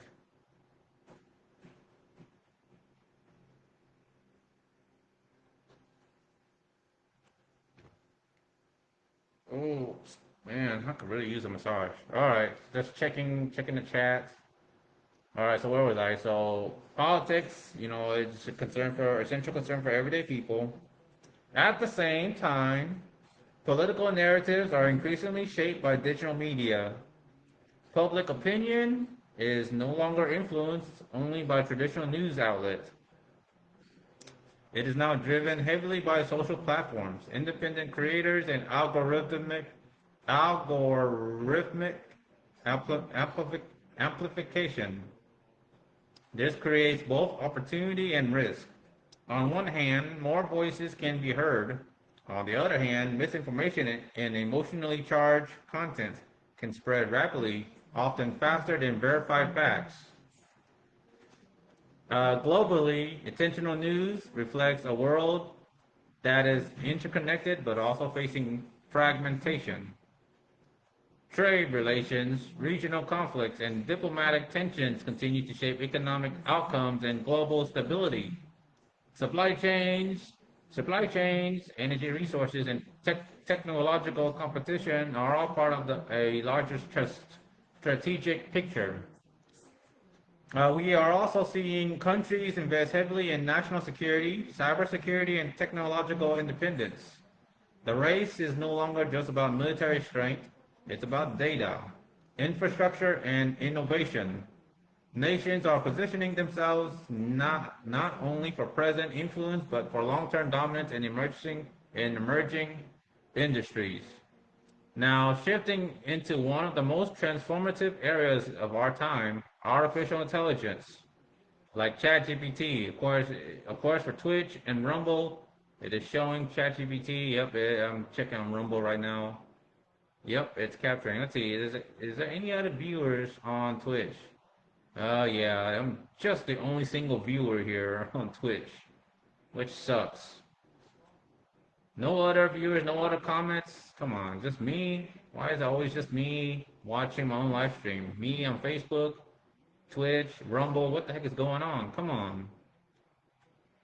I've been trying. I haven't been live streaming on Twitch for a long time, and I have never reached 50 followers. What the hell is going on? Come on. All right.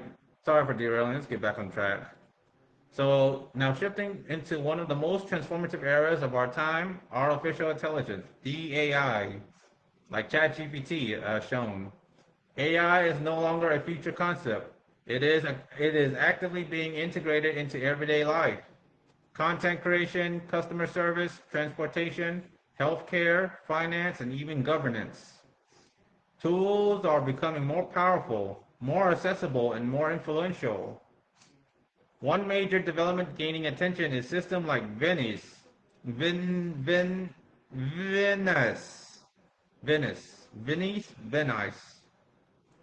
and other emerging AI frameworks focused on advanced simulation, data modeling, and intelligent automation. These systems aim to process massive data sets, identify patterns, and support decision making at scales that human alone cannot manage efficiently. However, with this rapid advancement comes serious responsibility. We are now entering an era where distinguishing between real and synthetic content is becoming increasingly difficult. AI generated videos, voices, and narratives can be convincing enough to mislead audiences. This raises important questions about authenticity, digital ethics, and accountability. Governments, organizations, and platforms are beginning to respond with discussions around regulation, watermarking AI-generated contents. So I'll repeat that. Governments, organizations, and platforms are beginning to respond with discussions around regulation, watermarking AI-generated content, and improving digital literacy among users. But the technology is evolving faster than policy in many cases.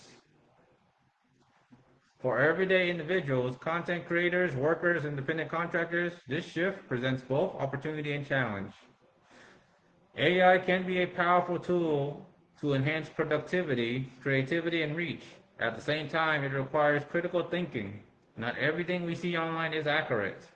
Not every opportunity is legitimate, and not every narrative is grounded in verified truth or transparency. Gonna check the Facebook Messenger chat. Let's see what's up. What's going on here? Uh, uh, it's nothing important.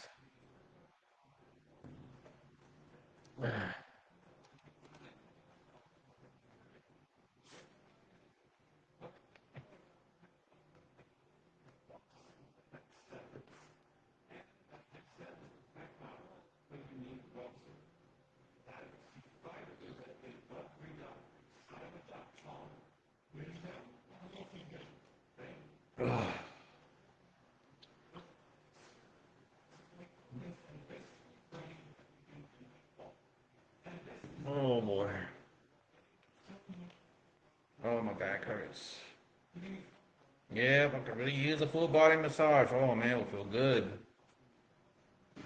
I'll be happy if any of you viewers watching right now at this hour, any viewers, potential followers, subscribers, please do subscribe. Help me reach 500 followers on Facebook. I really would like to get a massage, and I don't want to spend my own hard-earned money, to be honest. My shoulder aches, my my back hurts. Oh my gosh, I don't know why I feel this stiff. But yeah, I could really use a massage, a full body massage. After all that gardening, extreme gardening, digging up dirt, yep, just a lot of digging, hole digging, ditch digging. My back hurts. My shoulder hurts. My knees, my inner thighs hurts. Oh, could really use a full body massage.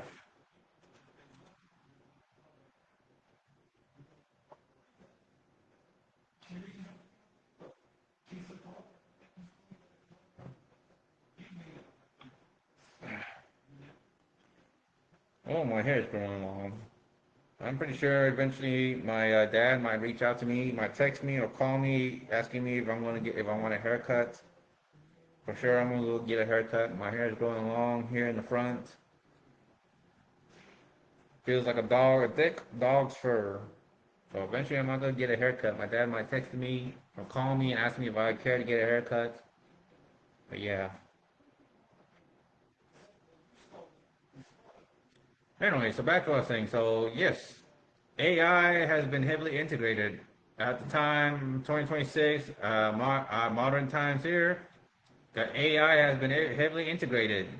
We got ChatGPT, Facebook has its own AI, which is called Meta. YouTube has a bit of an AI, excuse me. So Google has its own AI, Google Gemini. Now Venice, there are a few AIs that are uncensored or considered adult friendly, not safe for work friendly. So AI is unfortunately just running the show. Oh boy. For everyday individuals, it can be an opportunity and challenge. AI can be a powerful tool to enhance productivity, creativity, and reach. It requires critical thinking, though. Oh boy.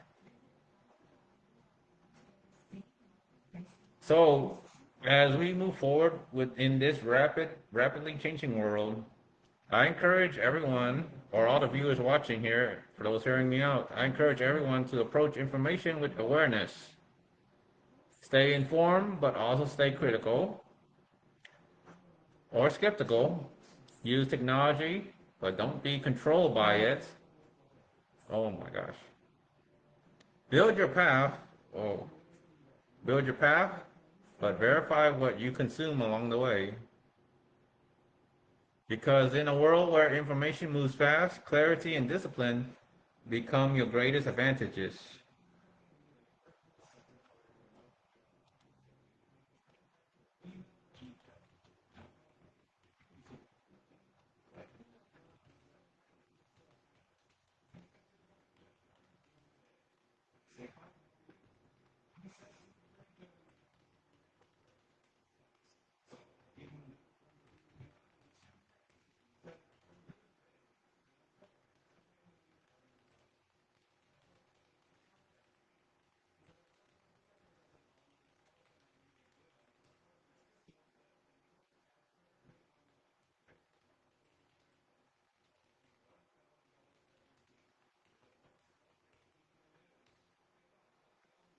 Yeah, yeah, I'm live streaming all this, so I'm just typing all this and help on ChatGPT here, just to get it, just to lay it out so I can read it all out loud on Facebook and on YouTube.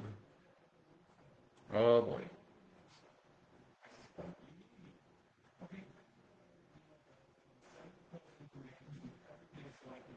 Oh, I hate having back acne on the back.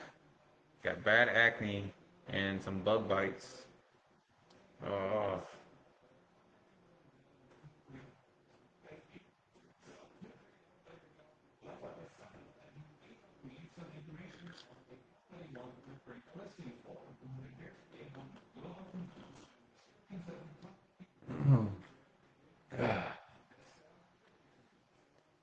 all right.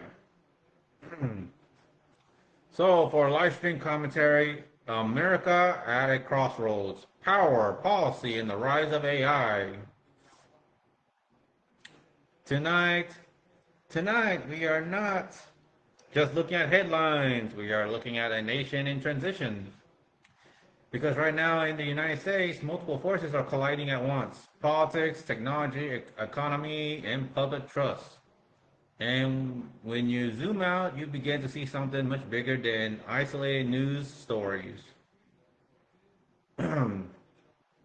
U.S. domestic politics, a government under strain.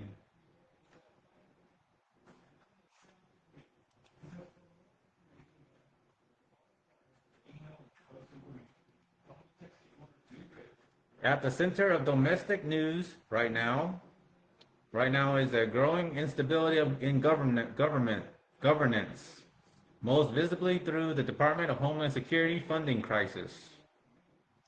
The situation has escalated into a prolonged partial shutdown. Workers, especially TSA employees, have been pushed into a position where they are still required to work, but without pay, creating ripple effects across travel, security, and public confidence.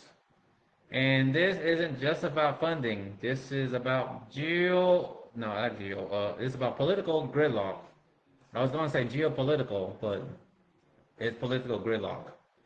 One side pushes a funding bill, the other rejects it. Leadership on both ends accuse each other of obstruction. Meanwhile, real people, workers, travelers, families feel the consequences. This is the modern political environment, not just disagreement, but paralysis.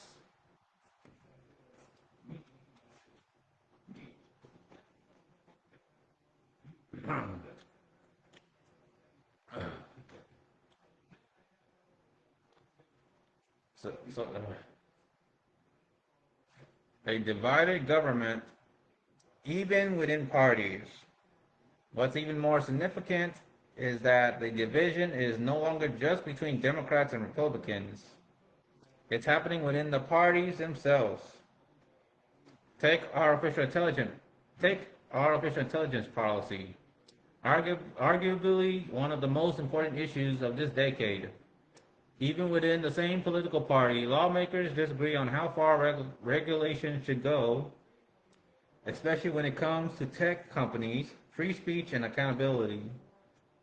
This creates a dangerous dynamic. Everyone agrees, everyone agrees AI is powerful. Everyone agrees it needs oversight. But no one agrees how to do it. And that means nothing moves forward effectively. AI versus government, a power struggle emerging. Now we enter one of the most critical developments happening right now. A direct conflict between AI companies and the US government.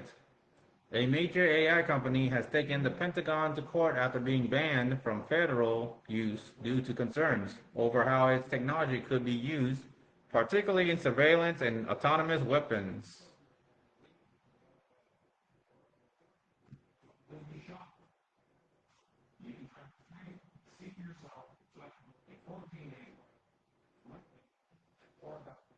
Let that sink in. So, major AI company, is taking the Pentagon to court and being banned from federal use due to concerns over how its technology in surveillance and autonomous weapons just can be used.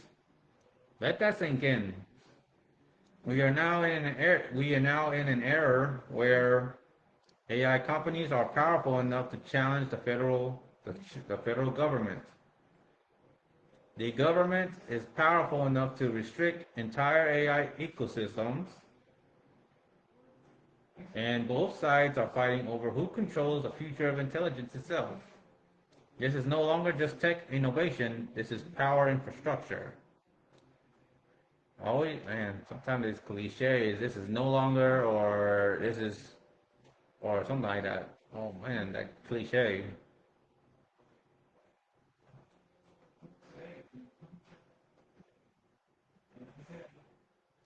Okay, the movement, so the data center battle, energy, jobs, and control.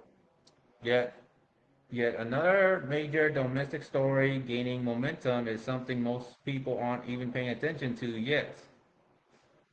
The movement to pause or ban new AI data centers across the United States. Why?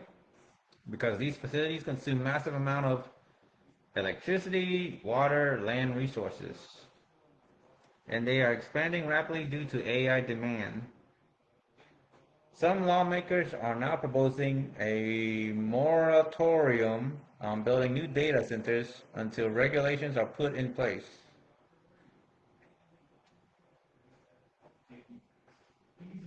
Oh, my face is itchy. Yeah, feeling a little bit sleepy, a little bit tired. So this reveals a deep fear.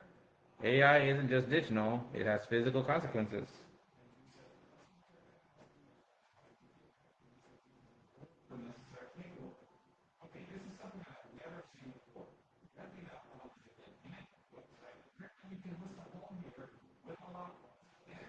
So yeah, this reveals a deeper fear. AI isn't just this digital, it has physical consequences. Higher electricity costs for communities, environmental strain, potential job displacement. So now the question becomes, do we accelerate innovation or pause and regulate before it's too late?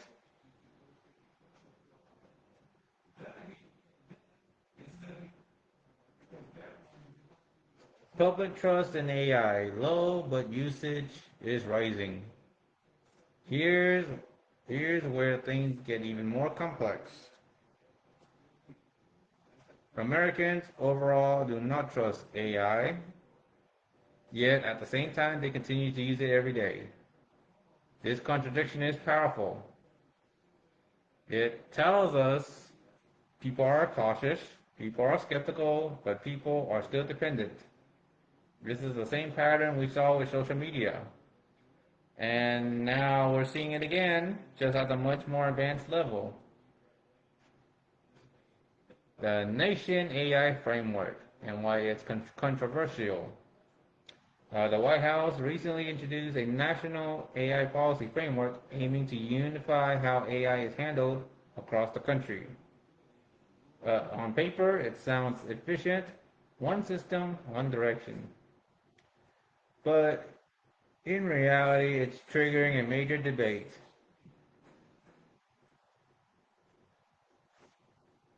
Because, because part of that framework suggests limiting state level control over AI laws. And states are pushing back.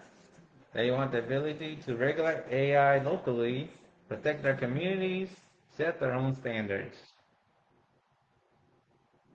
Oh,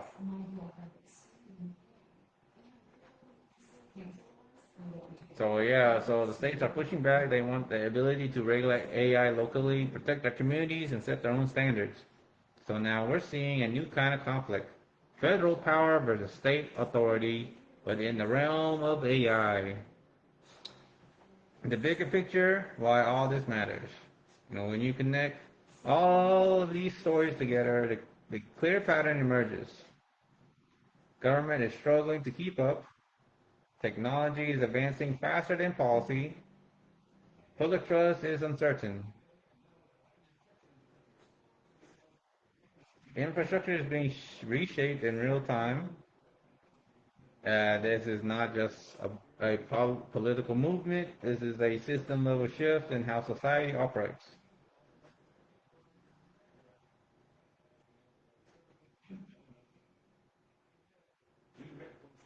Hmm. Cool. Oh yeah. I could probably call it a stream, call it a night. I gotta wake up early. Oh. Oh. Great. Ah. This is what I get for messing with my acne. Got part of that acne right there is bleeding. Ugh.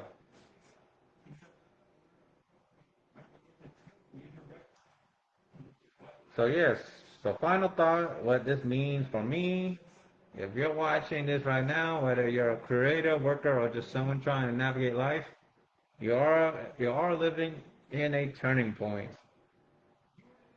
the issues are being rewritten, how money is made, how jobs are structured, how information is controlled, how power is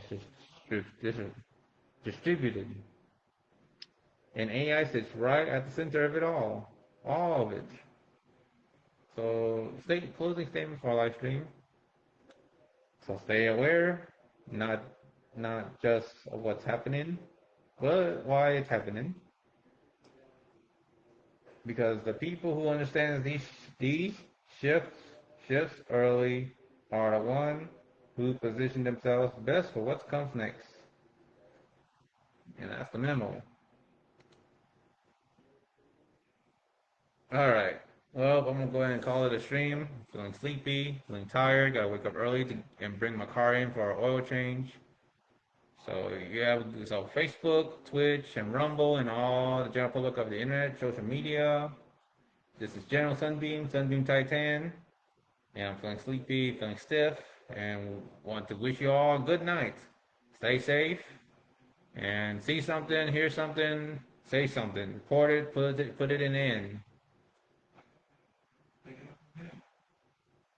And heading off to bed now. Peace.